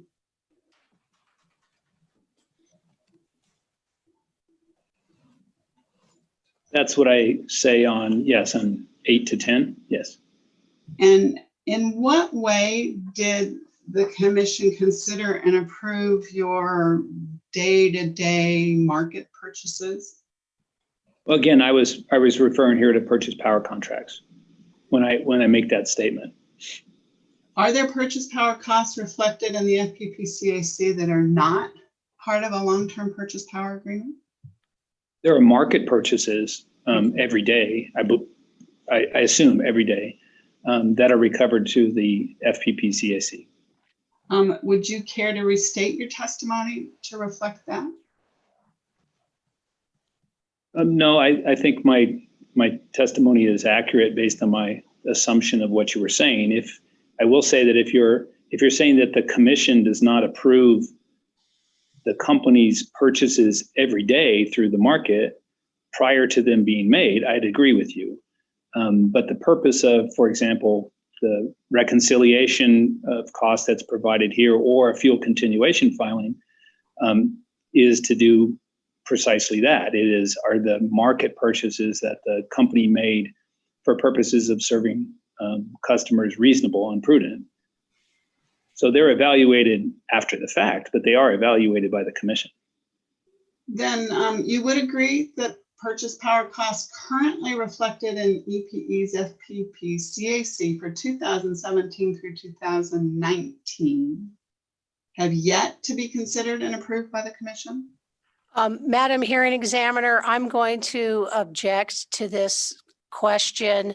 Mr. Schiestel has already testified that his use of the term purchase power costs as used in this testimony refers to contracts already approved by the commission. Sustained. And Madam Hearing Examiner, I'm now talking about the reconciliation of the FPPCAC costs that El Paso Electric is asking the commission for. Ms. Burns? Do you object to that? No, I don't object to that. Ms. Borden may be the appropriate witness, but if the question's clear, what we're talking about, that's fine. Okay. Mr. Schiestel, do you understand the question?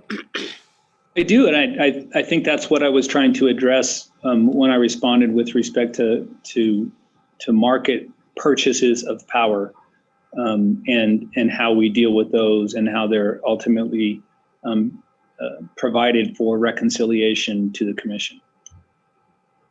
Thank you. Further in that same paragraph at line 10, is it your contention that power supplied to New Mexico by Palo Verde Unit 3 is purchased power? Yes, I would characterize it that way. And would that it isn't a contractual purchase power in the same way that many of our other contracts exist, but it's certainly purchase power. That's the way I would describe it. Thank you. Would that change with El Paso Electric's proposal in this case regarding pricing for power supplied to New Mexico by Palo Verde Unit 3? No, if all we've proposed in this case is to change the proxy price for purposes of PV3 power, we would continue to flow that through the FPPCAC mechanism. And that proposed proxy price mechanism, is that intended to match a firm power type contract with a capacity charge and an energy charge? Well, it's certainly designed to reflect the firm nature of the resource. I don't know if I would say a firm contract, but it's certainly intended to reflect the fact that it's a it's a firm resource. The proxy price as it exists today has both a capacity and a energy portion, and that it is reflected in the FPPCAC. And that structure you're proposing to maintain that structure, simply change the dollar amounts associated with that. Is that correct? That's basically correct, yes. Are there contract terms that apply to EPE's pricing proposal?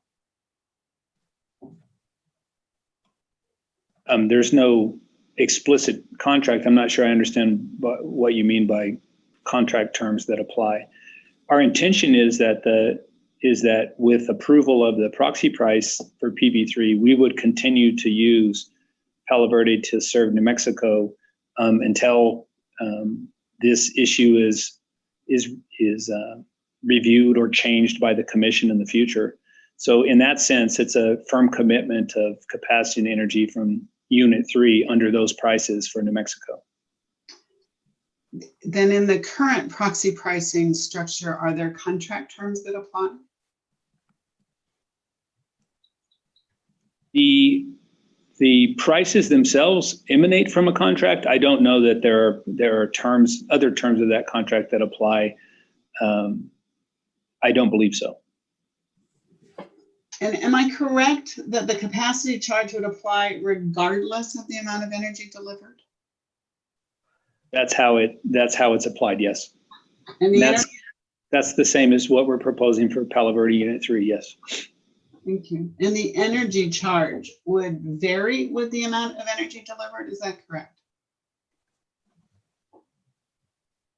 The energy charge, obviously the total charge for energy varies with the amount of energy. It also varies with the price of fuel. Thank you.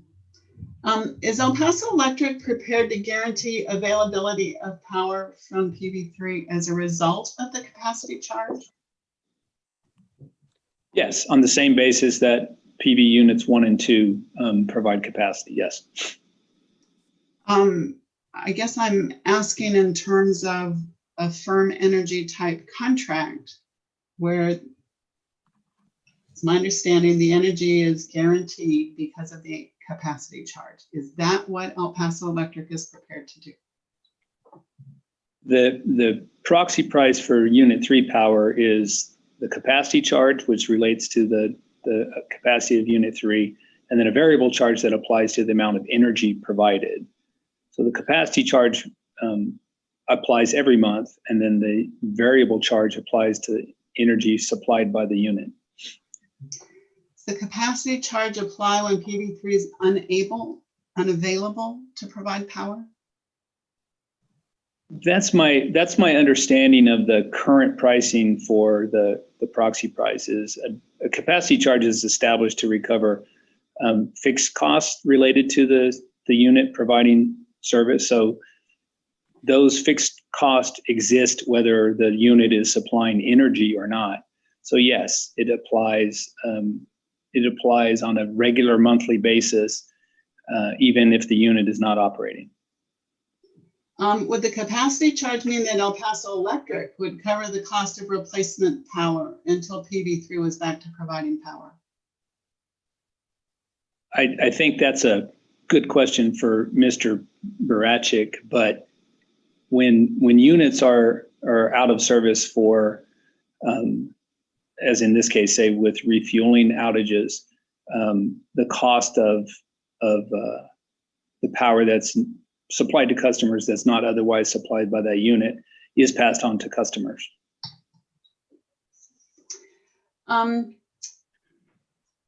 You previously said something about PB3 being down for refueling. That occurs how often? My recollection is it's every 18 months. And for how long? It varies. Again, I'm not certain, but on the order of 30 days. What if PB3 were unavailable to provide power for 2 months? Would the capacity charge still be applied? It depends. It depends on the nature of the outage, and I'm speaking here again, going to reconciliations and fuel continuation filings where the nature of the outages for a unit are evaluated for purposes of responsibility for replacement power.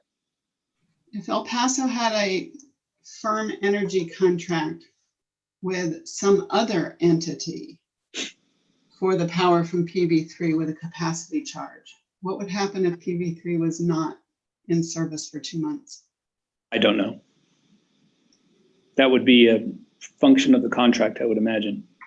At what point would El Paso Electric decide that New Mexico ratepayers should not be paying for unavailable PV3 capacity and purchase replacement capacity simultaneously?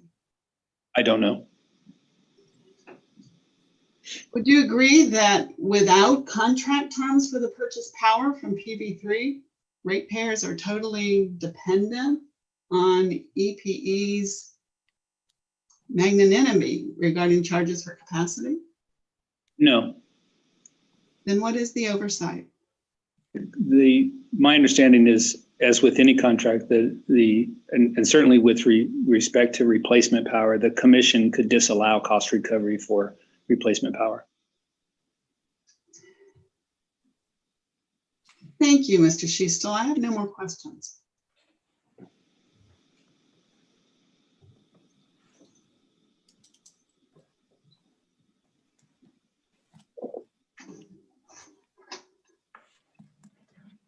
You're on mute. Mr. Herman, you're next, and you've been allocated 45 minutes. Madam Examiner, I will not be using all that time. Most of my questions have been asked by other parties already. But good afternoon, Mr. Schiestel. My name is Keith Herman with Doña Ana County. I have a couple questions on your rebuttal testimony, if you would. All right, and good afternoon. Just because we're away doesn't mean we can dispense with the pleasantries. Oh, absolutely. I was going to say your check is in the mail for cutting back on your cross-examination. I'm sorry. Now what? So you said rebuttal. I'm sorry. Yeah, specifically, I believe page 7, okay, where you're addressing Mr. Reyes's testimony. Okay. Almost there. Just what materials did you review for your rebuttal testimony? Do you mean specific to this section? In general. Well, all of the intervener testimony to which I'm responding, and prior orders. I think there was some, perhaps with respect to rebuttal, some prior orders and prior cases. And then of course, just discussions internally on this particular subject, because we were PV3 crosses a couple witnesses, we worked together on our rebuttal responses. Did you review Mr. Reyes's testimony? Yes. Do you have a copy of Mr. Reyes's testimony available to you? I can get it if you can identify the exhibit. I believe it will be submitted as city exhibit.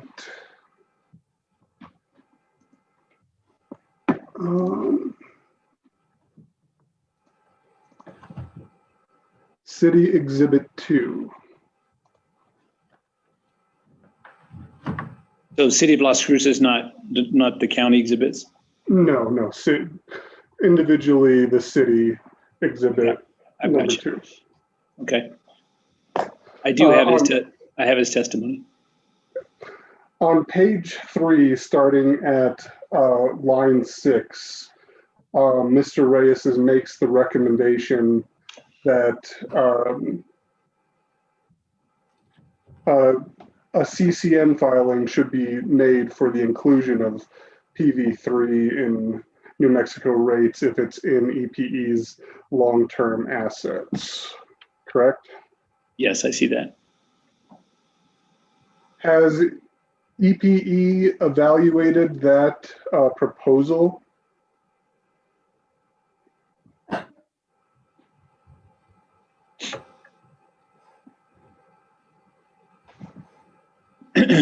We have considered a CCN application for PB3 in the past. And we considered it briefly in the context of the rate case. One limiting factor was the amount of time we had for purposes of the case itself. It has been discussed in the past, yes, a CCN for Unit 3. And is the time constraint the only reason you didn't seek that in this proceeding?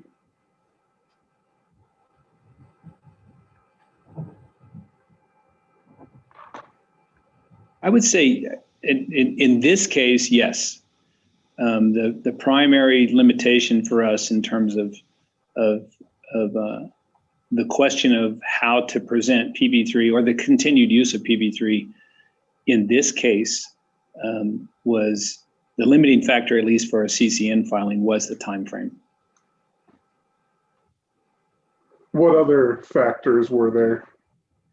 Well, probably the next is the likelihood of success, and given the length of time required to process a CCN application. Why did you determine there was, or could you elaborate on the likelihood of success? Well, CCN applications fail, as we know, and our expectation here, given that we were required to present an alternative proxy price or some alternative method for using PB3 to serve New Mexico customers in this case, I'd say the combination of certainly not having time to do a CCN before the filing of the rate case itself basically presented a replacement proxy price as pretty much the only option. I would say that the likelihood of success question is just opinions within the company. The bigger issue was our inability to process a CCN case prior to the rate case. And from your perspective, you didn't determine that there was a likelihood of success? I think had the time question not been an issue, I think that for me, the likelihood of success, given the importance of PB3 to New Mexico, that has become even more important in my mind because of the REA, would have argued in favor of filing the CCN.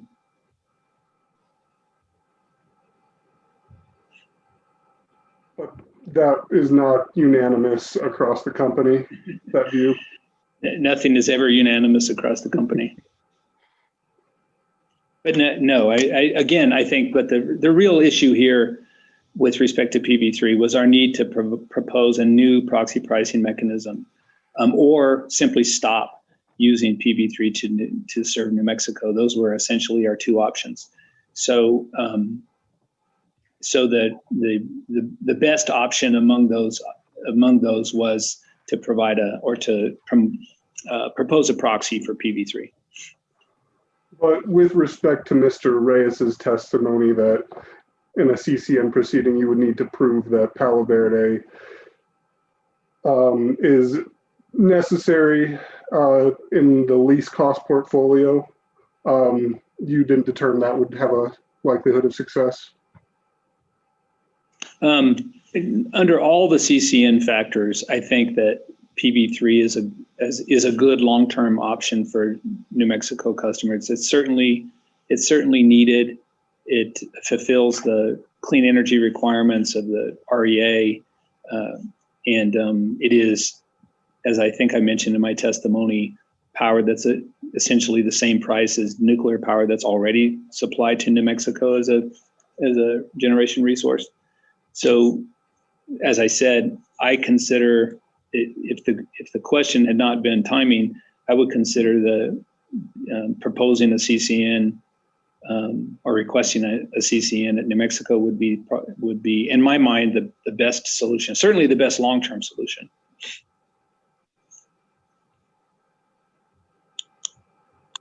You say the best long-term solution, but again, not included in this rate case. When is El Paso Electric's next planned rate case? We don't have a plan for a next rate case. In that instance, would you expect to file for a CCN at that time with respect to Palo Verde?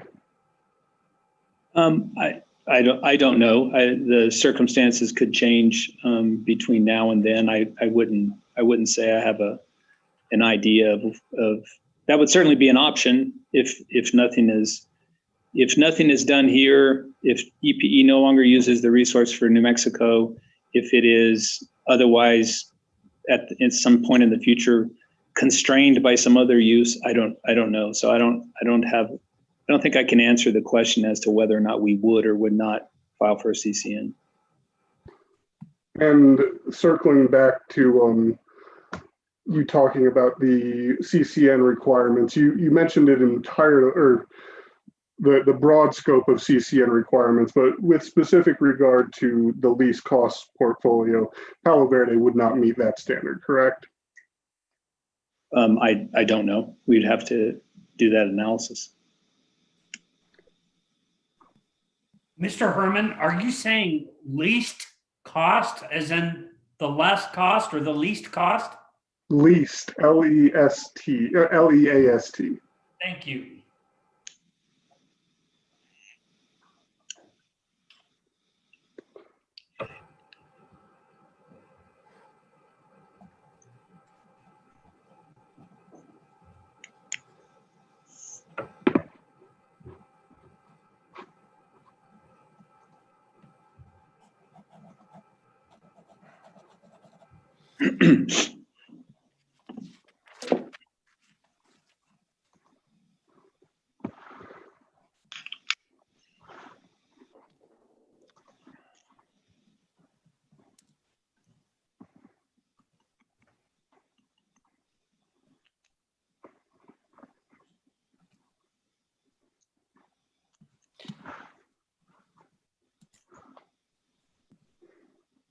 I have no additional questions. Thank you. Mr. Simpson, you're up next, and you were allocated 45 minutes. Yes, Madam Hearing Examiner, thank you. Good afternoon, Mr. Schiestel. Afternoon. I would like to refer you to your second supplemental testimony, EPE 06, page 3. And I'll go there myself. On line 1315, it says, EPE plans to file an application requesting approval of a grid modernization plan to include deployment of advanced meters in New Mexico in the second or third quarter of 2021. Is that your testimony? Yes.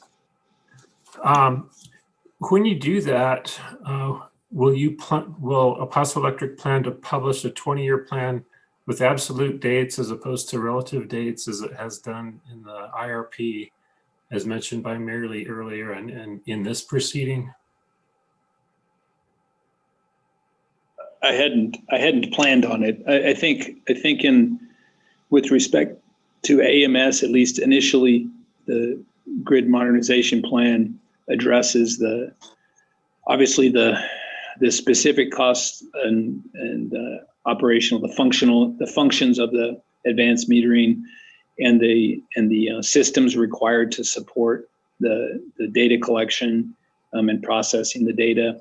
I do think that I do intend to file rate options more than likely as pilot programs. I think, as I say in my testimony, that the company could test with respect to customer acceptance and other things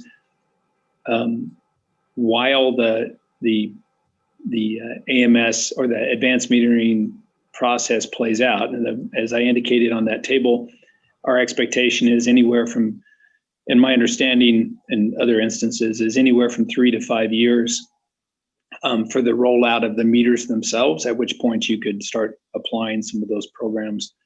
I wouldn't anticipate trying to do a revision to a long-term plan. I would be focused at that point on just the period of the advanced meter rollout. So say a 3-year period, 3 to 5 years. Okay, so if I understand you correctly, you're saying that plan would focus on the 3 to 5 year time frame as opposed to the 20-year time frame. Yes, the implementation of the actual advanced metering plan itself. Okay. So you talked earlier about timeframes in which time of day rates and other rates would become mandatory. My question is, has the company considered the possibility of opt-in rates? In other words, rates in which new customers would be automatically enrolled in time of day rates without them being mandatory? I think, are you thinking of opt-out rates? So there's a few ways. Yes, I'm sorry. You're correct. That'd be a better way to say it. Opt-out rates. But that's certainly an option. And so the distinction between opt-out rates and mandatory, obviously, is the ability to opt out. But certainly, in some instances, the preference is for opt-out, where once that rate structure is approved by the commission, all of the customers are placed on it, and then customers have the ability on their own volition to opt out. And generally speaking, it's considered a way to have higher participation. Obviously, it is a function of what a commission is willing to approve. I think for larger, more sophisticated customers, even down to kind of just smaller commercial, I don't know. I don't have too much of a problem with opt-out. Not so with residential customers, but again, that's just a different approach to time of day rates. Could you elaborate on your concerns regarding opt-out rates for residential customers? I had some experience with this in California, which is at this point now moving to opt-out rates for residential time of day customers, or time of day rates. The issue in my mind is the attention that customers pay to their electric charges. The concern that was expressed in my time in California was that you'd essentially be penalizing some residential customers who just didn't take the time or make the effort to opt out of their schedule, of their time of day schedule, but they weren't really participating either, in that they were trying to move around their consumption. That was just a perspective that people had at the time with respect to opt-out rates for residential customers.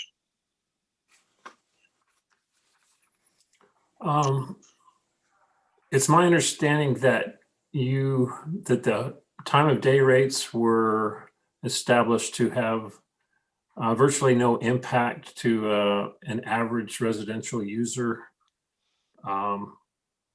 So I guess I don't quite understand your concern.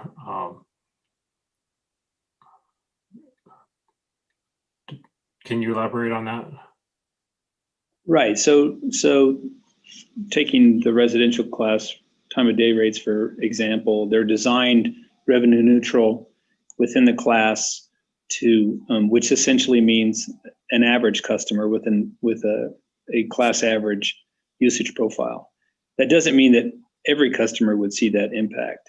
There would absolutely, if you put all customers in a class, for example, a residential class, on a time of day rate, and absent any change to their usage when they were moved there, you'd have many that would benefit without doing anything, that we call free riders on rate structures, and there would be many that would be impacted adversely by that. The design of time of day rates on a revenue neutral basis to the class really only means that the average customer within that class would see no difference in their bills. There would be many customers that saw difference in their bills. Okay. All right, well, let's move on. I want to talk a little bit about accelerated depreciation. Can we go to your rebuttal testimony? I guess that's EPE 05. Page 18. Okay. Would you mind reading that question and answer that begins on line 7? On page 18? Yes. The question is, how do you respond to the objection to accelerated depreciation based on the reliability and cost impact considerations included in the REA? The answer is reliability and cost considerations could result in some amount of dispatchable gas-fired generation being retained for service after 2045. But in that instance, the fully depreciated plant would supply capacity and energy or some other service at reduced cost. Thank you. And my question regarding that is, wouldn't that cause near-term consumers to pay more than their fair share under the accelerated depreciation while subsidizing future users? It would certainly, and you're speaking specifically of shortening the average or the life, useful life of the unit to recover all of the costs prior to 2045. Yes, that's correct. What's assumed here is that as you depreciate over time and get to a fully depreciated plant, rates are changing over that period of time as well. It's not that we establish rates now and then set rates again in 2045. So they're assuming a depreciation schedule for these plants that get them to fully depreciated by 2045, that increased depreciation expense would be reflected, and reduced rate base amount would be reflected in rates as we went forward. If you're asking in terms of intergenerational with respect to new customers at the end of in 2045 versus now, yes, but that's always the case with respect to depreciating plant. Okay. Further down on that same page 18 of your rebuttal testimony, down at line, I'm sorry, this is actually on the next page, page 19, line 1, you say securitization would be one option for recovering costs which are stranded in 2045 under the law. Wouldn't securitization provide cost reimbursement for El Paso Electric at a lower cost to consumers than cost reimbursement through accelerated depreciation? I'm sorry, I don't understand that question. Well, you're saying that securitization is one option for recovering costs. And my question is, wouldn't securitization provide cost reimbursement for El Paso Electric at a lower cost than accelerated depreciation? I don't know why that would be the case. No, and it's important in that sentence is that securitization would be an option in 2045, as opposed. I'm obviously not talking about securitization now. Okay. On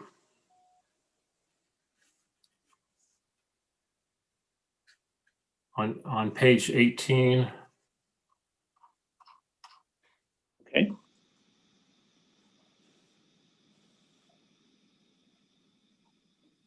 I'm sorry, this is page 19 still. Okay. Line 4, you say EPE has proposed accelerated depreciation because it avoids an intergenerational transfer of cost responsibility in the future who may have never received service from the generation resources. So my question is, if the plants are allowed to continue to operate after 2045, whether under the reliability provision or by switching to a renewable fuel like hydrogen, wouldn't that result in an intergenerational transfer of costs responsibility from future customers to current customers? I certainly don't think of it that way, especially with the if you bring in the conversion to fuel type that would require more than likely additional capital investment in the units themselves. So it would actually increase the undepreciated cost of the units as you moved into, say, utilizing them with a different fuel. The choice here in my mind was to recover the cost of the units over the useful life, at least as they are understood as it's understood to be today, and then deal with 2045 in 2045. And so there's always going to be, as units fully depreciate and retire, cost impacts from those units in the future that are different than early in their lives. But I think critical here is that the REA, which is really driving this proposal, gives us 25 years to resolve at least the issues of carbon producing or gas-fired generation within or in EPE's generation portfolio, and fully recovering the cost of that generation that is going to be essentially excluded from service in 2045 over the next 25 years seems to me to be the most reasonable use of that time, and in fact the best for customers to spread over that period of time.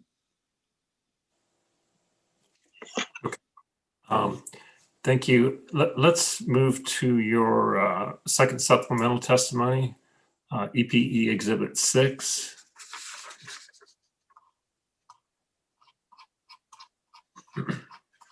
Okay. On page 4, I'm sorry, page 7.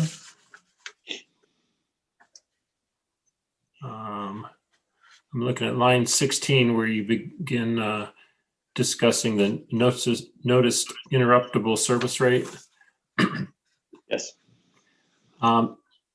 Is my understanding correct that this rate was closed to new customers as part of a compromise in the 2009 rate case? Yes. On page 8, line 16 to page 9, line 7. I'm sorry, give me a moment.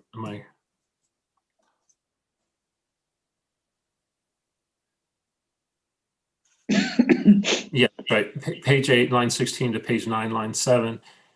When you say that the interruptible program is not an economic program, what do you mean by economic program? And your answer was EPE's interruptible program is called upon only when EPE has determined that no other resources are available to serve customer demand.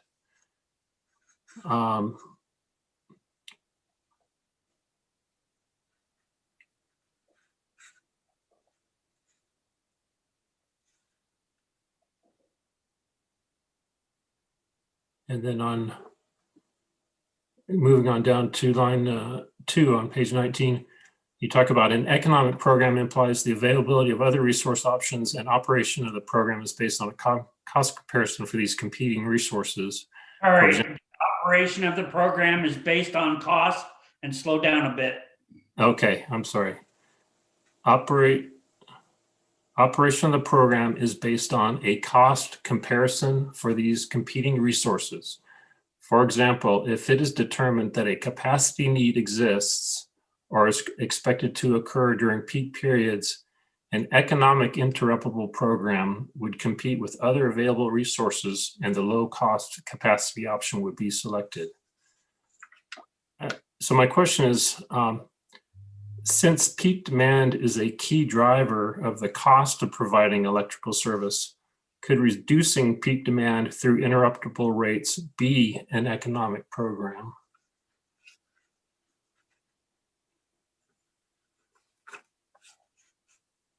So I think you're referring to the, let's say the benefit of reducing peak as it translates into the need to supply capacity during the peak periods.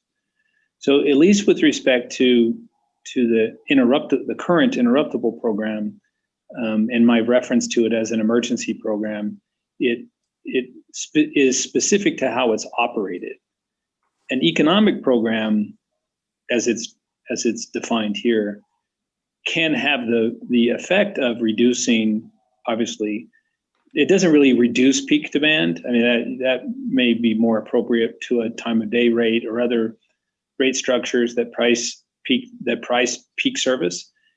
What it does is it supplies a resource at the time of peak. So an economic program simply supplies another capacity resource at the time of system peak. And the reference here is to selecting amongst available resources and in serving that peak demand. So and that's why, for example, I discussed earlier dynamic pricing programs. One of those is essentially the ability of customers to bid their capacity into a program where they would reduce their load in order to reduce the peak under certain economic conditions. So I think it's not nearly as nuanced as you describe. The interruptible program as it exists is operated in an emergency situation when there are no other resources available. An economic program, let's say load curtailment, is operated as one option amongst resources to serve peak. Okay, so I heard you say that a curtailment program could provide a resource that could help reduce the peak or could help meet peak demand. Has El Paso Electric proposed any new interruptible rates, either in the 2015 rate case or in this rate case? We have a few programs. They weren't. So, for example, the DRPP, or the thermostat program that was proposed after the 2015 case, is closer or more akin to an economic program than an emergency program. And the commercial load curtailment programs that we operate under the energy efficiency and demand response rules are I think more akin to economic programs than emergency. We have not proposed a new interruptible rate in this case. It's certainly not an emergency interruptible program. Can you explain why you have not proposed any new economic interruptible rate programs? Well, we have proposed the expansion of the thermostat program. So when when the thermostat program was proposed as a pilot after the 2015 case, we operated that for 3 years, and then last year, I believe, made that program permanent and expanded it.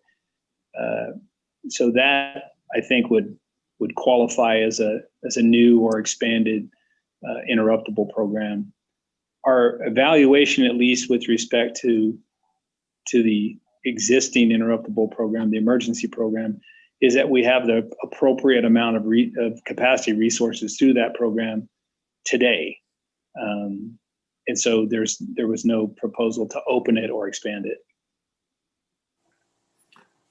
Will you be considering new interoperable rate programs during your 2021 integrated resource plan process?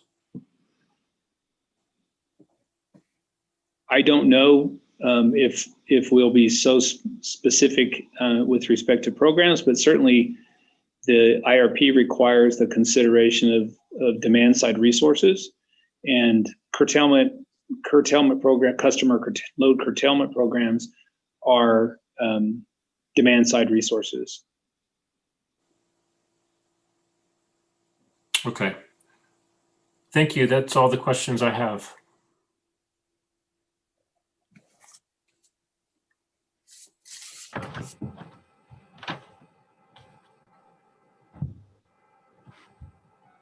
Okay, Ms. Drake is next up, but she's not here, so she waives her cross-examination. So Mr. Marks, you're next, and you have 30 minutes. Thank you. Good afternoon, Mr. Schiestel. Good afternoon, Jason. Haven't seen you in a while. Yeah. We'll have to meet under better circumstances. Let's see. If we can look at page 33, line 17 of your direct testimony.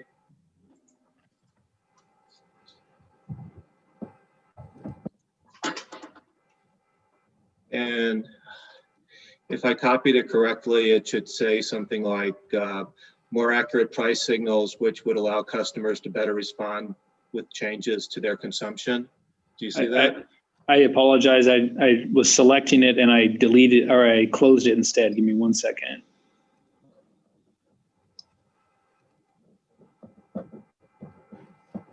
All right, Mr. Marks, did you say more accurate pricing roles?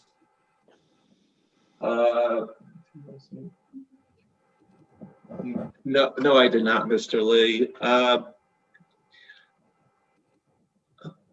What could we strike that, and I'll just re-ask the question now that he's looking at it? Can you give me the page number again? Yes, please. Page 33, line 17.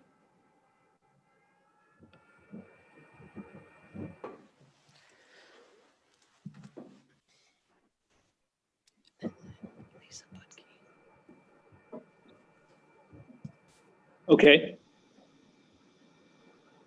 And in that testimony, you are discussing having rates that send more accurate price signals with the expectation that customers would respond to those signals with changes in consumption, correct?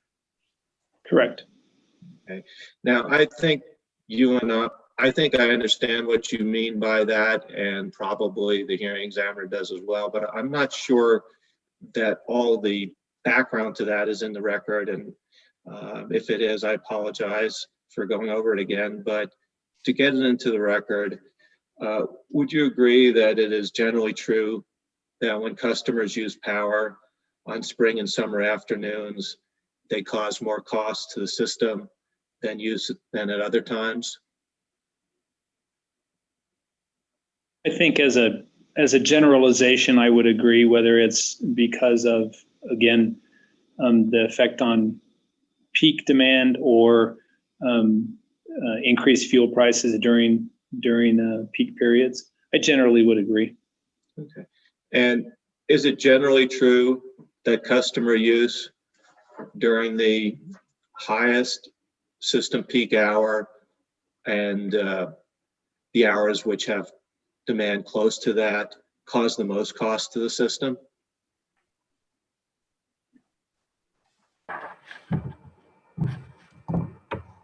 From the perspective of driving the need for additional capacity, I would generally agree. Again, fuel prices can also, so variable costs certainly can be higher during the peak periods. The cost of peak consumption by all customers together, in other words, driving the peak, really the cost of capacity during that period or the need to add capacity during those periods. And so I think, yeah, just to restate that as the question I was going to ask, is one of the reasons that the cost of using electricity during EPE's peak hours is expensive is that the market price of power tends to be very high at those times because your peaks tend to correspond with other peak periods across the West. That can be one component, yes. Okay. And is another that when customers use power at the system peak, and that results in even a higher peak, that creates the need for new supply or new capacity resources to be added to the system to ensure reliability in the future? As a long-term impact of consumption, yes. Okay. And on page 35, you discussed the demand response pilot program, which is abbreviated DRPP. Yes. Can you look at our exhibit YBS 7?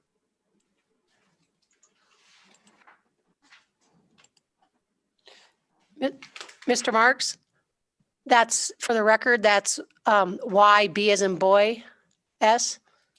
As in Yellowbird Services, 7. 7, thank you.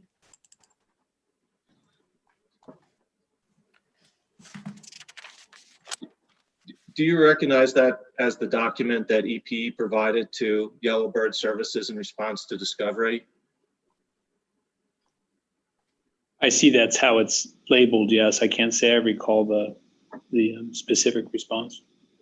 Do you recall that I think we might have asked something about documents that the company relied on and its time of day rates or things like that, and you sponsored a response that included several documents like this? Again, I don't recall the specific question, but I understand this was supplied in response to your questions, yes. Okay. I move admission of this document, Yellowbird Services 7. Is there any objection?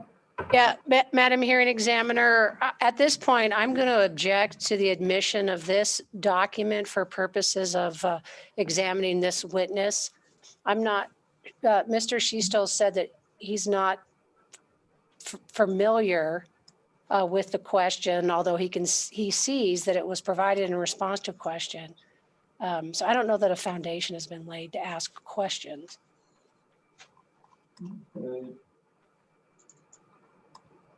I was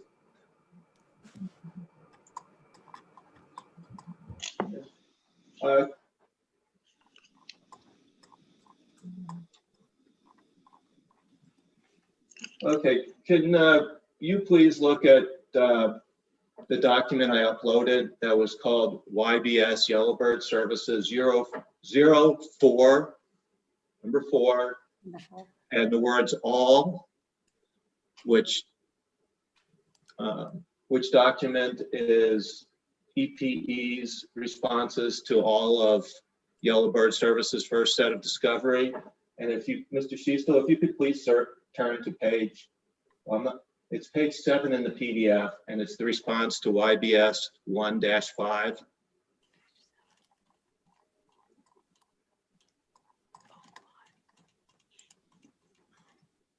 Just say I'm there when you get there. All right, I'm scrolling. I believe I'm in the document. I'm going to 1.5. Excuse me, I'm sorry, Mr. Marks, I'm trying to follow you. I've got 2 YBS 4s marked on my list. And are you referring to the one that says all? Yes, I am. I was not planning to admit that, but I uploaded it, I guess anticipating on No, I'm just in sorry. case. Yeah, no, I'm with you. I'm with you because I opened the other one first and I only got to like page 3. So I see page 7. Thank you for your patience.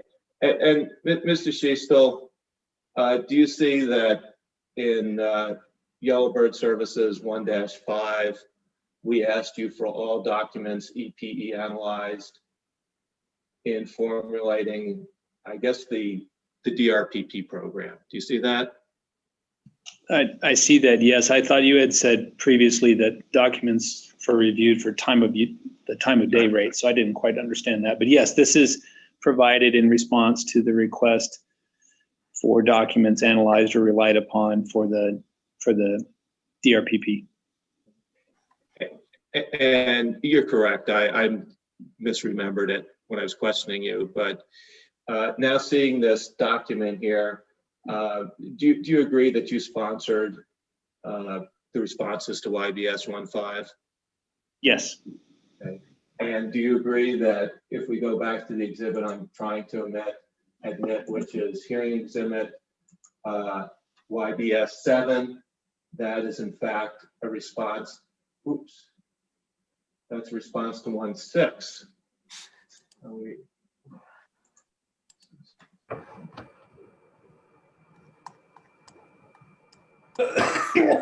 Okay, we should have been looking at 1.6. I'm sorry, Madam Hearing Examiner, I just wasted some of my time. Mr. Schiestel, if you look at the next page, 1.6, will you agree that you sponsored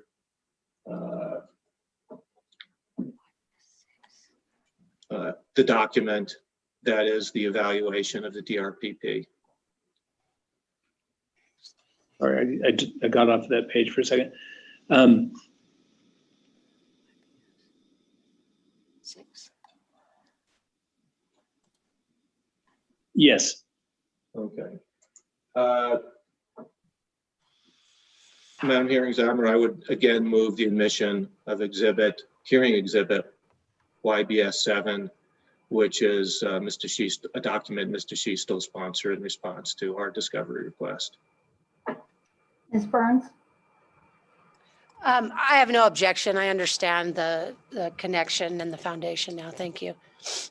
Okay. Exhibit YBS, Exhibit 7 is admitted. And Mr. Schiestel, if we could look at this report of the evaluation of the DRPP on what is page 6 of 14, page numbers in the upper right. Okay. And you see there's a table there that has the times when you called DR events, demand response events in the pilot, correct? Yes, for 2017, yes. Okay. And does that table show that, except for one instance on July 25th, when there was a time zone confusion, the demand reduction events EP called during the pilot were all 4 hours long between 2 and 6 p.m. or 2 hours long from 3 p.m. to 5 p.m.? Yes. Okay. Okay. And if we go back to your direct testimony, Ms. Sewell's asked you about the chart about about the company's future plans and covered some of my questions.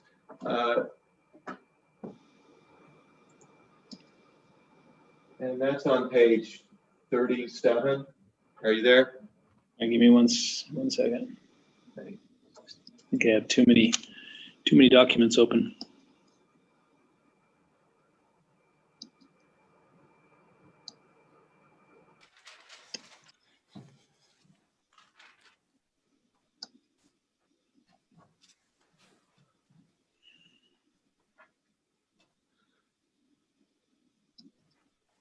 Exhibit 3, correct? My direct?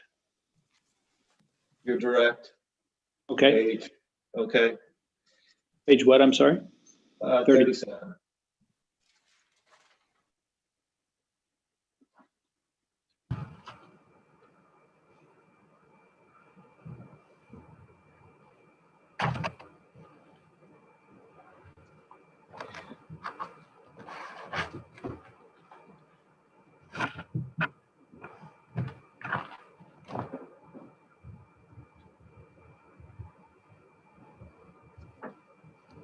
All right, 37.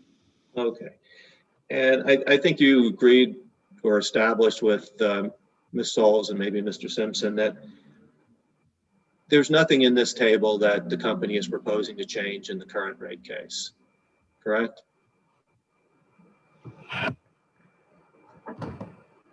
That's correct. Okay.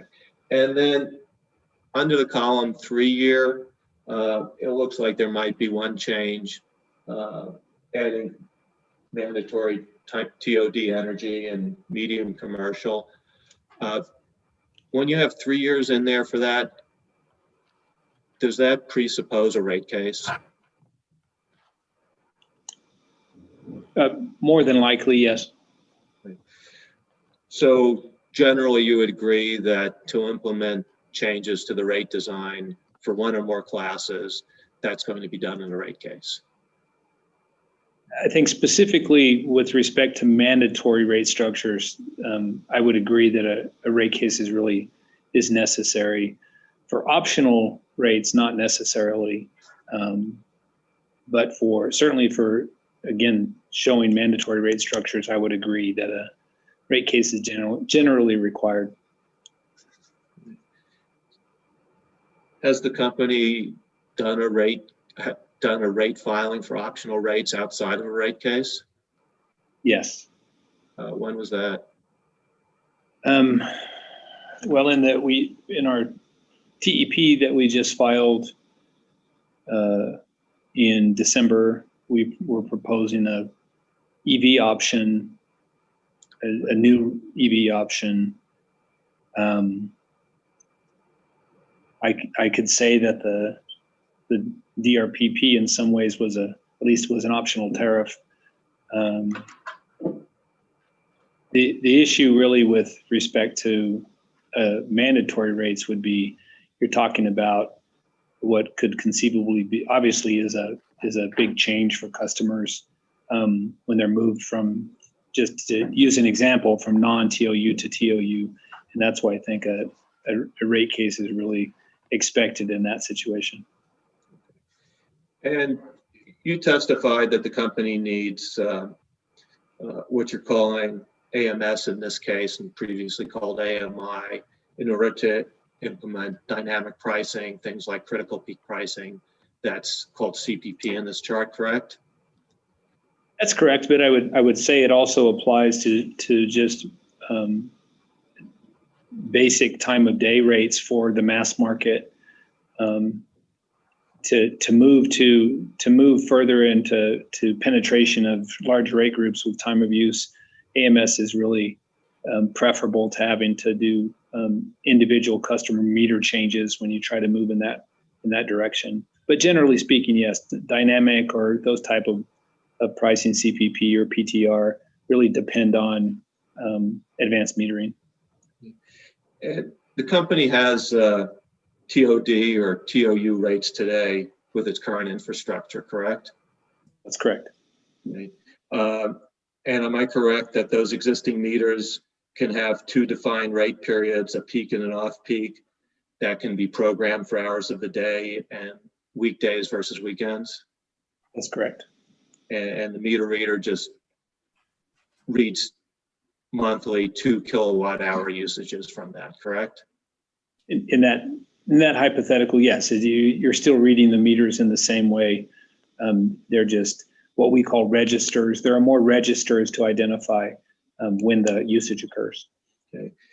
And so putting aside whether you think they're well-designed rates or not, would you agree that it would not require any changes to infrastructure to implement the TOD rates that my client has proposed in this case? I don't believe it would. As I said, it, just as with our time of day rates, a change for a customer to change to an optional time of day rate requires a meter. In most cases, requires a meter change, but no, it's not substantially different physical infrastructure. Turning to your second supplemental testimony at page 5.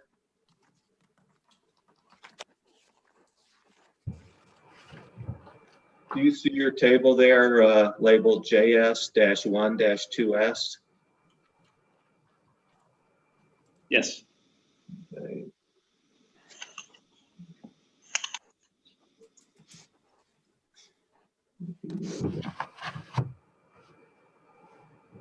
Now, can you look at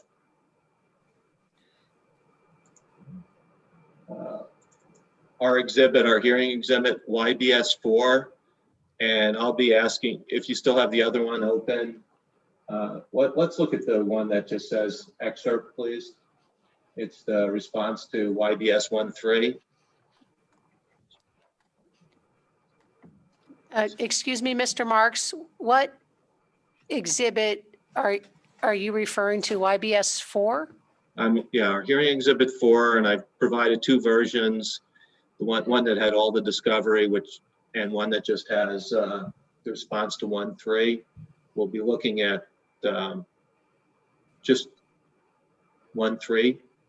Okay. If you're there, Thank Mr. you. Schiestel? Yes. Okay.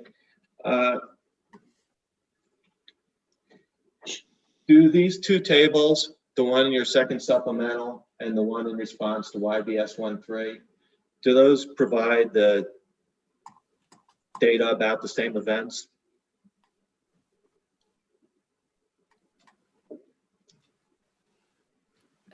Madam Hearing Examiner, I, at this point, am going to object to this line of questioning on what's been marked as, maybe it's YBS 4, 1-3. I don't believe a foundation has been laid for these questions.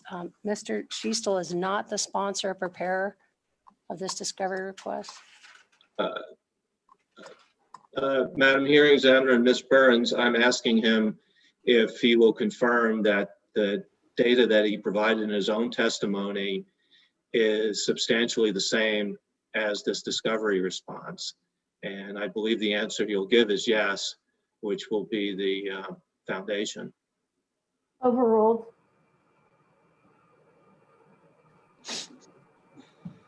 So the information in my second supplemental is a subset of the information in this data request response, specifically for 15, 16, 17, and 18 and 19.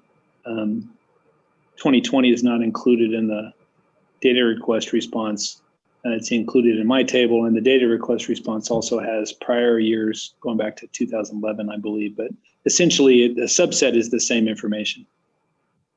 And to be clear, Mr. Schiestel, it looks like that first table with periods prior to 2015 is actually in the question. And if you look at the response, that's on page 2 of 2, beginning in 2015. Oh, I see. Yeah. Okay, I'm sorry.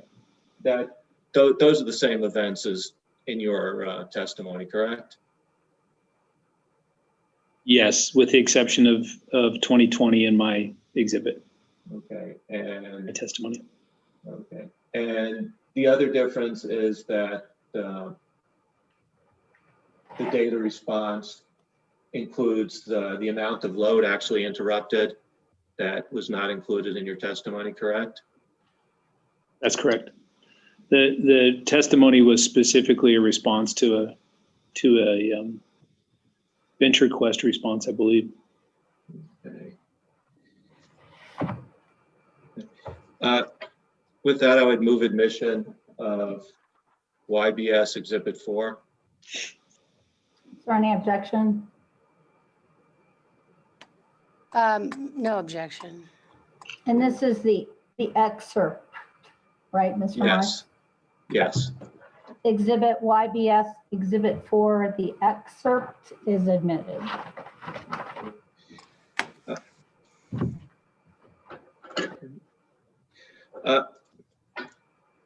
Do you know if the 2020 interruptions were called on the company's system peak hours?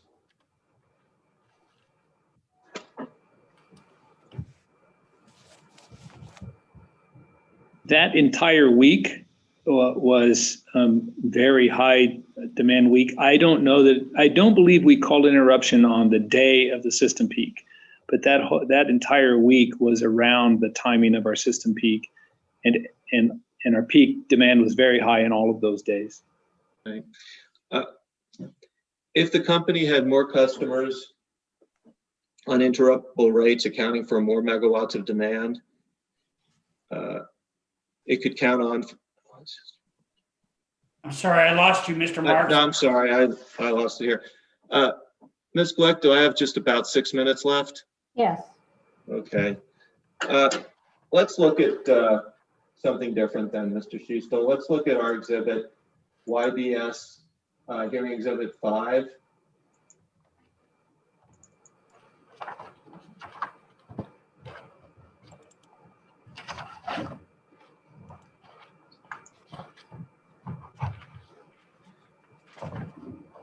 Do you recognize that as a document EPE provided to Yellowbird Services and Discovery as a document it reviewed in connection with the DR pilot program?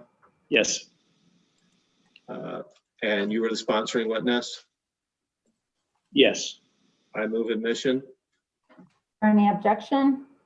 No objection. YBS Exhibit 5 is admitted. Okay. What is the small I'm sorry. Power Alliance? Sorry, I didn't get the question. What is the Small Electric Power Alliance, SEPA? The Smart Electric Power Alliance, SEPA, is a I don't know what you would call them, a group, SEPA, who is specifically focused on renewables. I can't go much further than that. Okay. Would you agree that one of the points made in this document is that smart thermostats that are web-enabled are able to be used to manage residential electric load and move it off of system peak?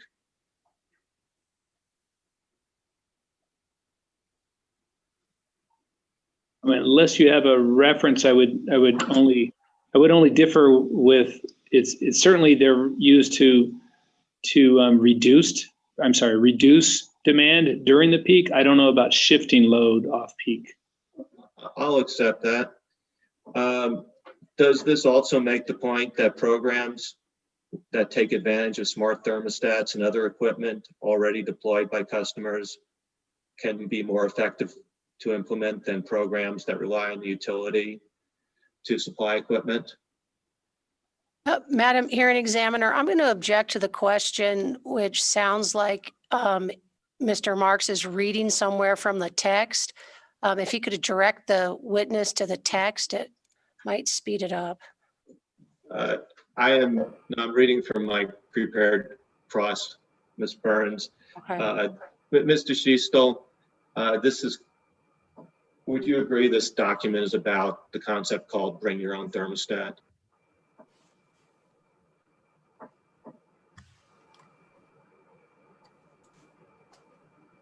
Yeah, without reading, I can't say if it's specific to bring your own thermostat, which essentially means customers who already have the thermostat joining the program, I assume. I'd say it's more generally about just smart thermostat program, Wi-Fi enabled smart thermostat programs. Would you, let's look at YBS Exhibit 6.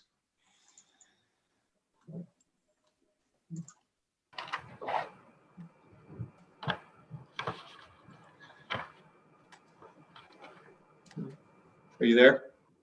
Yes. Okay, would you agree that that is a document entitled Extending the Bring Your Own Thermostat Model to Other DERs, and it was provided in response to the same data request or production request as the previous document by you? Yes. I'd move admission of YBS 6. Any objection? At this point, I am going to object to the wholesale admission of this document without any further foundation besides the fact that he's aware of it. I don't know if he's going to be cross-examined on it. Seems like we're just in a rush to get more documents in the record.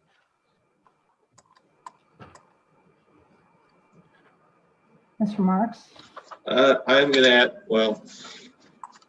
to ask about this. It is a document he sponsored in response to discovery. I'd be happy to ask my question and then move again for the admission. Go ahead, please. Okay. Mr. Schiestel, would you agree that this document is focused on the bring your own thermostat concept? It appears to be, yes. And would you agree that the bring your own thermostat concept proposes that it is more cost effective for utilities to implement demand management using equipment that's already deployed by customers than to supply that equipment?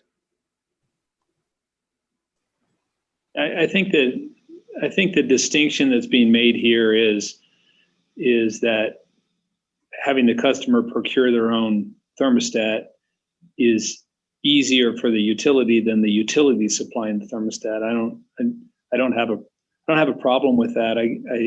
I think what they're comparing here is traditional programs where utilities, as part of the program, would sell the thermostat or provide the thermostat, install the thermostat, and then get the customer hooked up to the program, as opposed to the customer doing that first part themselves.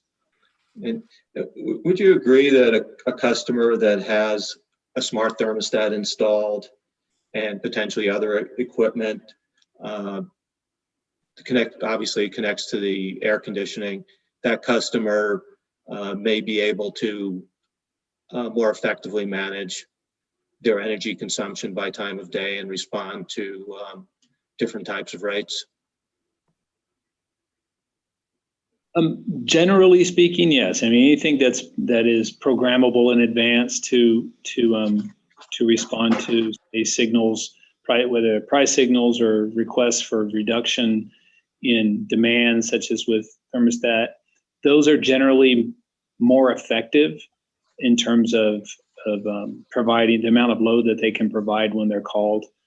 In many programs, these are referred to as technology-enabled programs, where customers who have, whether it's a smart thermostat or appliance or any other, would be compensated differently, because it does make a difference in what a customer can supply in terms of a load reduction. Okay. And if I could ask one last question, Ms. Glenn? Yeah, your time's up. Oh, okay. No, I'm sorry. No, okay. that was your last one. Did you want to remove this? Yes, I move again for the admission of YBS 06. Ms. Burns? No objection. Exhibit YBS, Exhibit 6 is admitted. Thank you.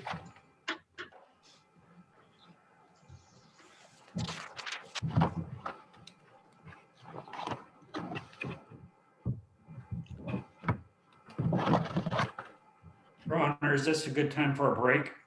Yes. Okay. So let's take a break and let's come back at 2:50.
Madam Hearing Examiner, are they sending out a new link for tomorrow?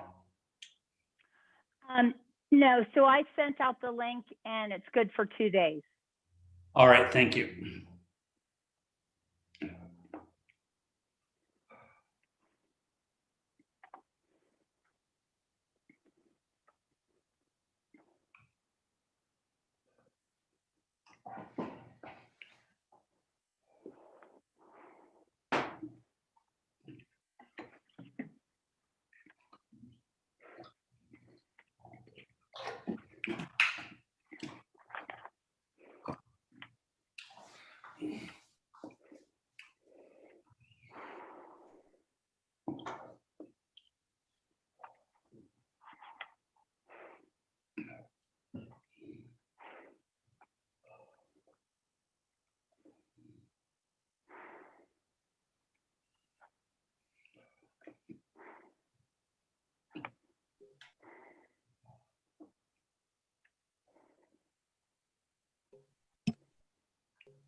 David, are you ready?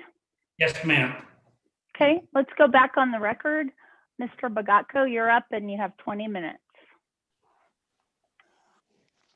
Thank you, Madam Hearing Examiner. Am I coming through loud and clear? Actually, can you hold on just a minute? I have a call from Commissioner Fishman. So hold on just a minute.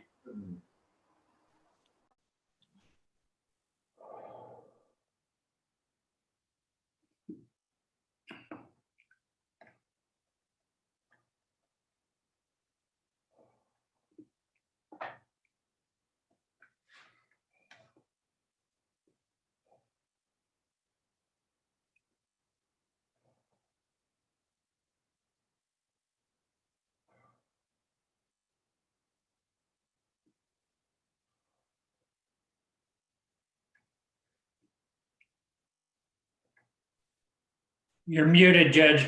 Yeah, sorry about that. Go ahead, Mr. Bagatko. Thank you. Good afternoon, Mr. Schiestel. How are you doing today? I'm good, thank you. How are you? I'll try to keep my questions as brief as possible. It looks like there are a whole bunch of them that got shot down, but that's all right.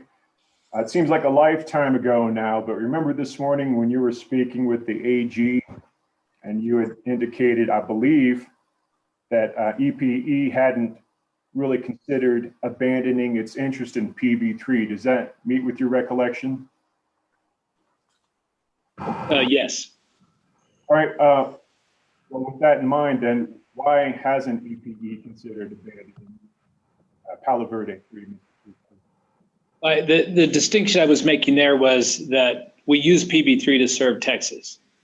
So I guess that's what I was thinking of in terms of our interest in PB3. In terms of the New Mexico's portion of PB3, that obviously, if we weren't using it to serve New Mexico, we would look for some other off-taker of power for that portion. I don't think we've ever considered an outright sale of PB3, and whether or not there's a difference between selling a portion of our interest in that unit or just selling the under contract the capacity energy. I think that's the distinction I was making. Selling the power is one thing, selling some portion of the unit, our interest in the unit is another. Thank you for that. In the event that New Mexico part of PB3 wasn't an option anymore, would you consider reallocating any of that to Texas? Yes, that's an option. Proposing in Texas to use it to serve Texas customers. is certainly one of the options for the unit, among others. And if you can say, what is the PV3 price currently for the Texas customer? I'm sorry, you're fading in and out, John. I'm sorry. If I can fix this, how's that? That's better. What's the current PV3 price for Texas customers? If you know, Mr. Chief? I don't know right offhand. PV3 is in rate base in Texas. I can't say say a capacity energy price currently. I don't know. All right. And then have you given any thought as to what would be the replacement units for PV3 capacity in relation to New Mexico if that was no longer an option?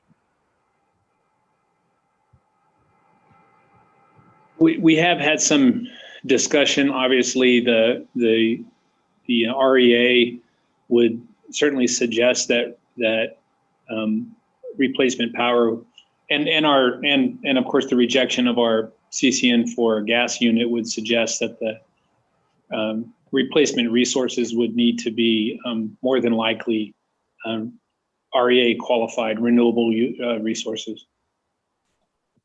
And if the commission does end up denying your proxy price proposal in connection with PV3, are you going to apply for a CCN then in connection with PV3 New Mexico allocation? I don't know. We certainly don't have plans for PV3 in New Mexico beyond what we're trying to do today. I think you're asking, and I heard you to ask about a CCN for PV3 in New Mexico. There hasn't really been discussions of that, what we're going to do after this case. Now turning to fossil fuel units, has EPE conducted any sort of technological feasibility studies or cost analyses in connection with conversion of existing recently installed gas-fired units? John, you're fading in and out badly. I can't understand what you're saying. I'm sorry. I apparently have a problem with my technology here. Let me try this. How's that? That's good. I don't know what's going on. I apologize for that. Let me make sure my connections are properly hooked up. You sound good now. All right. I apologize for that. Thank you for your patience. Has EPE undertaken any studies to determine the feasibility of converting existing gas-fired plants to be able to burn hydrogen as an alternative fuel? No analyses at this point, no. Is that something you would consider in the future, considering what we have in terms of legislation on the books now and what we might possibly have after this next legislative session? It is a subject that we have discussed with respect to particular units, for example, Newman 6 or other combustion turbines, not for all of our gas units. Obviously, the older, especially the older natural gas units, as I understand it, the hydrogen discussion has all been about the newer technology combustion turbines. So are you saying that the hydrogen conversion wouldn't really lend itself to older units, but would lend itself potentially to newer units? I'll say the only discussion I've heard of conversion to hydrogen has been with respect to a new generation of combustion turbines. Okay, thank you for that.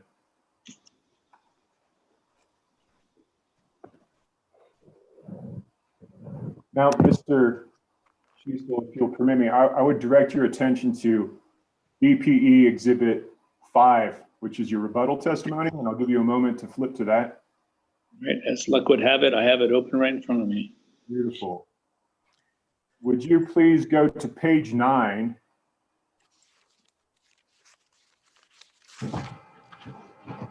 Okay. Beginning on line 5 on page 9, you have a question that asks, why is the ICE price at the Palo Verde hub not appropriate as a proxy price in EPE's opinion? Do you see that, Mr. Schiestel? Yes. Now going down to line 14, one of the reasons you give in support of your answer is, and I'll read as follows. You say, second, comma, energy prices at the hub do not reflect the environmental attributes of the energy supplied by PV3. I direct your attention to the term environmental attributes as used there on line 15 and ask you, is that a term of art?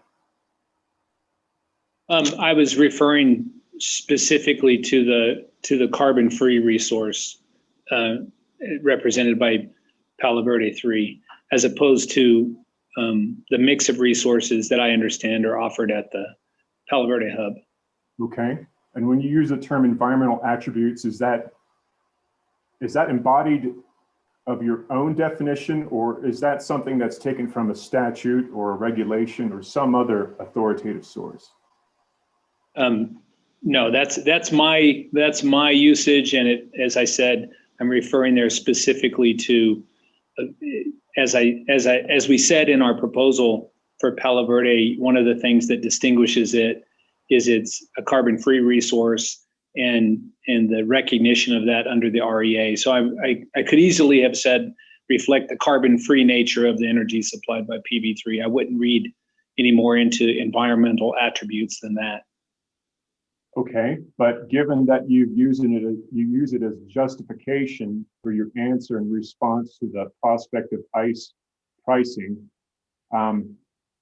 did you ever envision or consider that environmental attributes could also include the downside of a nuclear resource, notwithstanding that it's carbon-free? I certainly wasn't reflecting that in this response. No, that certainly is a consideration with respect to nuclear power. So would your analysis then in support of that proposition perhaps include the costs of decommissioning nuclear resource such as Palo Verde 3? Would that have any weight to your analysis? Well, decommissioning costs are reflected in the pricing or at least in the cost for supplying Palo Verde power. I think that consideration might be more applicable for a new nuclear generation unit than say existing.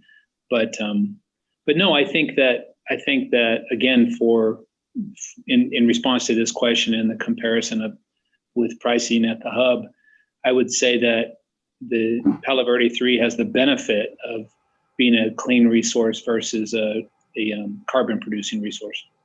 I understand that the cost component of environmental attributes is conceptually different. I'm sorry, Mr. Bogacco, you're breaking up. Sorry. Well, cost aside, when we're talking about environmental attributes in connection with decommissioning, did you consider the things such as the transport of spent fuel rods and where nuclear waste would be deposited?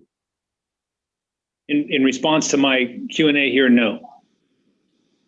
Are those things that you think could be legitimately included in your consideration now in terms of your price comparison in response to Mr. Solomon's position?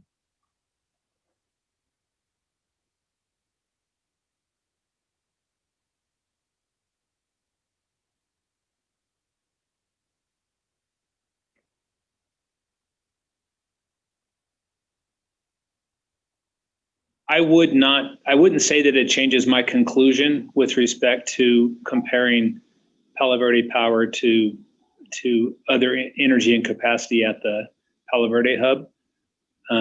Certainly it's a factor that can be weighed in the question of whether or not that power is supplied. But I don't believe it changes my conclusion here in this Q&A.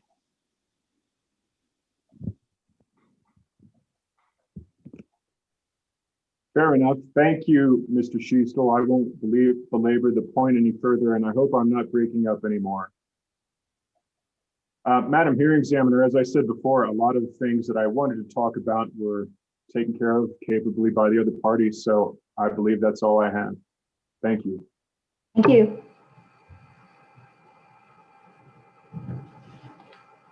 Mr. Schiestel, I have the one question I gave you notice of, which was regarding your discussion in your second supplemental testimony. Does EPE have any economic interruptible programs? And if yes, briefly describe them. So, and this came up in prior question, you know, I admit I can't remember who asked me the question, but yes, I would say that while they're not strictly economic programs as I defined them in the response on my rebuttal testimony, I would say that the thermostat program, and even more so the commercial load curtailment programs, are more economic or more akin to an economic program than an emergency program. And in this way, they are implemented during times of peak demand when other demand resources are also available, and we choose to implement those programs. That's more consistent with a economic program, even though you're not necessarily lining up the prices of your available capacity resources and picking one.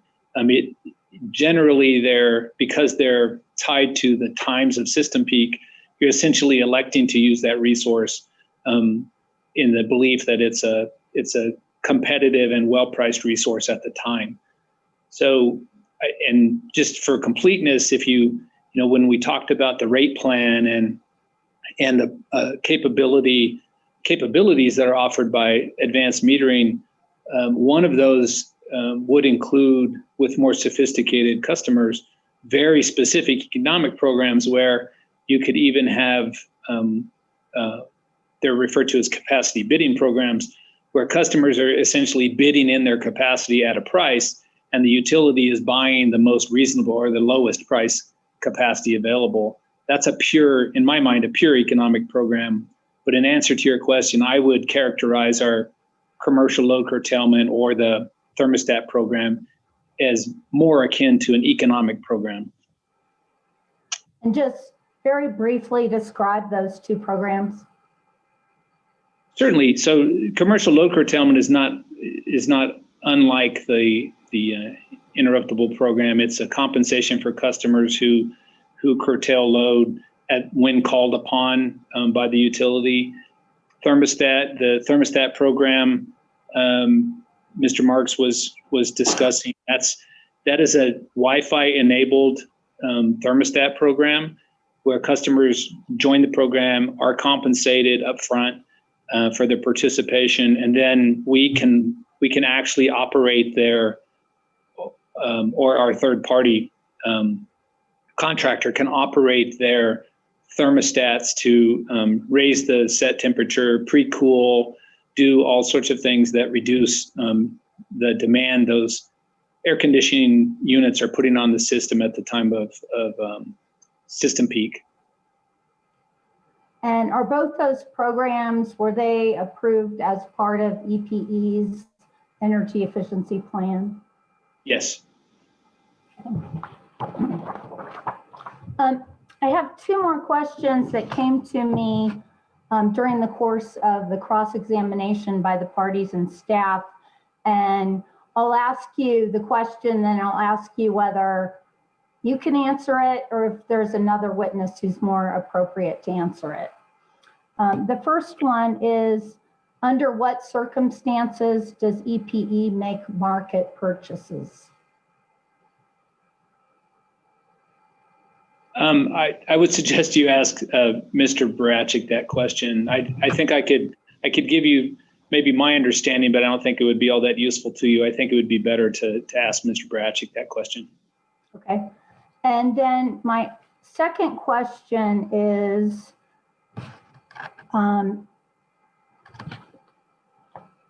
so the commission in case 19-00349-UT disapproved EPE's application for a CCN for Newman Unit 6. EPE's L&R table, which is attached to Mr., is it Barasic? Am I pronouncing it right? Ratchik, yes. Okay, that's attached to his supplemental testimony. That includes capacity from Newman Unit 6 in 2023. So my question is, in light of the fact that the commission denied a CCN for Newman Unit 6, and that the L&R table had incorporated that capacity in 2023, when does EPE plan to file an application for a new resource approval? Specifically for New Mexico? Yes. I don't. No, let me just say to make up for the capacity that you had assumed would be approved for Newman Unit 6. So the L&R shows system resources, and Newman Unit 6, the CCN, or Newman Unit 6, we requested CCNs in both Texas and New Mexico. The CCN in Texas was granted for Newman Unit 6, and our plan, at least for now, is to continue to move forward with Newman Unit 6 for service to Texas customers. What that consists of right now, after going through the regulatory proceedings and the CCN, is the air permitting required for that unit. And so we're proceeding, at least today, we're proceeding with Newman Unit 6 for service to Texas. And the reason I asked the question with respect to New Mexico, and as we said with respect to Palo Verde Unit 3, to the extent we don't have that capacity that was expected from Newman Unit 6 for New Mexico, or have the capacity from Palo Verde Unit 3, we'll very likely need to do resource procurement to fill that capacity need for New Mexico. And what's your time frame for that? Can you tell me when you expect to file an application with our commission? I don't know. I couldn't say what the time frame it is, although I would say Palo Verde Unit 3 is a more immediate instance, because it, following an order in this case, it could be that we're no longer using that 40 megawatts of Palo Verde to serve New Mexico. The Newman Unit 6 capacity was planned for the summer of 2023. And so if a resource procurement is determined to be necessary for New Mexico around the same time frame, we would have to do something for summer of 23. Currently, I can't say that there's a specific plan or a planned filing date for resource procurement. We'll need to go through the process, RFP and other analysis, and before we do that. But the need was established for the summer of 23. Thank you, Mr. Schiestel. That's all the questions I have for you. Let's see. I allocated 15 minutes for redirect. Ms. Burns? Thank you, Madam Hearing Examiner. Mr. Schiestel, you were asked a question, and I can't recall who was asking the questions, but it was a question about EPE's unit contingent capacity plans. Do you recall that question? No, I'm sorry. Okay, all right. Well, you were asked a question about the company's unit contingent capacity plans, and you said you did not know the answer. Could you just identify which EP witness would be the witness that could answer questions about unit contingent capacity plans? I would say witness or Mr. Barachik would be the right person. Okay. And you were asked a series of questions from City Council regarding EPE's actual rate case expenses incurred to date. Do you recall that? Yes. And as part of those questions, you were asked about EPE's expectation in incurring the remainder of EPE's estimated rate case expenses. Do you recall that question? Yes. And I think your answer was that EPE expects to incur the full $2.2 million that were estimated. Do you recall that? 2.4 million, yes. 2.4 million, that's correct. And so in your opinion, she had gone through those line items for various consultants and attorneys in this case. In your opinion, are those estimated rate case expenses reasonable and prudent?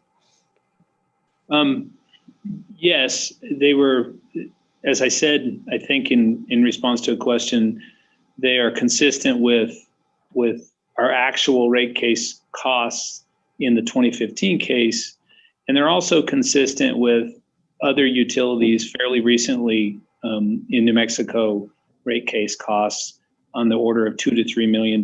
We reviewed PNM, SPS, the gas company.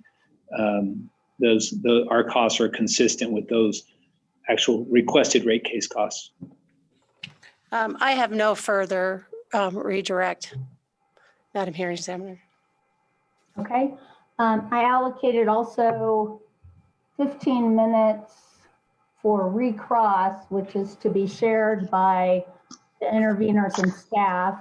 The scope of that is limited to the few questions that Ms. Burns just asked and the questions I asked. So do any of the interveners or staff have any recross?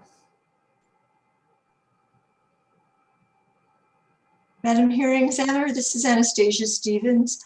I have one question or possibly two based on your questions about the nature of the commercial load management and residential load management programs, just to elaborate on what the answers to your question were.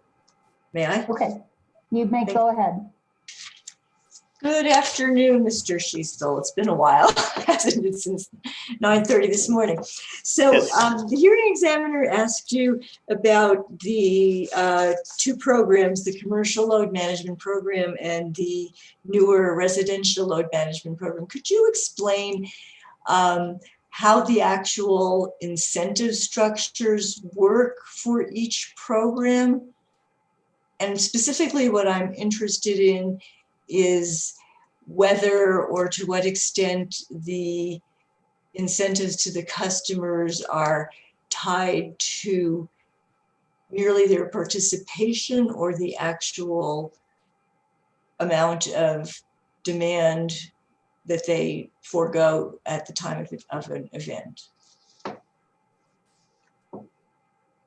Yes, I'm more familiar with the thermostat cycling program in this regard, and much less so with the commercial load management. But I believe the compensation is tied to participation, which is not different necessarily from the noticed interruptible program, although the noticed interruptible program includes what amount to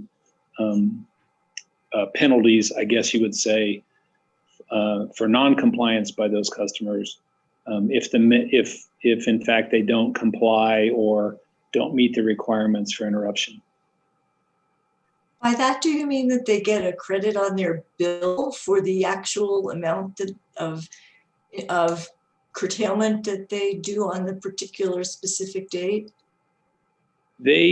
So noticed interruptible is essentially a non-firm service program in that for a dedicated portion of their consumption, they're obviously exposed to interruption and they pay lower rates for that consumption, and then are expected to perform in an emergency when they're called.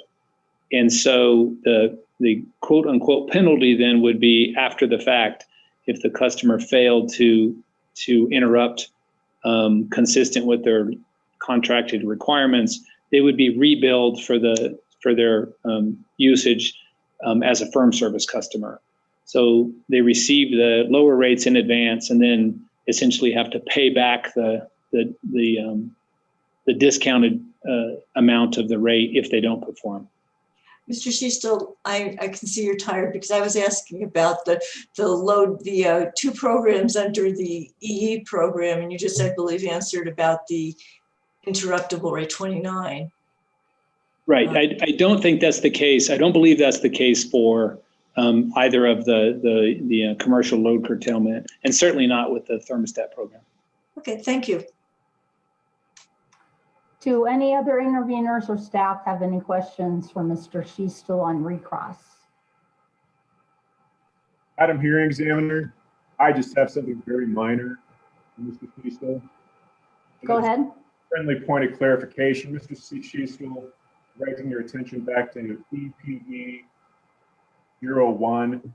Remember, we were talking about work paper A3, and I know it's sponsored by Jennifer Gordon, but down there on page 209, line 15, we talk about the 2020 New Mexico rate case expenses. It has case number 20-00101-UT. And I take it you meant 20-00104 UT, correct? Mr. Bagaco, you're breaking up again. I'm sorry. I think I got it though, John. And yes, the case number for the 2020 rate case is 104. All right. That's been bothering me all day. I just wanted to make sure I had it right and that you had it right for the record. Thank you very much, Mr. Schiestel. Thank you, Madam Hearing. Anyone else? Commissioner Fishman, do you have any questions for Mr. Schiestel? No, he's indicating no. Okay. Thank you very much, Mr. Schiestel. You're excused. Thank you. And EPE, you may call your next witness. We'll call our next witness. If you give me one moment, I'll change the station out. Yes.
Good afternoon, Madam Hearing Examiner.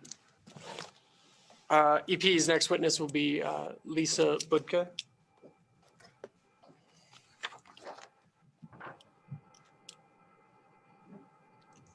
And are you Matthew Zadowski?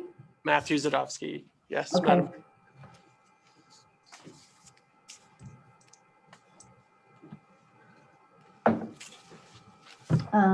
Okay. I'm just going to change the name. Oh, now it's showing up correctly. Okay.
in the bottom left and right.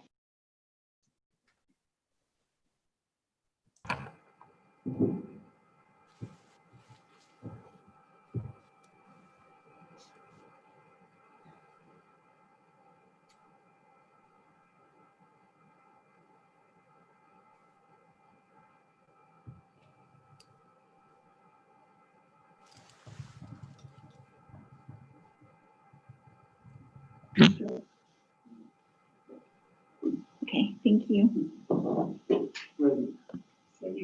Okay, I'm ready. Thank you. You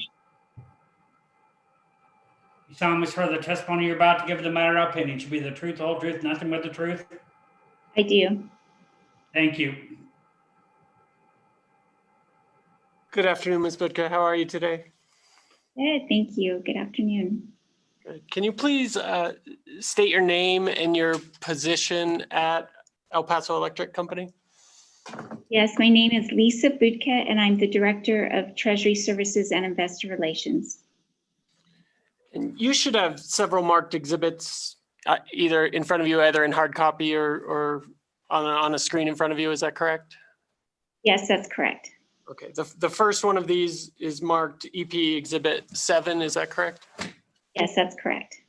Can you please identify EP Exhibit 7? Yes, that's my direct testimony. And was this testimony drafted by you or under your direct supervision? Yes, it was.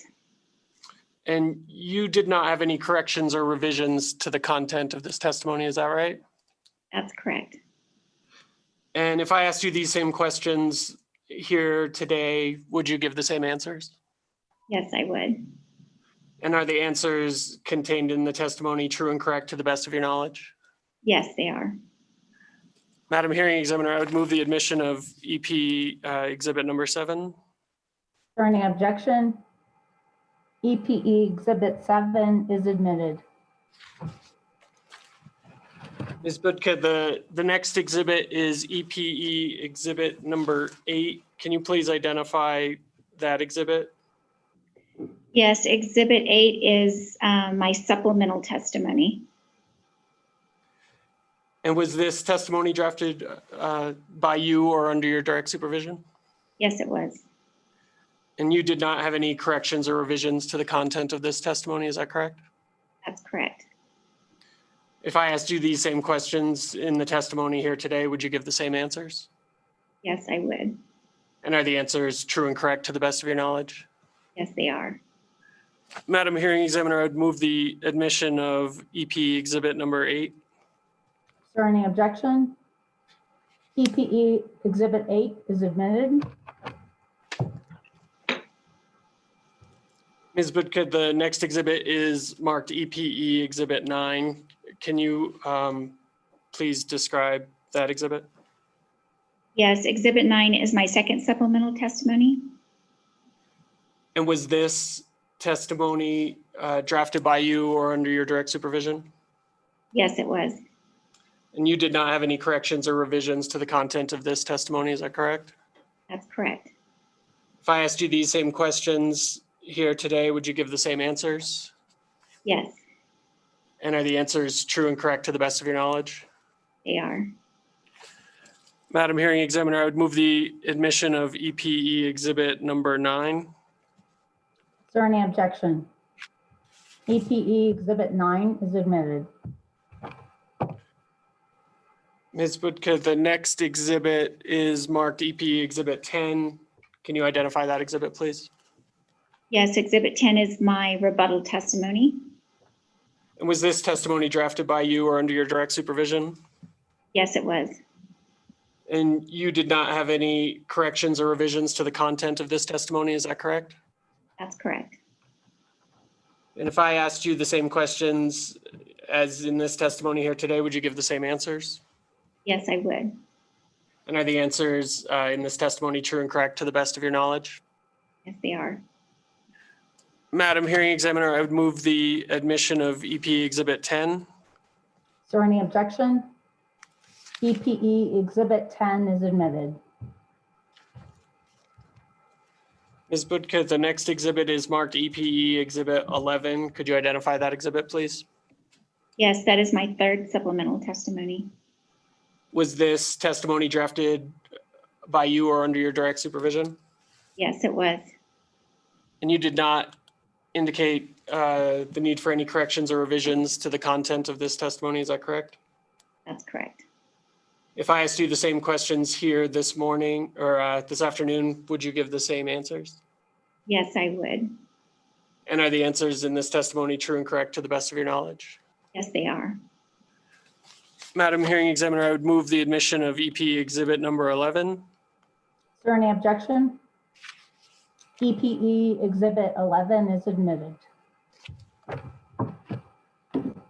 There's one more exhibit there in front of you. It's marked EP Exhibit 12. Can you please identify that exhibit? Yes, it's my fourth supplemental testimony. And was this testimony drafted by you or under your direct supervision? Yes, it was. You didn't indicate the need for corrections or revisions to the content of this testimony, is that correct? That's correct. If I asked you the same questions here today, would you give the same answers? Yes, I would. And are the answers in this testimony true and correct to the best of your knowledge? Yes, they are. Madam Hearing Examiner, I would move the admission of EP Exhibit number 12. Is there any objection? EPE Exhibit 12 is admitted. And those are the testimonies, the exhibits that we have to admit at this time, Madam Hearing Examiner. All right. Ms. Stevens, you are up and you have 25 minutes. Thank you. Good afternoon, Ms. Budka. It's nice to meet you. And I will tell you that I have been out loud and to myself mispronouncing your name for at least 5 years since the last rate case. So please forgive me because I'm sure I will continue to do so. Not a problem. You won't be the first one. Or the last, right? No, or the last. Could you turn to Exhibit 7, your direct testimony, please? Yes, I'm there.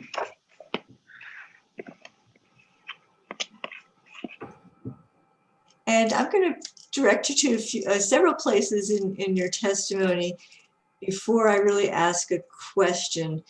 Or actually, I could sort of ask you the question beforehand and then have you explain the context of the individual points, because where I am uncertain about is whether whether you are asserting throughout your testimony that without the requested capital structure in this case, that you're contending that EPE would in fact be downgraded, or whether I'm just looking for the gradations and shading on that. So if we could go through them and maybe you could tell me how definitive that each statement is. I'd appreciate that. Okay. Okay. I hope that made some sense. I hope that made some sense there.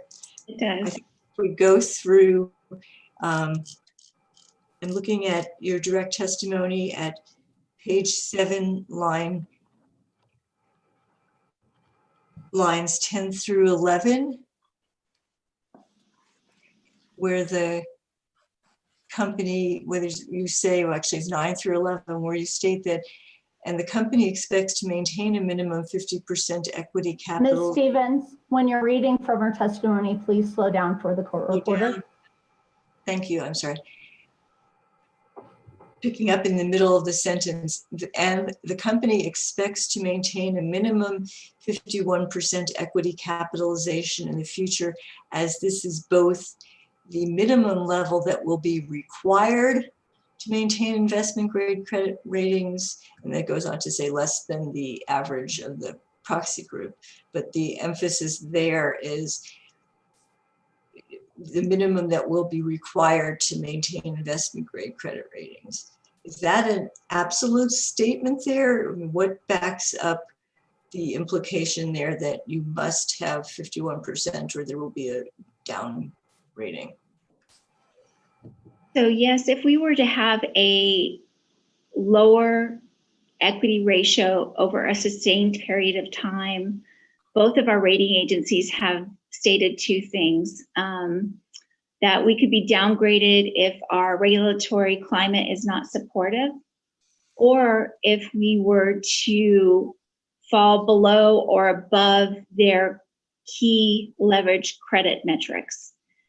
For Moody's, that key leverage metric is cash from operations pre-working capital divided by total debt.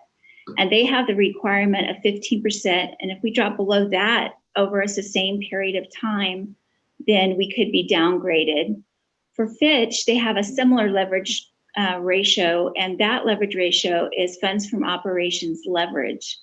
And they say if we were to exceed that ratio of 5.3 times over a sustained period of time, that we could be downgraded. Moody's currently is, with our current rating, is right now forecasting between a 15 to 17% CFO pre-working capital to total debt.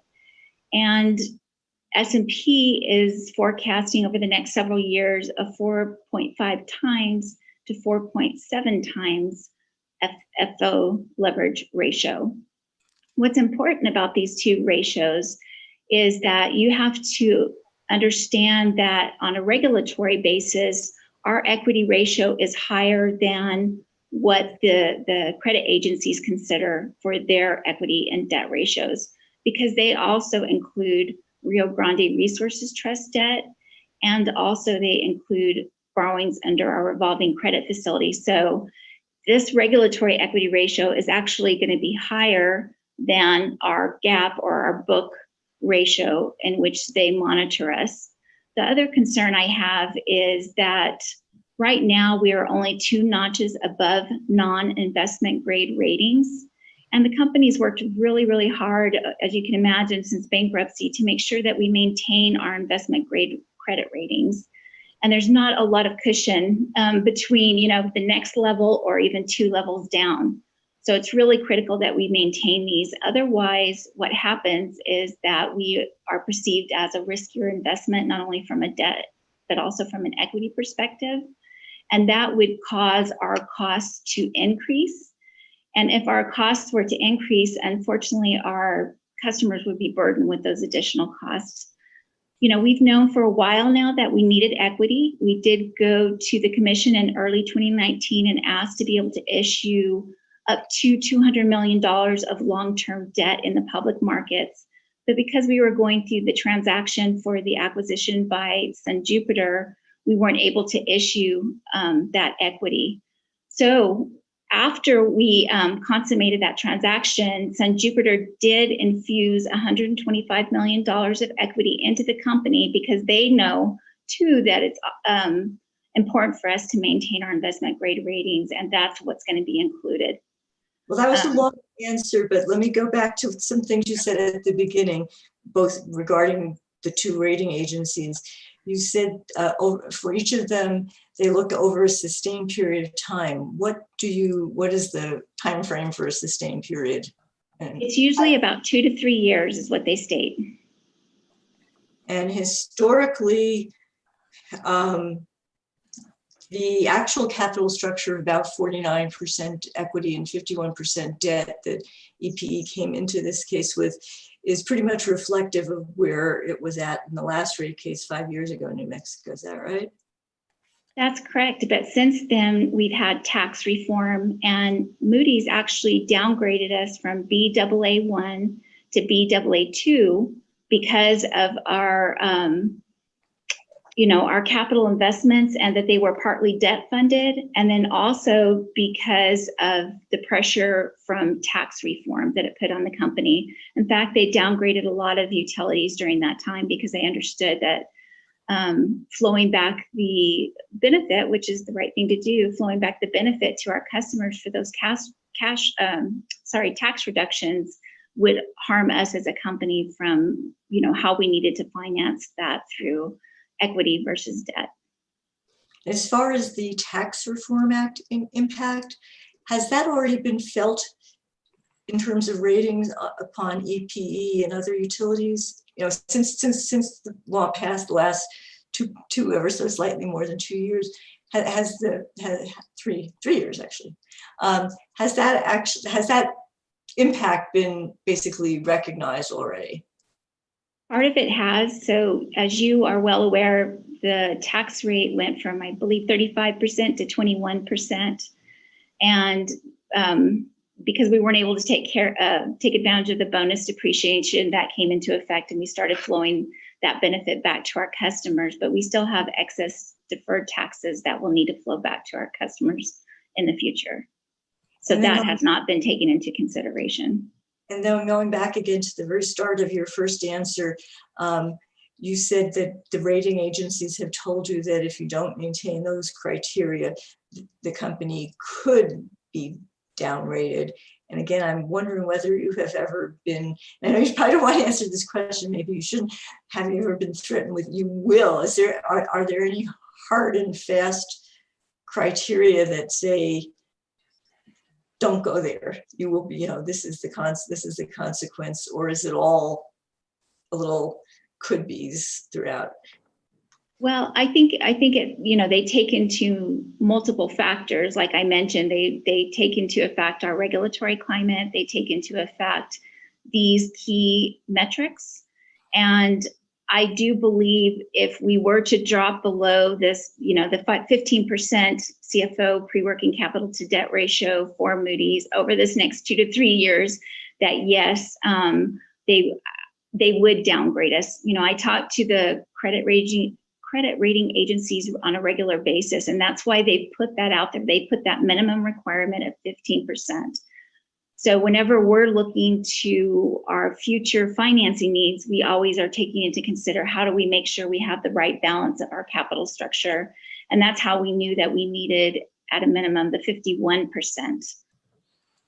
If you turn to page 12 of your testimony, at line, page 12 at line 12, you state that both assuming adequate rate relief, the requested capital structure and requested cost of capital should allow the company to maintain investment grade credit ratings, as new capital is required to finance EPE's construction programs. There are a lot of moving pieces in that answer. And I guess I'll ask you, are you focusing in your testimony on the capital structure or are you covering the ROE portion as well? Because I know that Ms. Nelson is up next. So are you saying that only with the requested capital structure and the requested cost of capital and adequate rate relief, which I assume you mean is something similar to what you asked, the company asked for, will you be able to maintain investment grade ratings? Or is this sort of, is there softness in this statement? So we do have our expert witness, Ms. Nelson, who can talk about the ROE in more detail. However, these credit metrics are based off of the holistic view of the company.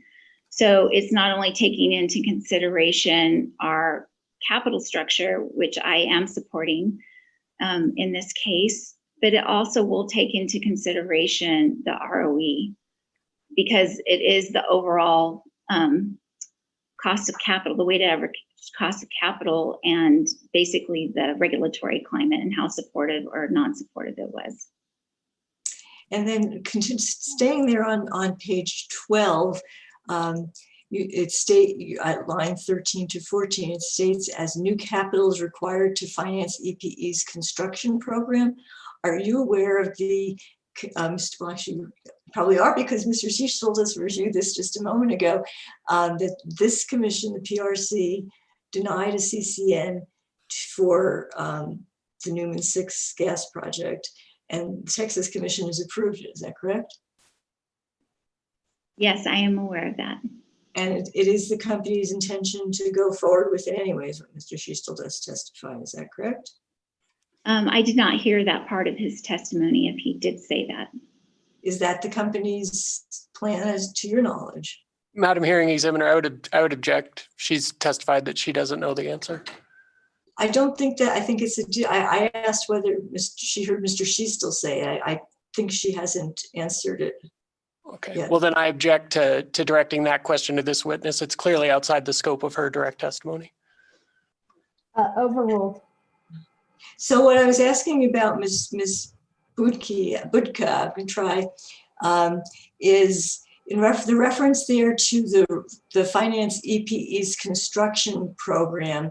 If the company is going ahead on a fairly large gas plant that the commission in this state has not supported, should New Mexico customers be required indirectly to help support the company's decision that now is evidently for the benefit of Texas and not New Mexico? I'm sorry, was there, I'm sorry, I don't understand your question. Yeah, well, the question is there, given the stat, the regulatory status, excuse me, given the regulatory status with approvals in New Mexico, disapproval in New Mexico, approval in Texas, and the company's plan to go forward despite New Mexico disapproval, would authorizing a requested capital structure, take your glasses, would the company's request to, would granting the company's request to enhance the company's capital structure for the purpose of supporting a construction program that this commission does not believe that the company should go through with, would that in effect, or not just in effect, but in real dollar terms, cost New Mexico customers and have them subsidizing activities, construction activities for Texas, not for themselves?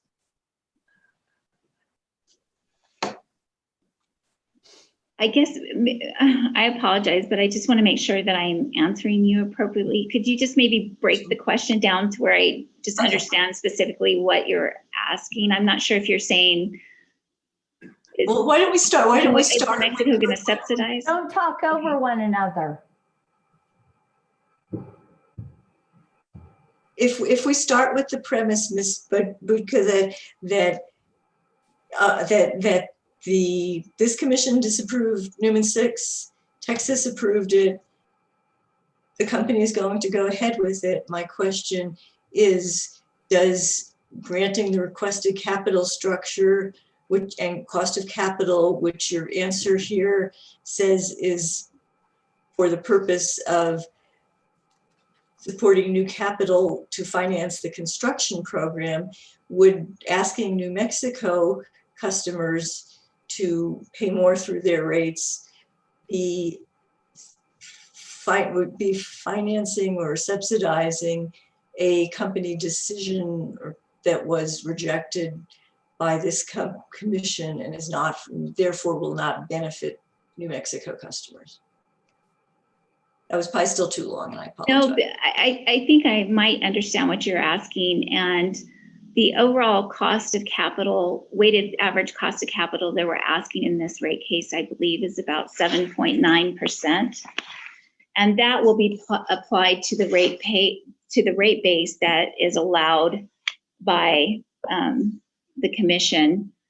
But there are several investments included in our capital expenditure program over the next 5 years that will need to be funded. One of those was Newman 6, and I do know that New Mexico has said that they don't want to move forward with Newman 6. So there's also, everything in regards to building infrastructure to make sure that we have a resilient system and that we continue with our reliability. And there's other types of investments that are included in that program that the right capital structure and the right funding will ensure we are able to do. So what I want to say is that a financially healthy company is good for our customers because it keeps the cost low for them. And do you understand that from the ratepayer's perspective, that we agree with that, but we also want to be on the margin of what's most cost effective for ratepayers, and that is always a function of the capital structure and the return on equity in a large way. So I'm asking you whether we're at that margin, or you would naturally like to have a healthy cushion. We'd like to keep you at the tight level, and so that's the context of my question. So let's move on then. In your rebuttal testimony, Exhibit 10, pull that one up.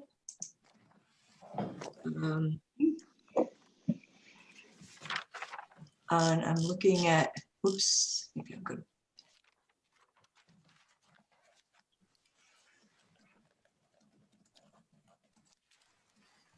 Here in your rebuttal testimony, again, this is where I saw unclarity about whether you were saying absolutely or maybes on the downgrading. On here, you say that the ability to meet the credit metrics required to meet, I'm on line page 7, lines 11 to 13. The ability to meet the credit metrics required to maintain our current credit ratings depend on sufficient authorized equity in our capital structure and the ability to earn a reasonable return. And then if you'll move on to the next statement, I'll keep that one in mind. On page 8, lines 12 through 15, therefore adjusting EPE's capital structure to reduce the level of equity in the capital structure would make it difficult to maintain EPE's CFO, which could ultimately result in another downgrade. So again, here I see coulds and maybes and woulds, and elsewhere you seem to be saying wills, and that's what I'm trying to extract from you, whether you can address that. Sure. Madam Hearing Examiner, could I ask the City's Council to please direct the witness to one or the other of the sections of testimony? Mr. Zafsi, I'm trying to ask her to compare those two statements in the rebuttal. I think it might just be confusing as to which one you'd like her to address first. Well, why don't you address, Ms. Budka, why don't you address the page 8 would make it difficult statement, which could ultimately result in another downgrade, and tell me whether that shows some uncertainty, or are you still certain that if you don't get your capital structure, in this case, you're going to be downgraded? That's what I'm trying to get at. Sure. If we were to have a 49% equity ratio over a sustained period, and we've already said that sustained period in the credit ratings minds are the next 2 to 3 years, I believe we would be downgraded, because that would cause our key credit metrics that we talked about, the CFO pre-working capital, to fall below the 15% over a sustained period of time. And I know that they said they could, but right now there's not a lot of cushion for us between our Baa2 rating and a Baa3 rating. So if that were to happen over the next 2 to 3 years, from my conversations with rating agencies, I do believe that we would be downgraded. And have either yourself or Ms. Nelson provided any analysis of the overall capital structure, and this is again from ratepayer standpoint, of the incremental effect on debt, because versus the cost to ratepayers of having that additional equity in the capital structure at the requested level or at a different level that the commission may find reasonable? No, there's a lot of things that go in. There's a lot of variables that would have to go into that calculation. So it would be difficult to try to project exactly, you know, what variable you're talking about. If you're talking about a reduction in return on equity, or, you know, what variable you would have on your capital structure, plus the state of the markets. So if we had to go out and issue debts, what's the markets going to be? Are they going to be volatile, or, you know, the timing of the market, and what would that presumed interest rate be at that point in time? So it's difficult to come up with that analysis. All I can tell you is that we've known we had a need for equity. We've requested that from the commission historically, who approved it for the purposes of being able to issue it in the public market. And our parent has infused $125 million to make sure that we had a minimum equity ratio of 51%, because we know that this is key to hitting those leverage metrics that I've already discussed for both Fitch and Moody's. So if do you have an opinion as to if the company were downgraded a notch, given the current, based on a requirement for a 49% equity ratio, which was what it was for the last 5 years at least, whether the cost of the incremental cost for debt at current debt prices would be less than the incremental cost of the equity to have that extra 2% of equity in the capital structure? No, because it depends on the timing of when you issue debt. And also, I just want to remind you that we did have tax reform that put a lot of pressure on the company and these metrics. And that's why Moody's did downgrade 24 utilities last time, is because of the pressure from the TCJA, or the Tax Cuts and Jobs Act. But I guess I guess where I'm going there is that right now, El Paso Electric, to be able to go out and issue new debt, I don't know specifically what that would look like and when we could do that. We would need to get regulatory approval to be able to issue that debt going forward. And then I cannot predict, I think it would be hypothetical for me to try to predict what the interest rates would be when we actually issued that debt. Okay, Ms. Stevens, your time is up. Okay, thank you. And I hope I got your name right most of the time. You did. You did. Thank you so much. Mr. Herman, you're up and you have 45 minutes. Good afternoon, Ms. Budka. I only have one line of questioning regarding the Rio Grande Reserve Trust. You mentioned that both in your direct and your rebuttal. Can you tell me what that is? Sure. The Rio Grande Resources Trust was set up to establish a funding mechanism for the processing and fabrication of nuclear fuel. And this was the cheapest way that I believe the company and the commission came to an agreement. This was prior to my tenure here at El Paso Electric, but it was the best economical way to be able to finance our nuclear fuel. It's 100% debt financing, and it is recovered through our fuel purchase power clause. In your rebuttal testimony at page 3,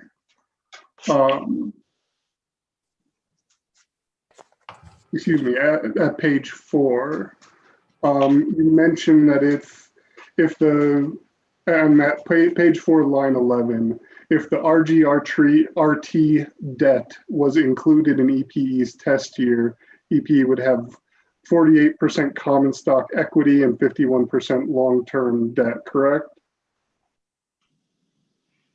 Yes. In your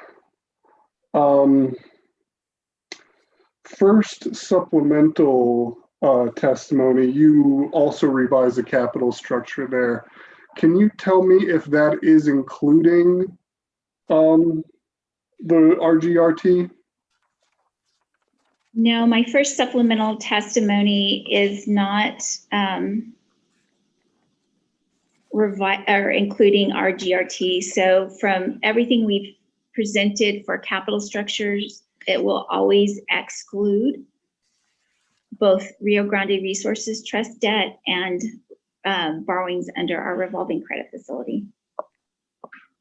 And why is that? Because our borrowings under a revolving credit facility really are for the purposes of construction work in progress, and that is not included in rate base. Same with our Rio Grande Resources Trust debt. That is to fund nuclear fuel, and that nuclear fuel is not included in our rate base. Okay, thank you for that clarification. That's all I have. Thank you. Thank you. Mr. Bagatko. Thank you, Madam Hearing Examiner. Am I coming through clear now? I can hear you. Why don't you go forward and see how we do? All right. Good afternoon, Ms. Budke. How are you? Good, thank you, and good afternoon. Going to the subject of regulatory climate, I know you've used that term a couple of times, and I was wondering if you could provide for us a definition of that term. No, I really can't. I'm relying on how the credit rating agencies describe it. I do know if I can find that real quick, there's a Moody's report where they talk about it. If you can just forgive me a minute.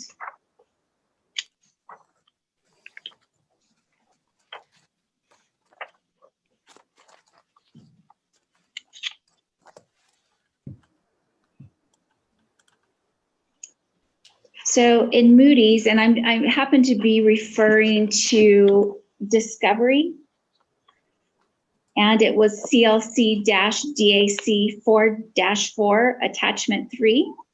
All right, if you could state that number again. I'm sorry, it was the wrong number. Okay, it was CLC-DAC 4-4, attachment 2. And it was a credit opinion from Moody's. And that credit opinion was dated September 21st, 2020. So in that report on page 2, they specifically talk about factors that could lead to a downgrade. And the second item they say is a downgrade could be considered if a more contentious political or regulatory environment emerges in Texas or New Mexico, or if political intervention by the El Paso City Council creates uncertainty over cost of investment recovery. In addition, if financial policies implemented by IAF, including dividend policy, are detrimental to the credit quality of EE ratings, could be downgraded.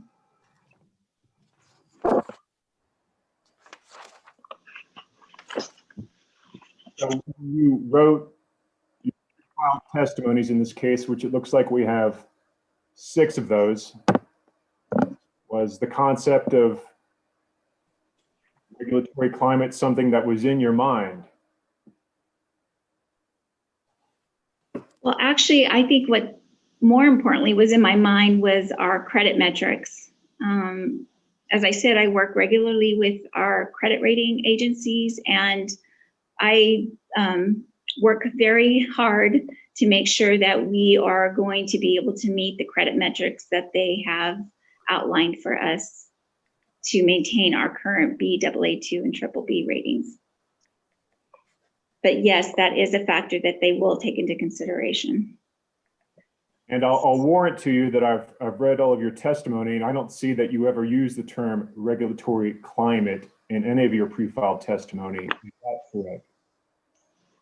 I have not. I did, I believe it was in CLC 14th set, talk a little bit more about the supportiveness of the regulatory climate. A lot of those questions were directed towards ROE. And I do believe if we were to have, for example, a 7% ROE be ordered a 7% ROE, I think that would be considered a non-supportive regulatory climate, because that I do believe that would be detrimental. With all that said, and just based on your understanding of the concept, do you believe, or would you agree that the rating agency's concept of regulatory climate is a mix of subjective and objective assessments?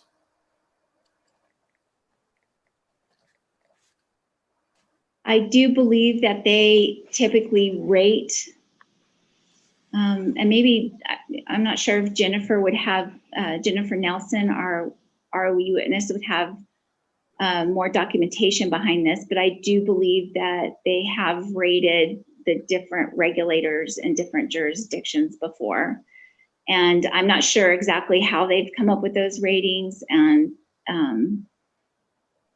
so yes, it might be somewhat subjective, but they have gone through that quantitative analysis. Okay, and then finally, because I'm running out of time, directing your attention back to your rebuttal testimony, which is EPE Exhibit 10, page 8 of that testimony. I'll give you a minute to flip there.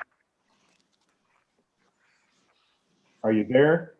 Yes, I am. Okay. Starting on line 12 and running through 15, and I believe counsel for the city touched on this before too, but do you see there where it reads, therefore, adjusting EPE's capital structure to reduce the level of equity in its capital structure would make it difficult to maintain EPE's CFO pre-WC to debt ratio, which could ultimately result in another downgrade. Do you see that? Yes, I do. Is that concern you raised there something that speaks to the concept of regulatory climate, or is it something else? I think it's to be honest, I think it's the whole package, but I am specifically considering in this, in these line items that you pointed me to, it's talking directly and specifically about the credit metrics. Correct. And then when you use the word adjusting there on line 12, who would be doing the adjusting in that scenario?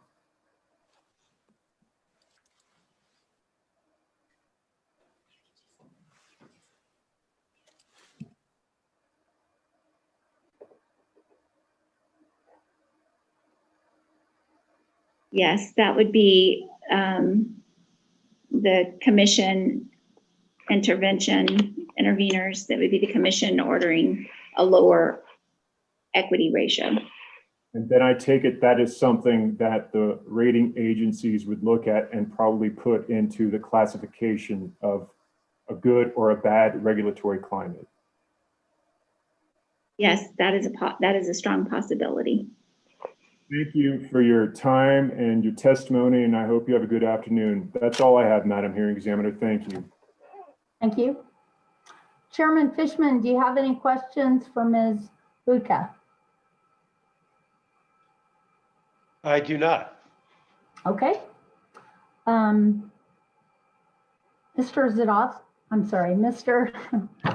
Zadowski, do you have any redirect?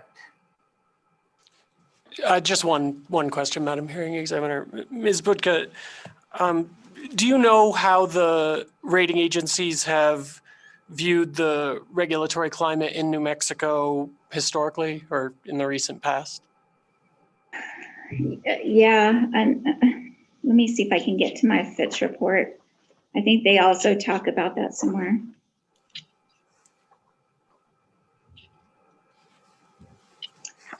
I'm trying to look at in Discovery AG 2-08 attachment 12.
I'm not finding it right now, but I do know that unfortunately, New Mexico has been ranked lower in the ratings of other commissions for both Fitch and Moody's. I can't find that specific wording without taking a little bit longer view of it, but I do know that. Okay, thank you, Ms. Budka. Does any intervener or staff have any recross on just that one question? Okay, thank you, Ms. Budka. You are excused. Okay, thank you all. And EPE may call your next witness. And while you are getting her ready, I'm just going to step into the other room and get Ms. Nelson's testimonies. Judge, I'm gonna step away just for 30 seconds too. What's that? I'm gonna step away just for 30 seconds too. Sure, sure.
Mr. Zadowski, are you doing the next witness?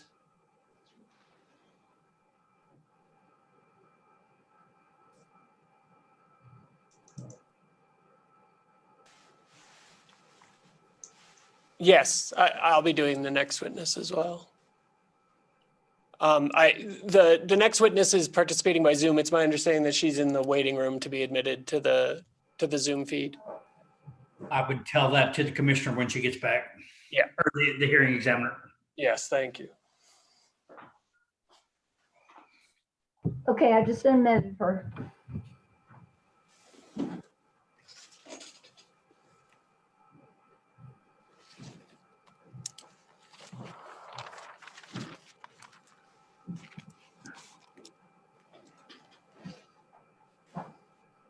Madam Hearing Examiner, could you please allow Jennifer in? I think she said she was. Okay, thank you. What's that? Will you please allow Jennifer in? I think she was waiting in the lobby. I think she's. I admitted her. All right, thank you.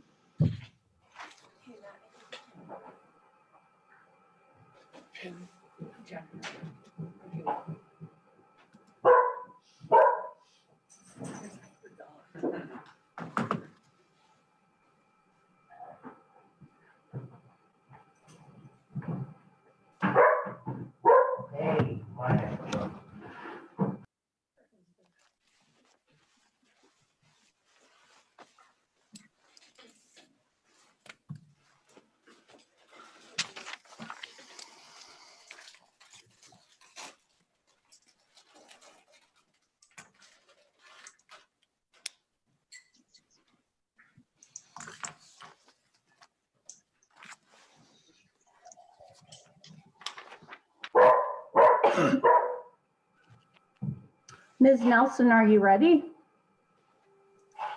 Yes, I am. Okay. Ms. David, will you please swear the witness? Ma'am, would you raise your right hand, please? You solemnly swear the testimony you're about to give in the matter of opinion should be the truth, the whole truth, nothing but the truth? Yes, I do. Thank you very much.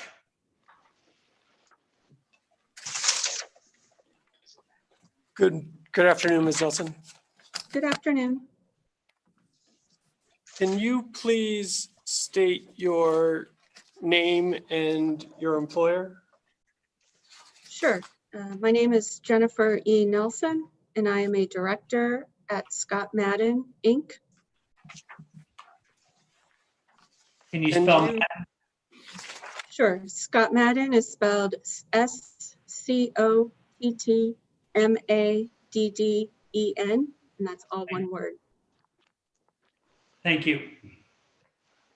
And you should have several exhibits in front of you, either in hard copy or electronic form. Is that correct? Yes, I do. Okay. And the first of these exhibits is marked EPE Exhibit 13. Is that correct? Yes. Can you please identify that exhibit? EPE Exhibit 13 is my direct testimony. And was this testimony drafted by you or under your direct supervision? Yes. And do you have any corrections or revisions to the content of your direct testimony? I do, in the interest of a clear and correct record. The first correction I have is on page 46, footnote 61. The source in that footnote should be changed from El Paso Electric Company SEC Form 10K to read S&P Global Market Intelligence. Okay, thank you. Are there other corrections to your direct testimony? I have one more correction to my direct testimony. It is on page 110 at lines 8 through 10. The sentence that begins "in my practical experience" and ending with "very difficult to quantify," the entire sentence should be stricken. Okay, and subject to these corrections, if I asked you the same corrections as are in your direct testimony here today, would you give the same answers? Yes, I would. And are the answers true and correct to the best of your knowledge? Yes, they are. Madam Hearing Examiner, I would move the admission of EP Exhibit number 13. Is there any objection? Sorry, that's my dog. She gets really excited when we're feeding her. Okay. I can understand. EPE Exhibit 13 is admitted. Ms. Nelson, the second exhibit is marked EPE Exhibit number 14. Can you describe that exhibit, please? Yes, this exhibit is my rebuttal testimony. And was this testimony drafted by you or under your direct supervision? Yes, it was. Do you have any changes to the content of your rebuttal testimony? I do. The first correction is on page 63, line 4. The word routers should be stricken, or Reuters, however you choose to pronounce it. Okay. That's the first one. Are there other corrections to your rebuttal testimony? Yes. On page 114, line 5, the number 77.15 should be revised to say 75.56. Okay. What is the next correction? On page 119, line 5, it says chart 7 above. The word above should say below. Okay. And then are there changes to exhibits to your rebuttal testimony? There are 2 changes in the notes. The first is on exhibit JEN4R, which is PDF page 176.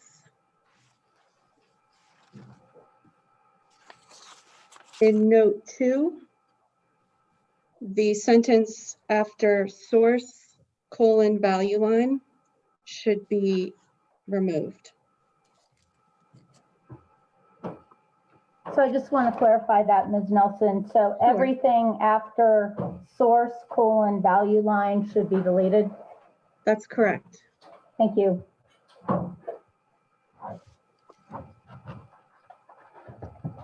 The last change to my rebuttal testimony is to exhibit JEN 10R, page 2 of 2.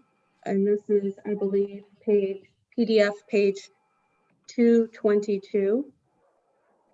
The very bottom line that says 2020 average should read 2019 to 2020 average.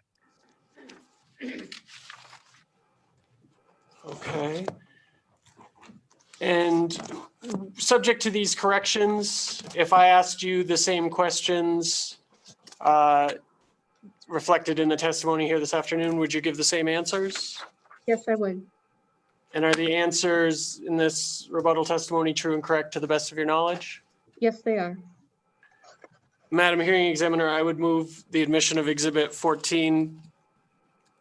Is there any objection? EPE Exhibit 14 is admitted.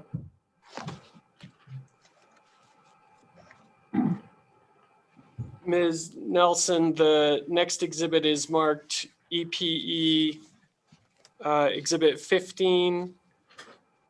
Can you please identify that exhibit? EPE Exhibit 15 is my supplemental testimony. Was this testimony drafted by you or under your direct supervision? Yes, it was. And do you have any corrections or revisions to the content of this testimony? I do not. If I asked you the same questions here today that are set out in this testimony, would your answers be the same? Yes, they would. And are the answers in this testimony true and correct to the best of your knowledge? Yes, they are. Madam Hearing Examiner, I would move the admission of EP Exhibit number 15. Is there any objection? EPE Exhibit 15 is admitted.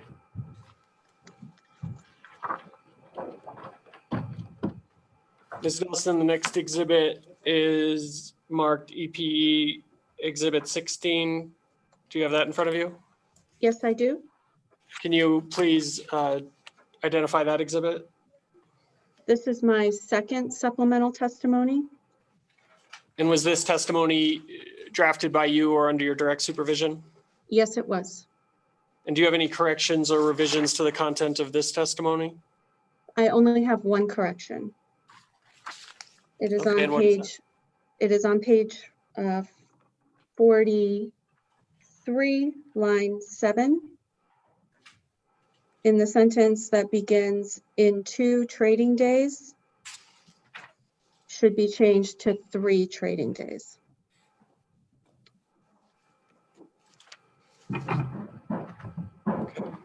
Subject to that correction, if I asked you the same questions here today as are in this testimony, would you give the same answers? Yes, I would. And are the answers true and correct to the best of your knowledge? Yes, they are. Madam Hearing Examiner, I would move the admission of EPE Exhibit number 16. Is there any objection? EPE Exhibit 16 is admitted. Thank you. And Madam Hearing Examiner, that's the the final exhibit that EP would move for this witness. Okay.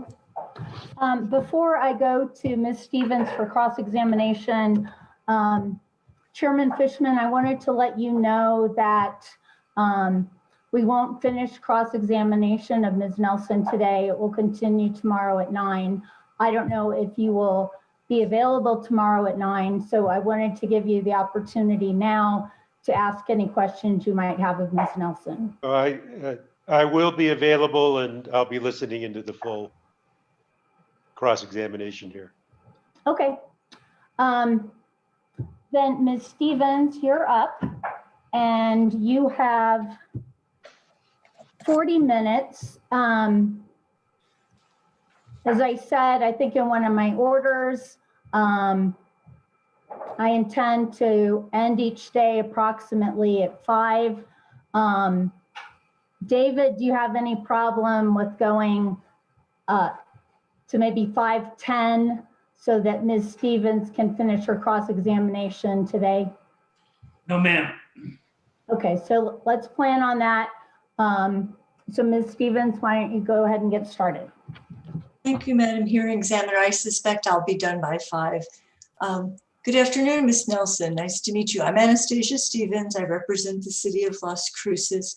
And I have just a few questions, but I would like to start at the last piece of testimony that you made a change to here. It's your second supplemental testimony at page 43. That's correct, yep. And this is, you talked about and it's actually two instances, I think you. Okay, page 43. Page 43. When you, how did you pick the 3-day trading window to identify the loss of 10.5% of value? So I believe I answered this in a discovery question. Let me see if I can locate that.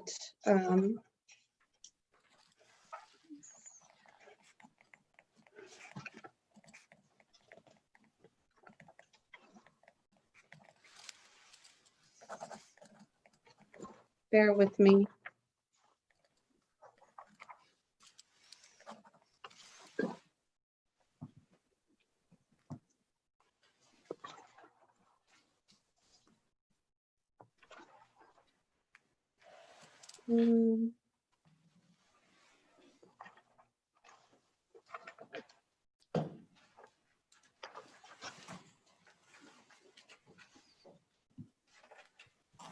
So I believe I responded to this in CLC 14-13.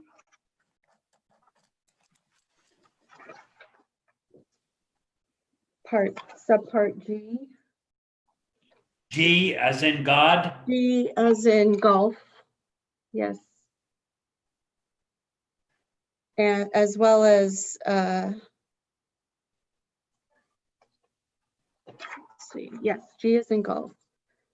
So it was not my intent to necessarily pick particular days as a result of a particular drop in the trading price.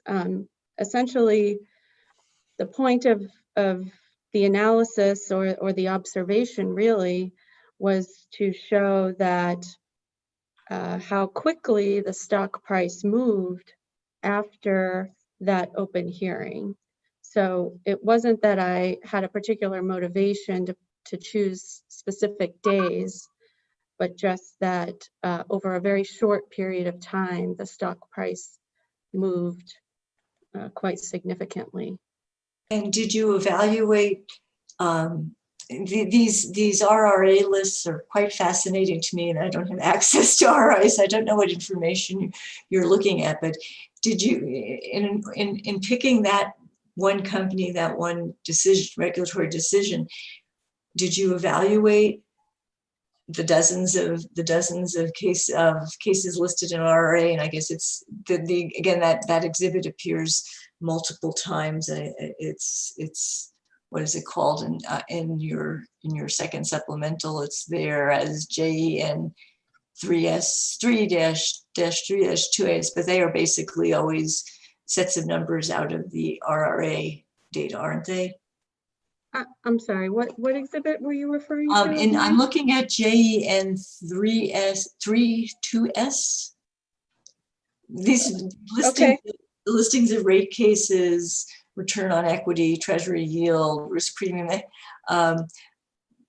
When you look at these lists of cases and they show up in your testimony in various formats, that's all RRA data. Is that not true that you're using? So just to be clear, exhibit JEN 3-2S was prepared in response to a bench request, and it's an updated version of my bond yield plus risk premium analysis under a specific scenario that was requested. So if your question is the source of the data from RRA, is that your question related to this exhibit? Is the source of the data from RRA? So the source of the data for column 6 and 7 is RRA, and those are the. I think we may be looking at different exhibits because I'm looking. I was at JEN 3-2S. It's got 4 columns: date of electric rate case, return on equity, 30-year treasury yield, risk premium. Maybe you're looking at the spreadsheet.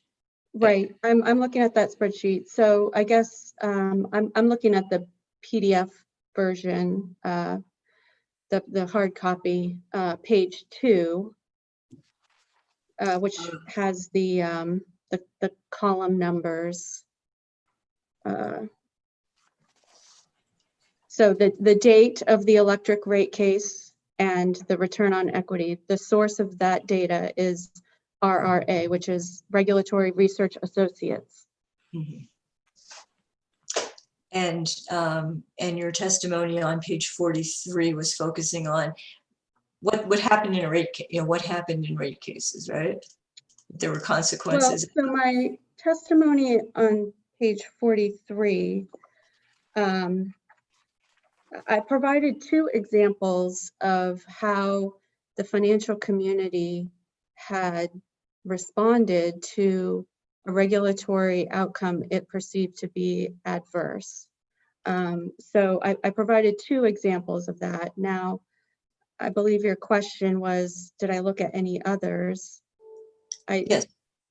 I did not perform any sort of comprehensive analysis. Again, the point of my testimony was that there are examples where the financial community does react adversely to these outcomes, and they do monitor them very closely.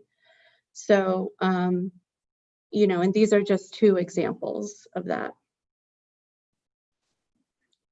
And did you go looking for examples that had rather extreme consequences? I guess I'm not sure what you mean. Did I go looking for? Of all the cases out there, how is it that you managed to pick out these 2? What was the nature of your search or analysis that made you put that information in your testimony? So much. They were 2 that I'm aware of because my firm was involved in those cases. So I just happened to have awareness of those. It wasn't that I did, again, a comprehensive search, just going out there to try to find examples. I was aware of them already.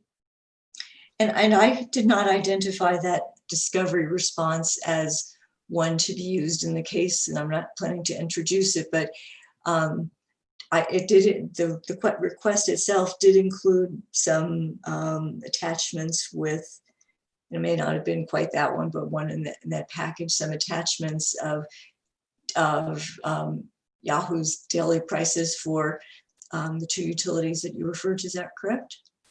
I do remember a discovery request with attachments with Yahoo stock price data, yes. And would you agree that the numbers that you picked, the spreads that you picked, dates that you picked were not necessarily typical of the entire experience of that utility, and they really were low points?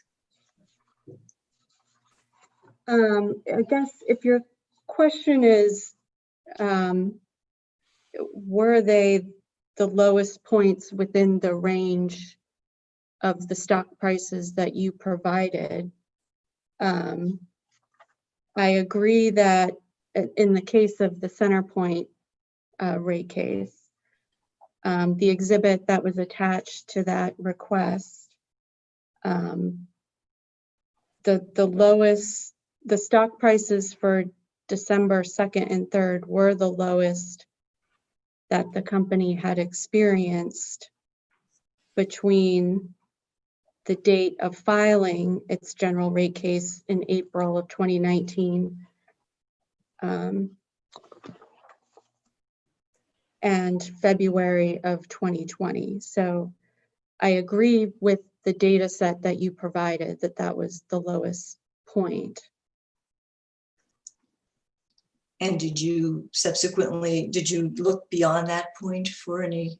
I used February because I believe your testimony said that was when you did your nine. And I understand you adopted your predecessor's testimony, so I don't want to be putting words in your mouth. So let me talk about your qualifications, because you did have a predecessor. Am I correct in reading your various discovery responses and CV as indicating that this is the first time you've testified to ROE, straight ROE in a rate case? So this is the first time I'm testifying live in a hearing. I have provided other testimonies under my own name. Those have not gone to hearing yet. And those are pending, you're saying? This is correct. Previous, so you don't have any decisions coming out from commissions yet with your name tied to them? I do not know. And in other cases, either on your own behalf or on behalf of your partners, have you provided the sort of analysis you did here with identifying one specific anecdotal evidence as opposed to statistical evidence? Because you have thousands of pages, it seems, of statistical evidence in your testimony. So this anecdotal presentation kind of jumped out at me. Is that something your firm typically does? So I believe that the type of anecdotal evidence has been provided by other witnesses at my company and in other testimonies. Again, we were part of these rate cases that are provided as examples. Now, I think in some of those cases, they were raised by other parties as specific issues. So we responded with the analysis similar to what I've provided here. But I am aware that it has been provided in other cases, again, not my testimony, but for other ROE witnesses that worked at my firm. Let's go back to that JE and 3S and tell me if there's a different version. I'm going to focus on the date of the rate case and the awarded ROE from RRA. Okay, so if there's a different version of the same data that you prefer, because I know this one says preferred in response to bench request, results not endorsed or recommended, but I don't think that's relevant to those two columns. Tell me if I'm wrong. I suppose it depends on the nature of your question. Again, the analysis in JEN 3-2S was provided in response to a bench request, and It's a subset of data from another, I believe it's JEN-6R. Why don't we, is that the one that you'd be more comfortable with? So we can turn to that, that's fine. Why don't we, that's 6R, so that would be in your rebuttal, right? Correct.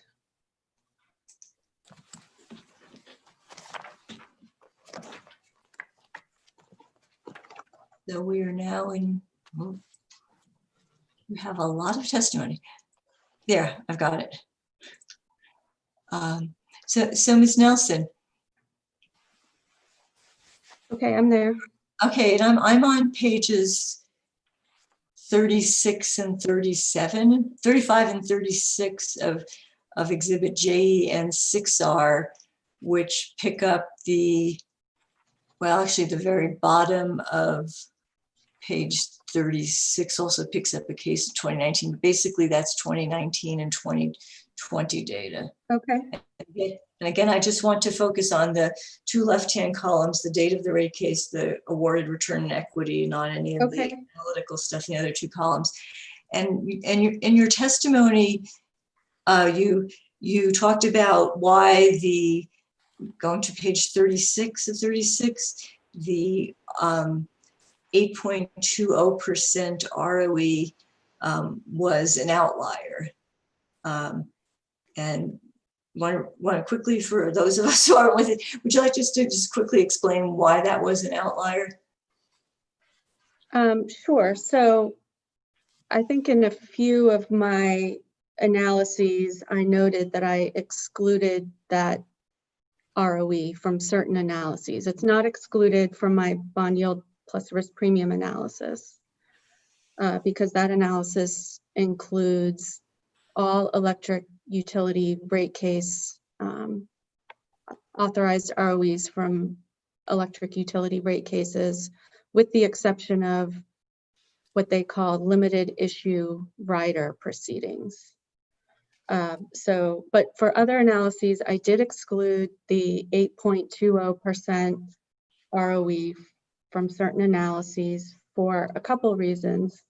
That analysis, or I'm sorry, that ROE was authorized by the Vermont Public Utilities Commission for Green Mountain Power. And Green Mountain Power has a multi-year rate plan or alternative regulation framework, and whereby the ROE is set by changes in the 10-year Treasury bond yield. They are allowed to file annually for a change in rates. And again, part of the framework as an agreement for it was that the ROE is calculated by a formula. Now, so it's a quite a different type of proceeding and comparison that we're doing in this case. And for all of, in the very many times in which you use large compilations of RRA data, sometimes it's in the shorter term and sometimes it's going back to like 1980. Have you done that analysis for each individual case to determine which one is a kind of plain vanilla cost of service general rate case versus something different, a rider or something like that? Sure. So for the bond yield plus risk premium analysis, as I mentioned, I did exclude those limited issue rate rider proceedings. So I made a determination that those proceedings are not base rate cases, and they're somewhat different. At least the purpose and the objective of those proceedings is different than what we are doing in this case. For other analyses that include RRA data on authorized ROEs, for example, I excluded ROEs authorized for distribution utilities because they were not, I do not believe them to be comparable to EPE for the purpose of trying to make an assessment of authorized ROEs for EPE in this case. So there were some situations and certain analyses where I excluded authorized ROEs for distribution utilities. Along those lines, and for similar reasoning as with the Green Mountain Power case, I generally exclude ROEs authorized for 2 distribution utilities, electric distribution utilities in Illinois. Those are Ameren, Illinois, and Commonwealth Edison. I would say over the last maybe 6 or 7 years, maybe 8 years now, those utilities have also been operating under a formula rate plan or alternative regulation framework similar to the one I described for Green Mountain Power. So again, in certain analyses, those ROEs might be excluded. So just to help me here, since I've never seen an RA report, when you have a long list of these just dates and cases, what do you look at? What are you culling through in the report that enables you to make those choices? Well, it really depends on the purpose of the analysis that you're doing. So again, for the bond yield plus risk premium analysis, I want to include as many base rate cases for electric utilities as I can. So I've included the entire data set that RRA reports, with the exception of those limited issue riders. Now, RRA does not report on rate cases. I believe if the rate base is less than $5 million, or the rate request, the change in rates is less than $3 million, I'd have to confirm that exactly, but in any event, it's, you know, a very small rate case. They might exclude that from their data set. So my analysis would also exclude those much smaller rate cases. But again, it really depends on the purpose of the analysis as to which rate cases I'm including in the analysis. And I take it that you don't sit down and read the final order of every commission decision in each of these cases. So what information do you have in front of you through RRA that summarizes the cases, that helps you make these choices as to what you think is appropriate to include and exclude in certain circumstances? I just want a short description of what you see when you're thinking about making these decisions. So if I understand your question, you want to know what descriptive information that RRA provides for each of these Absolutely. rate cases? Yes. Okay. And I have provided the output from the RRA data sets in the work papers for these analyses. So if you want to go look, you can see kind of what it looks like, but I'll describe it generally. It will tell you the jurisdiction, the docket number, the date that the rate case was filed. It will tell you the type of service, whether it's electric or gas. It will tell you whether it was vertically integrated, a distribution case, a transmission case. Again, that would only be at the state level transmission case. Typically, we see those in Texas. It would tell you the proposed ROE or the requested ROE and capital structure. It would tell you the proposed rate base. And then it would also tell you the final awarded rate base, authorized ROE, equity ratio, whether the case was settled or fully litigated, If the case was settled, some certain parameters may not be published, like the ROE may not be published in a certain settlement. So in those circumstances, it would not show a number. But generally, that's the type of information that RRA provides. It's a lot of detail into the rate case. And since it provides the docket number, if I am interested, I can go find the final order or documents. And that was an interesting list, but I didn't quite hear, do they provide the information that enables you to distinguish what was a traditional rate case versus a mechanism? Oh, yes, it does. Yes, it does.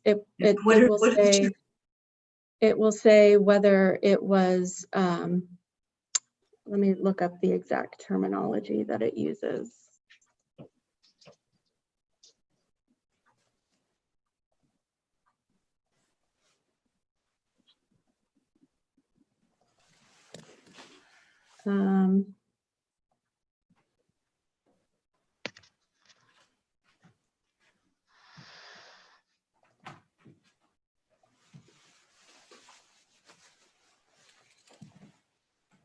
It will tell you, sorry, it's a rather large file.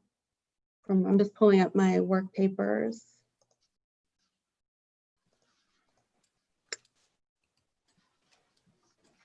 So that would be under the case type, which again, it would say a vertically integrated distribution or limited issue rider.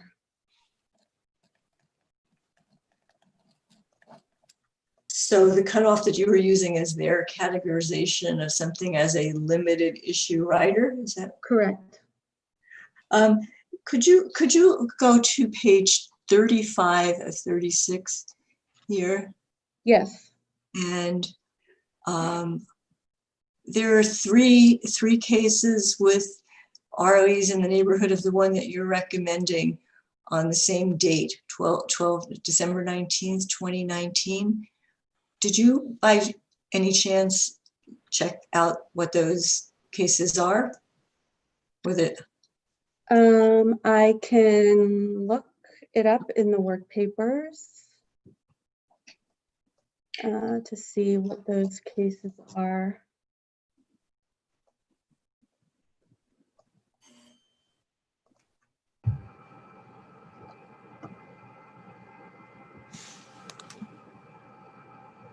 And I'm sorry, Ms. Stevens, could you say the date again for the set that you're looking at?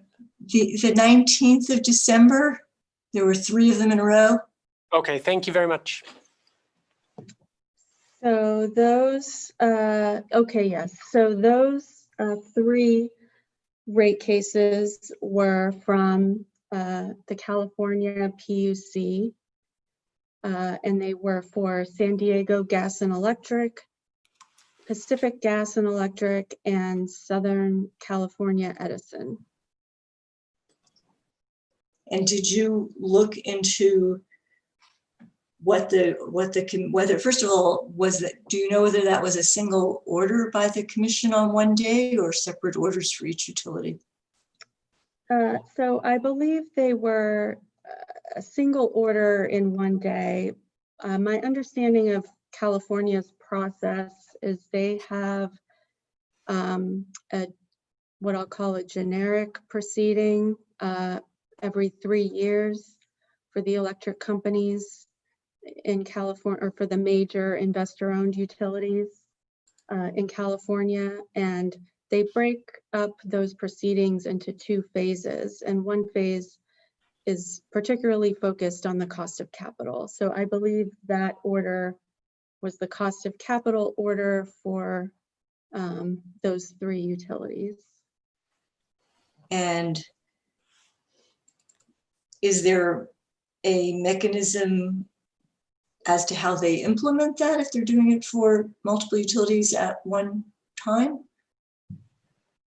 Or are you aware of that? What do you mean by, I'm not sure what you mean by mechanism to implement. I'm wondering if the California PUC in a single case determines the authorized cost of capital for 3 utilities at one time, does that roll into their rates in a certain manner through a rider or something like that?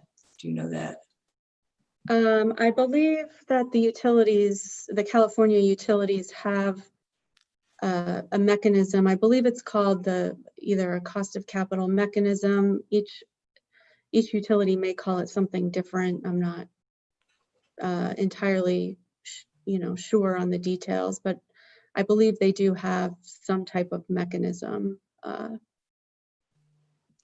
based on what you said about the Vermont case, is that sort of mechanism something that, by your own standards, should rule out those cases from being part of your analysis?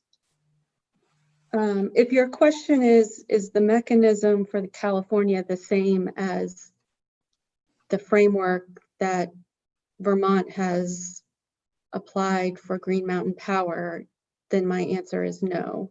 I don't believe it's the same. So one of the differences, again, for Green Mountain Power, their ROE is set by a formula that is tied to the change in the 10-year Treasury bond.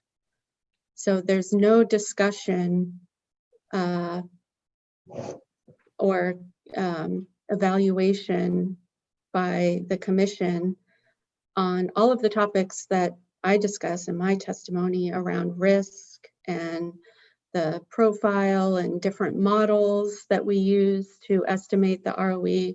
It's simply a formula tied to the change in 10-year Treasury bonds.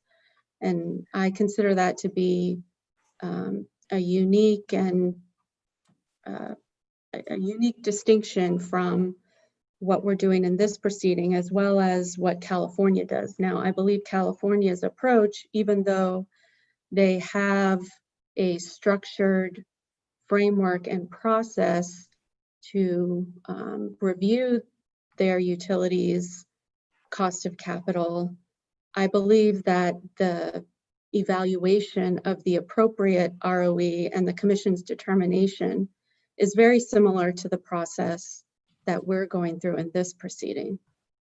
And are you familiar with the nature of that structured framework, Ms. Nelson? Again, I'm familiar with that it's a 3-year process or a 3-year cycle, and that they break up the proceeding into 2 phases, one of which is focused on the cost of capital. Do you know whether in California there is a band in which utilities are allowed to earn their awarded or authorized ROE, and whether if they go beyond that band, they're supposed to give money back to their customers? So it sounds like what you're describing might be something like a earnings sharing mechanism. Is that what you're describing? I'm asking whether you know whether these particular three utilities on the same day in California were subject to something of that nature because they were in California. I can't say for certain that I know that. I don't know for sure that they have that type of mechanism. They may. There are many utilities that do have mechanisms like that you described, but I can't say for sure if those 3 California utilities have them or not. Madam Hearing Examiner, I'd like to ask to take administrative notice of the case that we've been talking about here in California. It's reapplication of Southern California Edison Company. It's 2019 Westlaw 7403622. Issued December 19th, 2019, and its decisions in 1, 2, 3, 4, 5 different docket numbers, I think one of which was a gas case. Okay. Nobody seems to listen to me on this point, so I'm going to say it one more time. Okay. Okay. Commission orders can be cited like judicial opinions. Okay, it is we'll do that. unnecessary to take administrative notice of them. Okay. We're just so afraid of missing things. Forgive us. Forgive me. And that's, and I think Ms. Nelson, thank you Yes. very much. That's all I have. And I'm done. Thank you. Thank you, Ms. Okay. Thank you.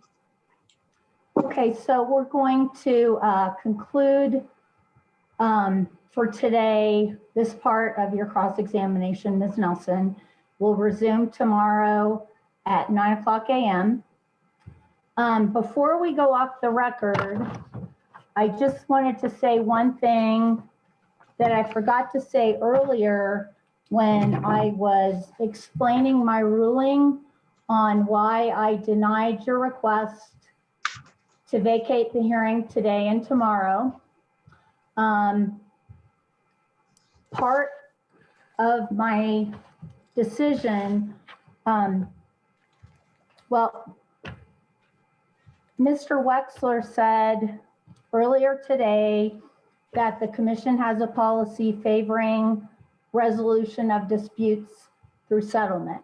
I agree with that. What I want to add to that is, and I am quoting from the certification of stipulation in case number 10-00301-UT, pages 10 and 11. I just want to quote a little bit of this. This was Anthony Madero's. He said, the commission has a longstanding policy favoring resolution of disputes through settlement.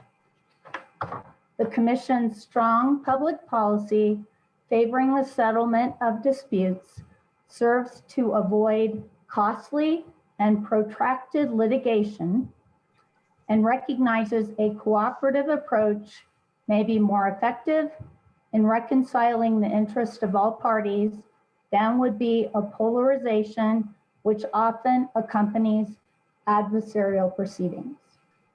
So in reaching my decision to reject your request, I considered that the commission's policy favoring the settlement of disputes was not persuasive to me because it is in part to avoid costly and protracted litigation.